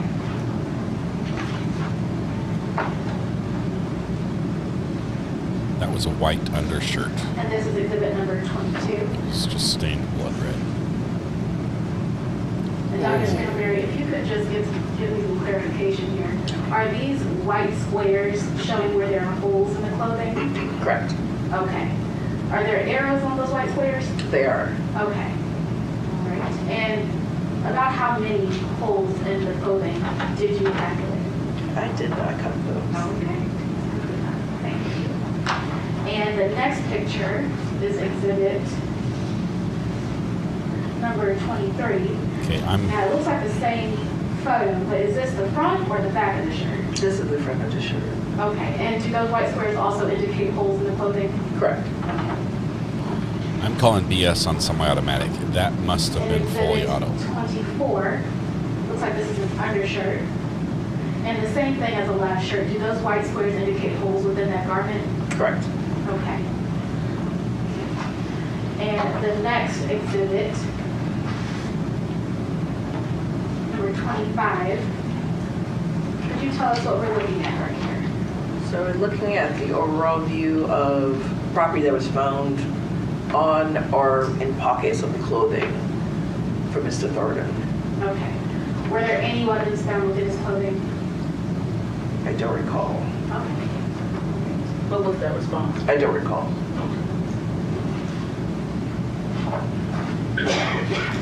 And on to the final exhibit, number 26. What are we looking at, Dr. Stanberry? This is the brown area is an envelope that we use to package any ballistics that we recover from the body. And these are multiple bullet fragments that were recovered from the right jaw. Okay. Regarding the bullet fragments that were recovered from the right jaw, would it be within your job duties to conduct tests on those fragments? No, it would not. Okay.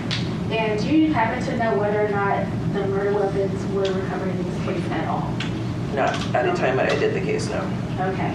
So if the murder weapons were recovered, would it be within your job duties to conduct tests on them? It would not be. Okay. Just a couple more questions. So, Dr. Stanberry, what is a toxicology test? At the time of autopsy, we take certain fluids, usually blood, sometimes liver, and certain fluids also from the eye, and we submit it to a toxicology lab, and they run a particular test that I order, and based on the drugs that they look for in that particular test, it would test it against the blood, and whatever is detected would be read as a positive finding. Okay. And is a toxicology test a standard part of an autopsy? Most cases, yes. Okay. And did you conduct a toxicology test for this victim? I did. And what were the results of that test? It was the active ingredient of marijuana was detected. Okay. So as to the total entry wounds to this victim, how many were there? THC. 20. 20. Okay. How about the exit wounds? 4. Okay. And in your medical opinion, were these gunshot wounds enough to cause death? They were. Okay. And within a reasonable degree of medical certainty, did you render an opinion as to the cause of this victim's death? I did. But what was the cause of that? Gunshot wounds of the head, torso, and neck. Okay. And did you render an opinion as to the manner of death? I did. And what was your opinion? Homicide. Your Honor, I will pass the witness. Mr. Evans? Thank you, Your Honor. Just have a few questions.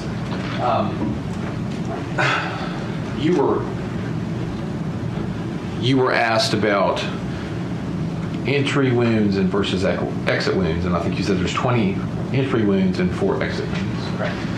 You were also asked some questions about ballistics, I think, or used the term ballistics. As far as ballistics go, within your job and your responsibilities, do you recover bullets from the body that are still in the body at the time of the autopsy? Yes. How many of those did you recover? So I recovered 4 bullets that were related to this shooting, and then there were 3 others that occurred, like he had in his body from before. So remote bullets I found 3 of them. All right, so 3 from him being shot some other occasion. Yes. Okay. So 4 related to this shooting. Yes. And then, does that include fragments, or is that a different category? So in this case specifically, he had several fragments, and some, due to evidentiary value, they're very small. I didn't recover all of them, but I recovered the larger ones, yes. Okay, and is that inclusive in the number that you just gave me of the bullets recovered? Yes. Okay. Were some of those intact? Most weren't. Most weren't? Yeah. But to your recollection, were any intact? One was intact? And it would be your procedure and policy as the medical examiner to package any of those bullets and bullet fragments in the brown envelope, right? And send those back to law enforcement to let them do any potential ballistic firearms testing on them, correct? Correct. And did you do that in this case? Yes. All right, thank you. Can you redirect? No redirect, Your Honor.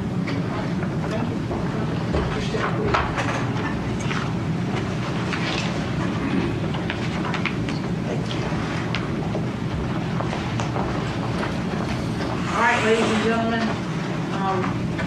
you have heard something. You have not heard everything you're going to hear. So I ask you to go and have a good evening with dinner. Don't talk about this, please. Just enjoy your evening. Eat well, sleep well, and we will see you back here in the morning at 9:30, and we'll get started with you. Thank you. You may adjourn the court. All rise. This honorable court stands adjourned until tomorrow morning at 9:30.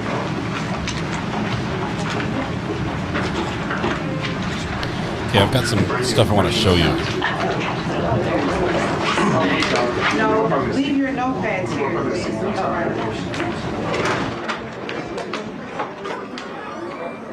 Leave your notepads, everybody. Leave your notepads and then leave. Court is adjourned till tomorrow. What time are they starting tomorrow morning? 9:30?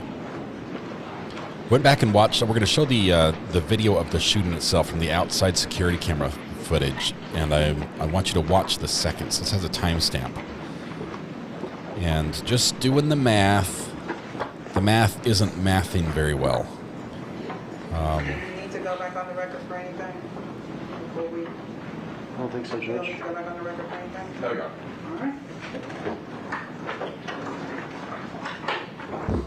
9:30 tomorrow. All right. Sounds good. Defendant goes back into custody. They say, walk this way, please. It's like, oh, I thought I could go home. No. We've got your accommodations cared for. All right. There we go. So let me do a quick little change here and show you what I'm talking about. We are back. Let me go full screen on this one. Here we go. We're back at this video. Okay, this is the moment of the shooting outside the cookie store. This is the witness who testified. That's him running up. That's Cornelius as he's running up. He's carrying the Draco. We don't know much about it, but he said that it was a semi-automatic firearm. So watch the timestamp here. We've got 12:22 and 55 seconds. He's running, 12:22:55, 12:22:56. We're going to count starting right here. Now, if you watch on the far right-hand side of the screen, and I'm talking, let's see, right over here in this area, if you can see my mouse, just over the sidewalk. Watch right here. We're going to watch for the moment the door breaks, because the door breaks like instantaneously as this is going down. So we'll step forward. It's in the 56 second that it starts. So you guys are almost point blank, and then boom, right here. You can see the whole door it just shatters, bam, with one shot, and glass starts to fall. Okay, so if he starts shooting at 56 seconds, the gun is bucking all over the place. Boom, boom, boom, boom. It's spray. I mean, he almost drops it right here. He's holding it literally like horizontally across his body. Okay, still shooting. Boom, because we know he's shooting because a bullet went off right here, and you can see it. Boom, you can see that. You can't see it very well because of the angle I've got, but still shooting, spraying up. We've got multiple casings in the air at the same time.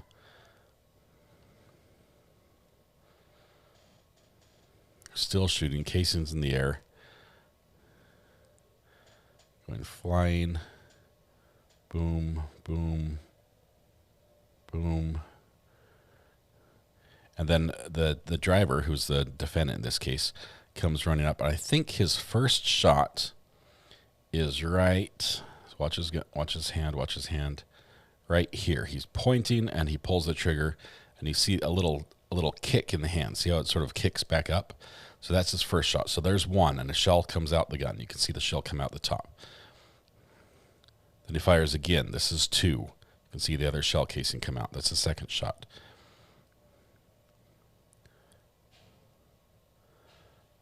Then here's another one, a third shot he fires. 3. And possibly a fourth right here. And now he's skipping back, maybe a fifth. I'm not seeing another one fired right there. And he's running. So the last shot was fired by that gun. We can see the cloud of smoke around him sort of dissipating at 23:01 seconds. Okay, so we do the math back, and that shows that we have 7 seconds from right here, and we're going to play this. I'll play this in slow speed here. Boom, boom, boom, boom, boom, boom, boom. He's shooting just constantly. The gun is bucking constantly in his hands because he doesn't know how to use it.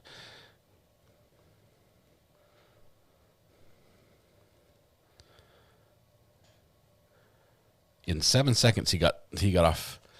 If 3 rounds, that's assuming every bullet hit, which we know it didn't, right? We know every bullet didn't hit because some was shot straight and some were shot like almost 90 degrees. I'm in the way. Sorry. Did I? I'll back up and show you the last little bit. I didn't realize I was in the way there. Let's back up a little bit. Okay. One more time. We're going to step through it very slowly. So he runs up, and you're going to see the puffs of smoke. We'll slow it down a little bit more. That's the first shot. There's the second. Boom, boom, boom, boom, boom, boom, boom, boom, boom. You can watch the shell casings as they fly here. My question is, was this semi-automatic or is it fully automatic? And then 1, 2, possibly 3, I would say 3 or 4 rounds fired from the handgun. In 7 seconds, the victim got struck 20 times, or 20 or 22. Is that fully auto or semi-automatic? In real time, if we dial it back, this is how quick it happens. Ready?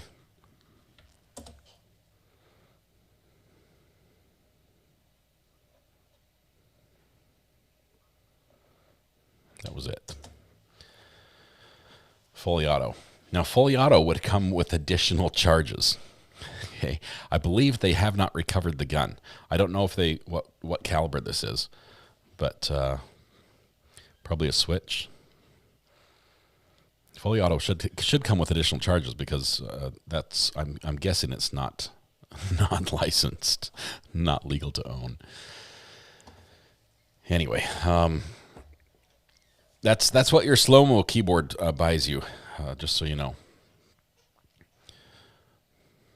I might go back and highlight shell casings and edit them so we can see each casing fly and then see the time, like how many casings fly per second. If somebody can tell me how many shots are fired from a gun, fully auto, Draco style, that would be nice. Virginia says, "We love our new toys." Yeah, I can tell you that on my screen I can see the different bullets firing. There's actually a moment where you can see the muzzle flash. Let me see if I can get us there.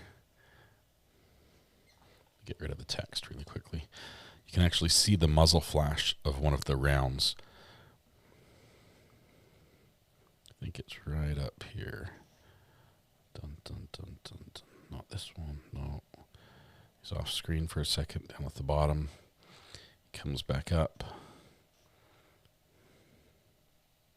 Oh, it was right there. I need to get a different feed to get that because I've cropped it here. Okay, I'll get a different feed and we'll slow that one down. Have you pinpointed the time when the passenger gets hit in the shoulder?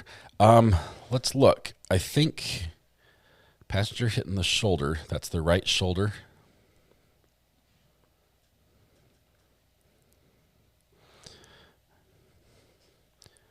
Okay, let's play really quickly here, or actually let's play slowly and see if we can see that.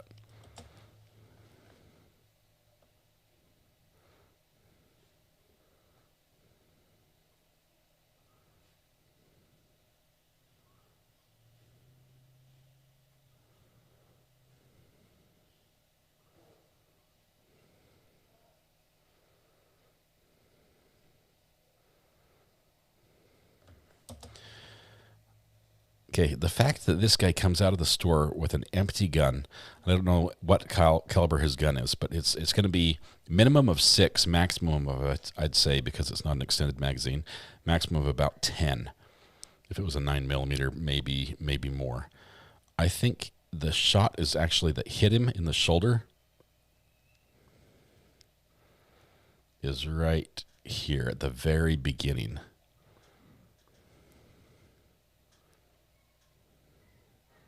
So he steps up, starts shooting.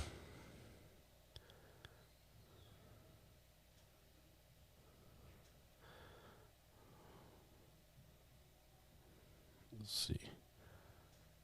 He's jumping around.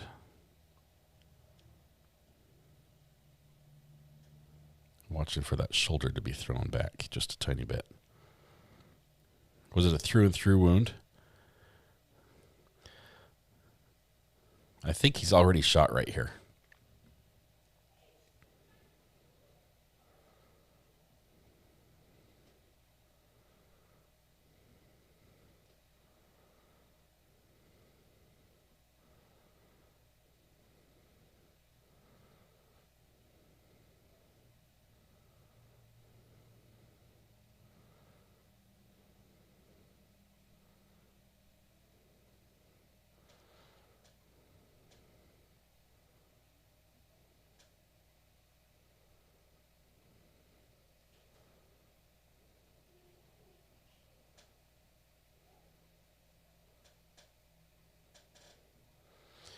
Yeah, I can't pinpoint it. But I think he's already shot. He doesn't feel it till after he gets in the car. So there was no moment where he was like, "Oh, I've been shot," during the actual shooting.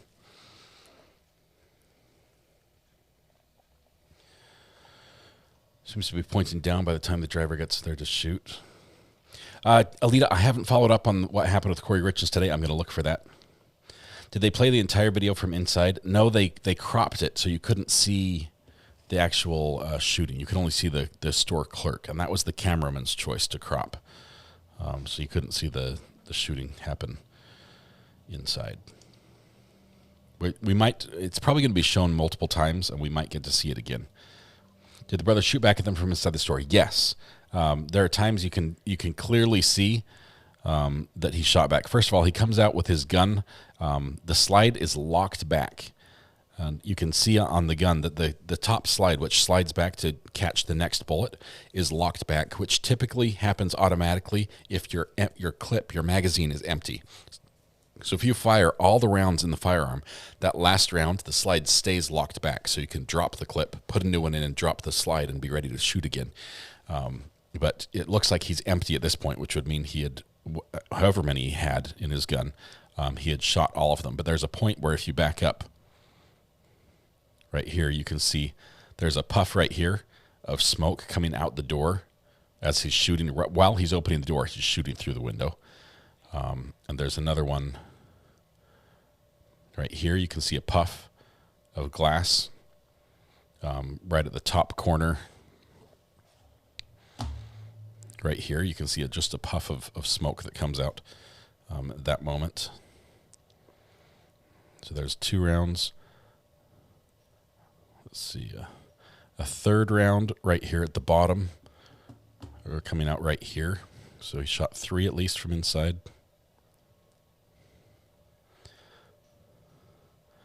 There's 4, 5. You can see the 5th rounder come right there. Back that one up, and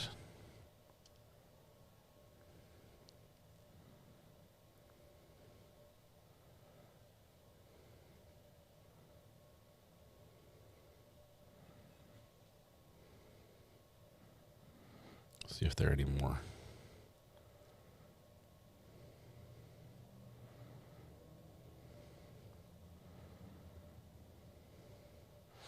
Looks like I can see clearly at least 5 rounds that were fired from inside.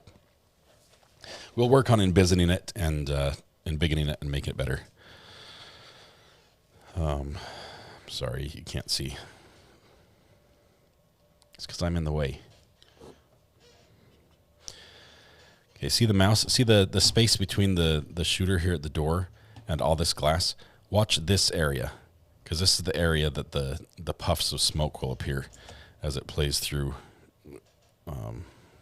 frame by frame. So coming from the store going out is what we're looking for.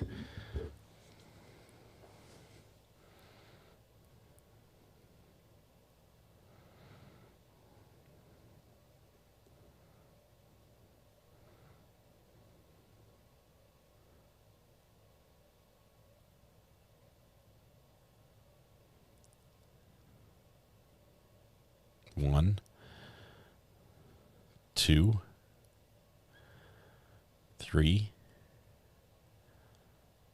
4,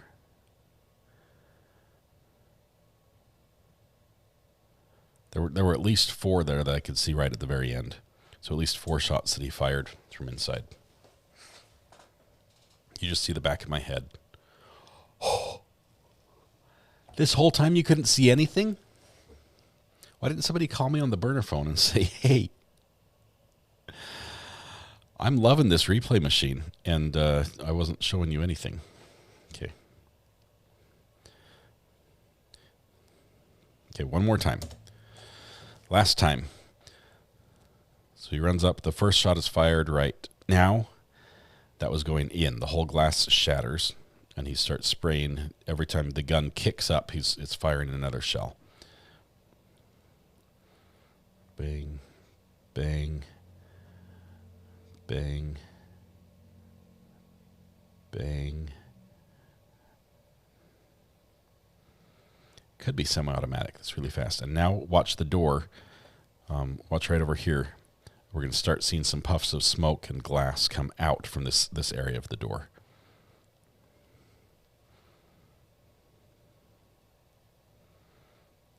One,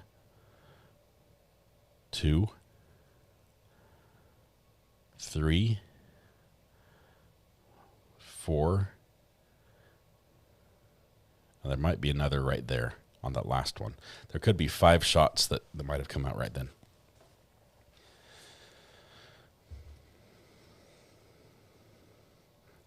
Well, would you look at that? Look, I've got one job on the ship, and I don't do it very well, but it's my job. Dang it. I'll do better. I'll do better next time.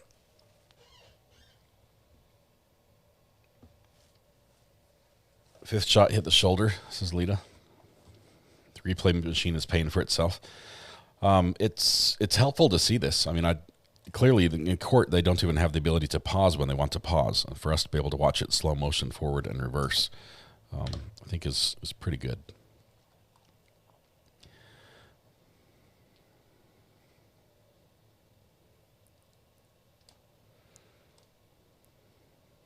The brother did run into another car. One of the videos that shows him run out, let's see if I can find the end. Hang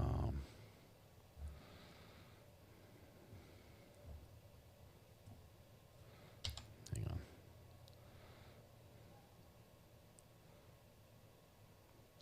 Okay, this is the ending. Let's do one more time. No text on the screen. I can be in the corner because this happens on the screen the other way. So he comes out. He's just run out of the door with his firearm with the slide locked back. He's empty right now. His clip is empty. So we scroll forward a little bit. He runs forward as they're getting to the car. He goes straight for the car because he has no more rounds left in his gun. He pulls on the door, dives into the back seat, grabs a firearm as they put the car in drive and start going, and he pulls out, as you can see here very carefully, a longer gun. See that it's probably, it looks like another Draco.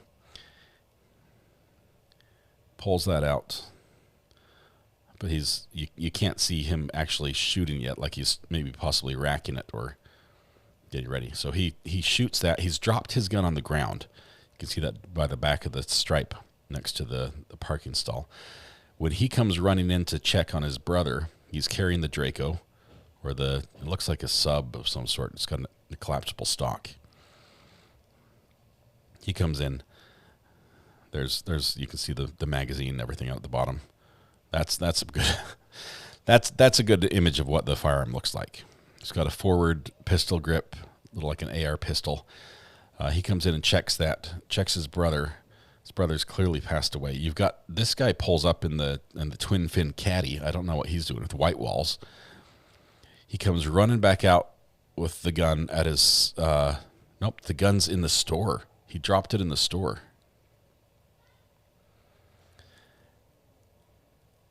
He grabs the firearm off the ground,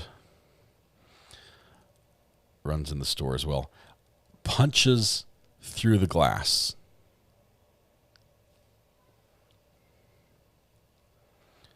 That must have hurt.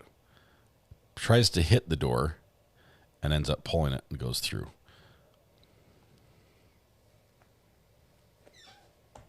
Anyway, that's the breakdown of what happened.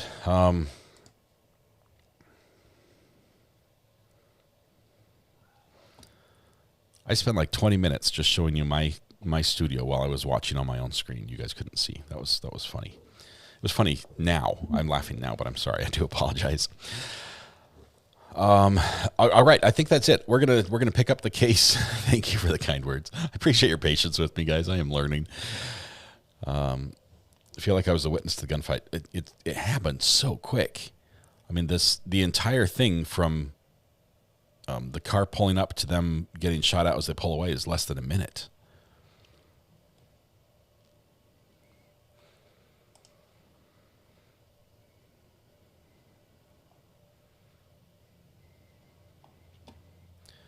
The other vehicle is a Lincoln. That wasn't a twin fin caddy?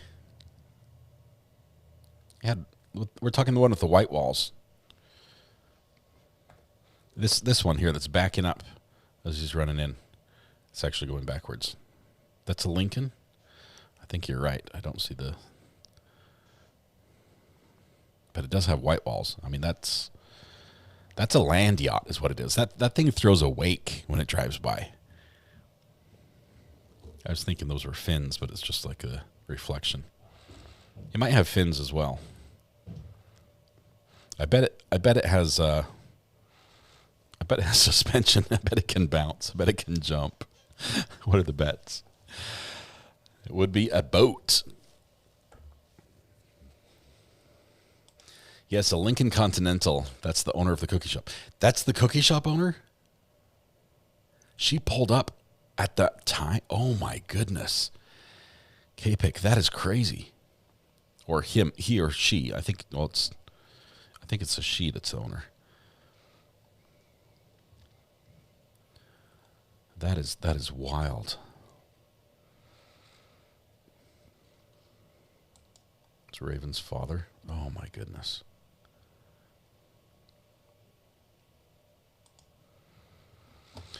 All right. That being said, it has been a wild day, a crazy day. It's always good to have court that has new and different things, and this one definitely has that. We're back in Tennessee. Tomorrow we'll be back for part 2. It starts at 9:30, which means it's going to be a little bit later start for us in the day with our being Central Time, but it's all good. That is a nice car. nice car. I want that car right now, says AWOL Podcast. Oh my goodness. I fell asleep, so I might have missed it, but will the cookie shop worker testify? I don't know. So far, we've had 3 witnesses that have testified without their face being shown. One of them is in custody and was the co-conspirator, the shooter, the primary shooter in this event.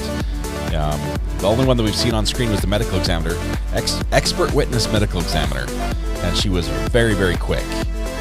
There's almost no time whatsoever. Guys, tonight when you go home, please hug the people you love, smile at someone, make their day just a little bit better, and please stay safe till we go live again tomorrow morning with day 2 of Tennessee versus Justin Johnson. Justin Straight Drop Johnson. We have to use the gang names. We'll probably play Big Deal tomorrow as well.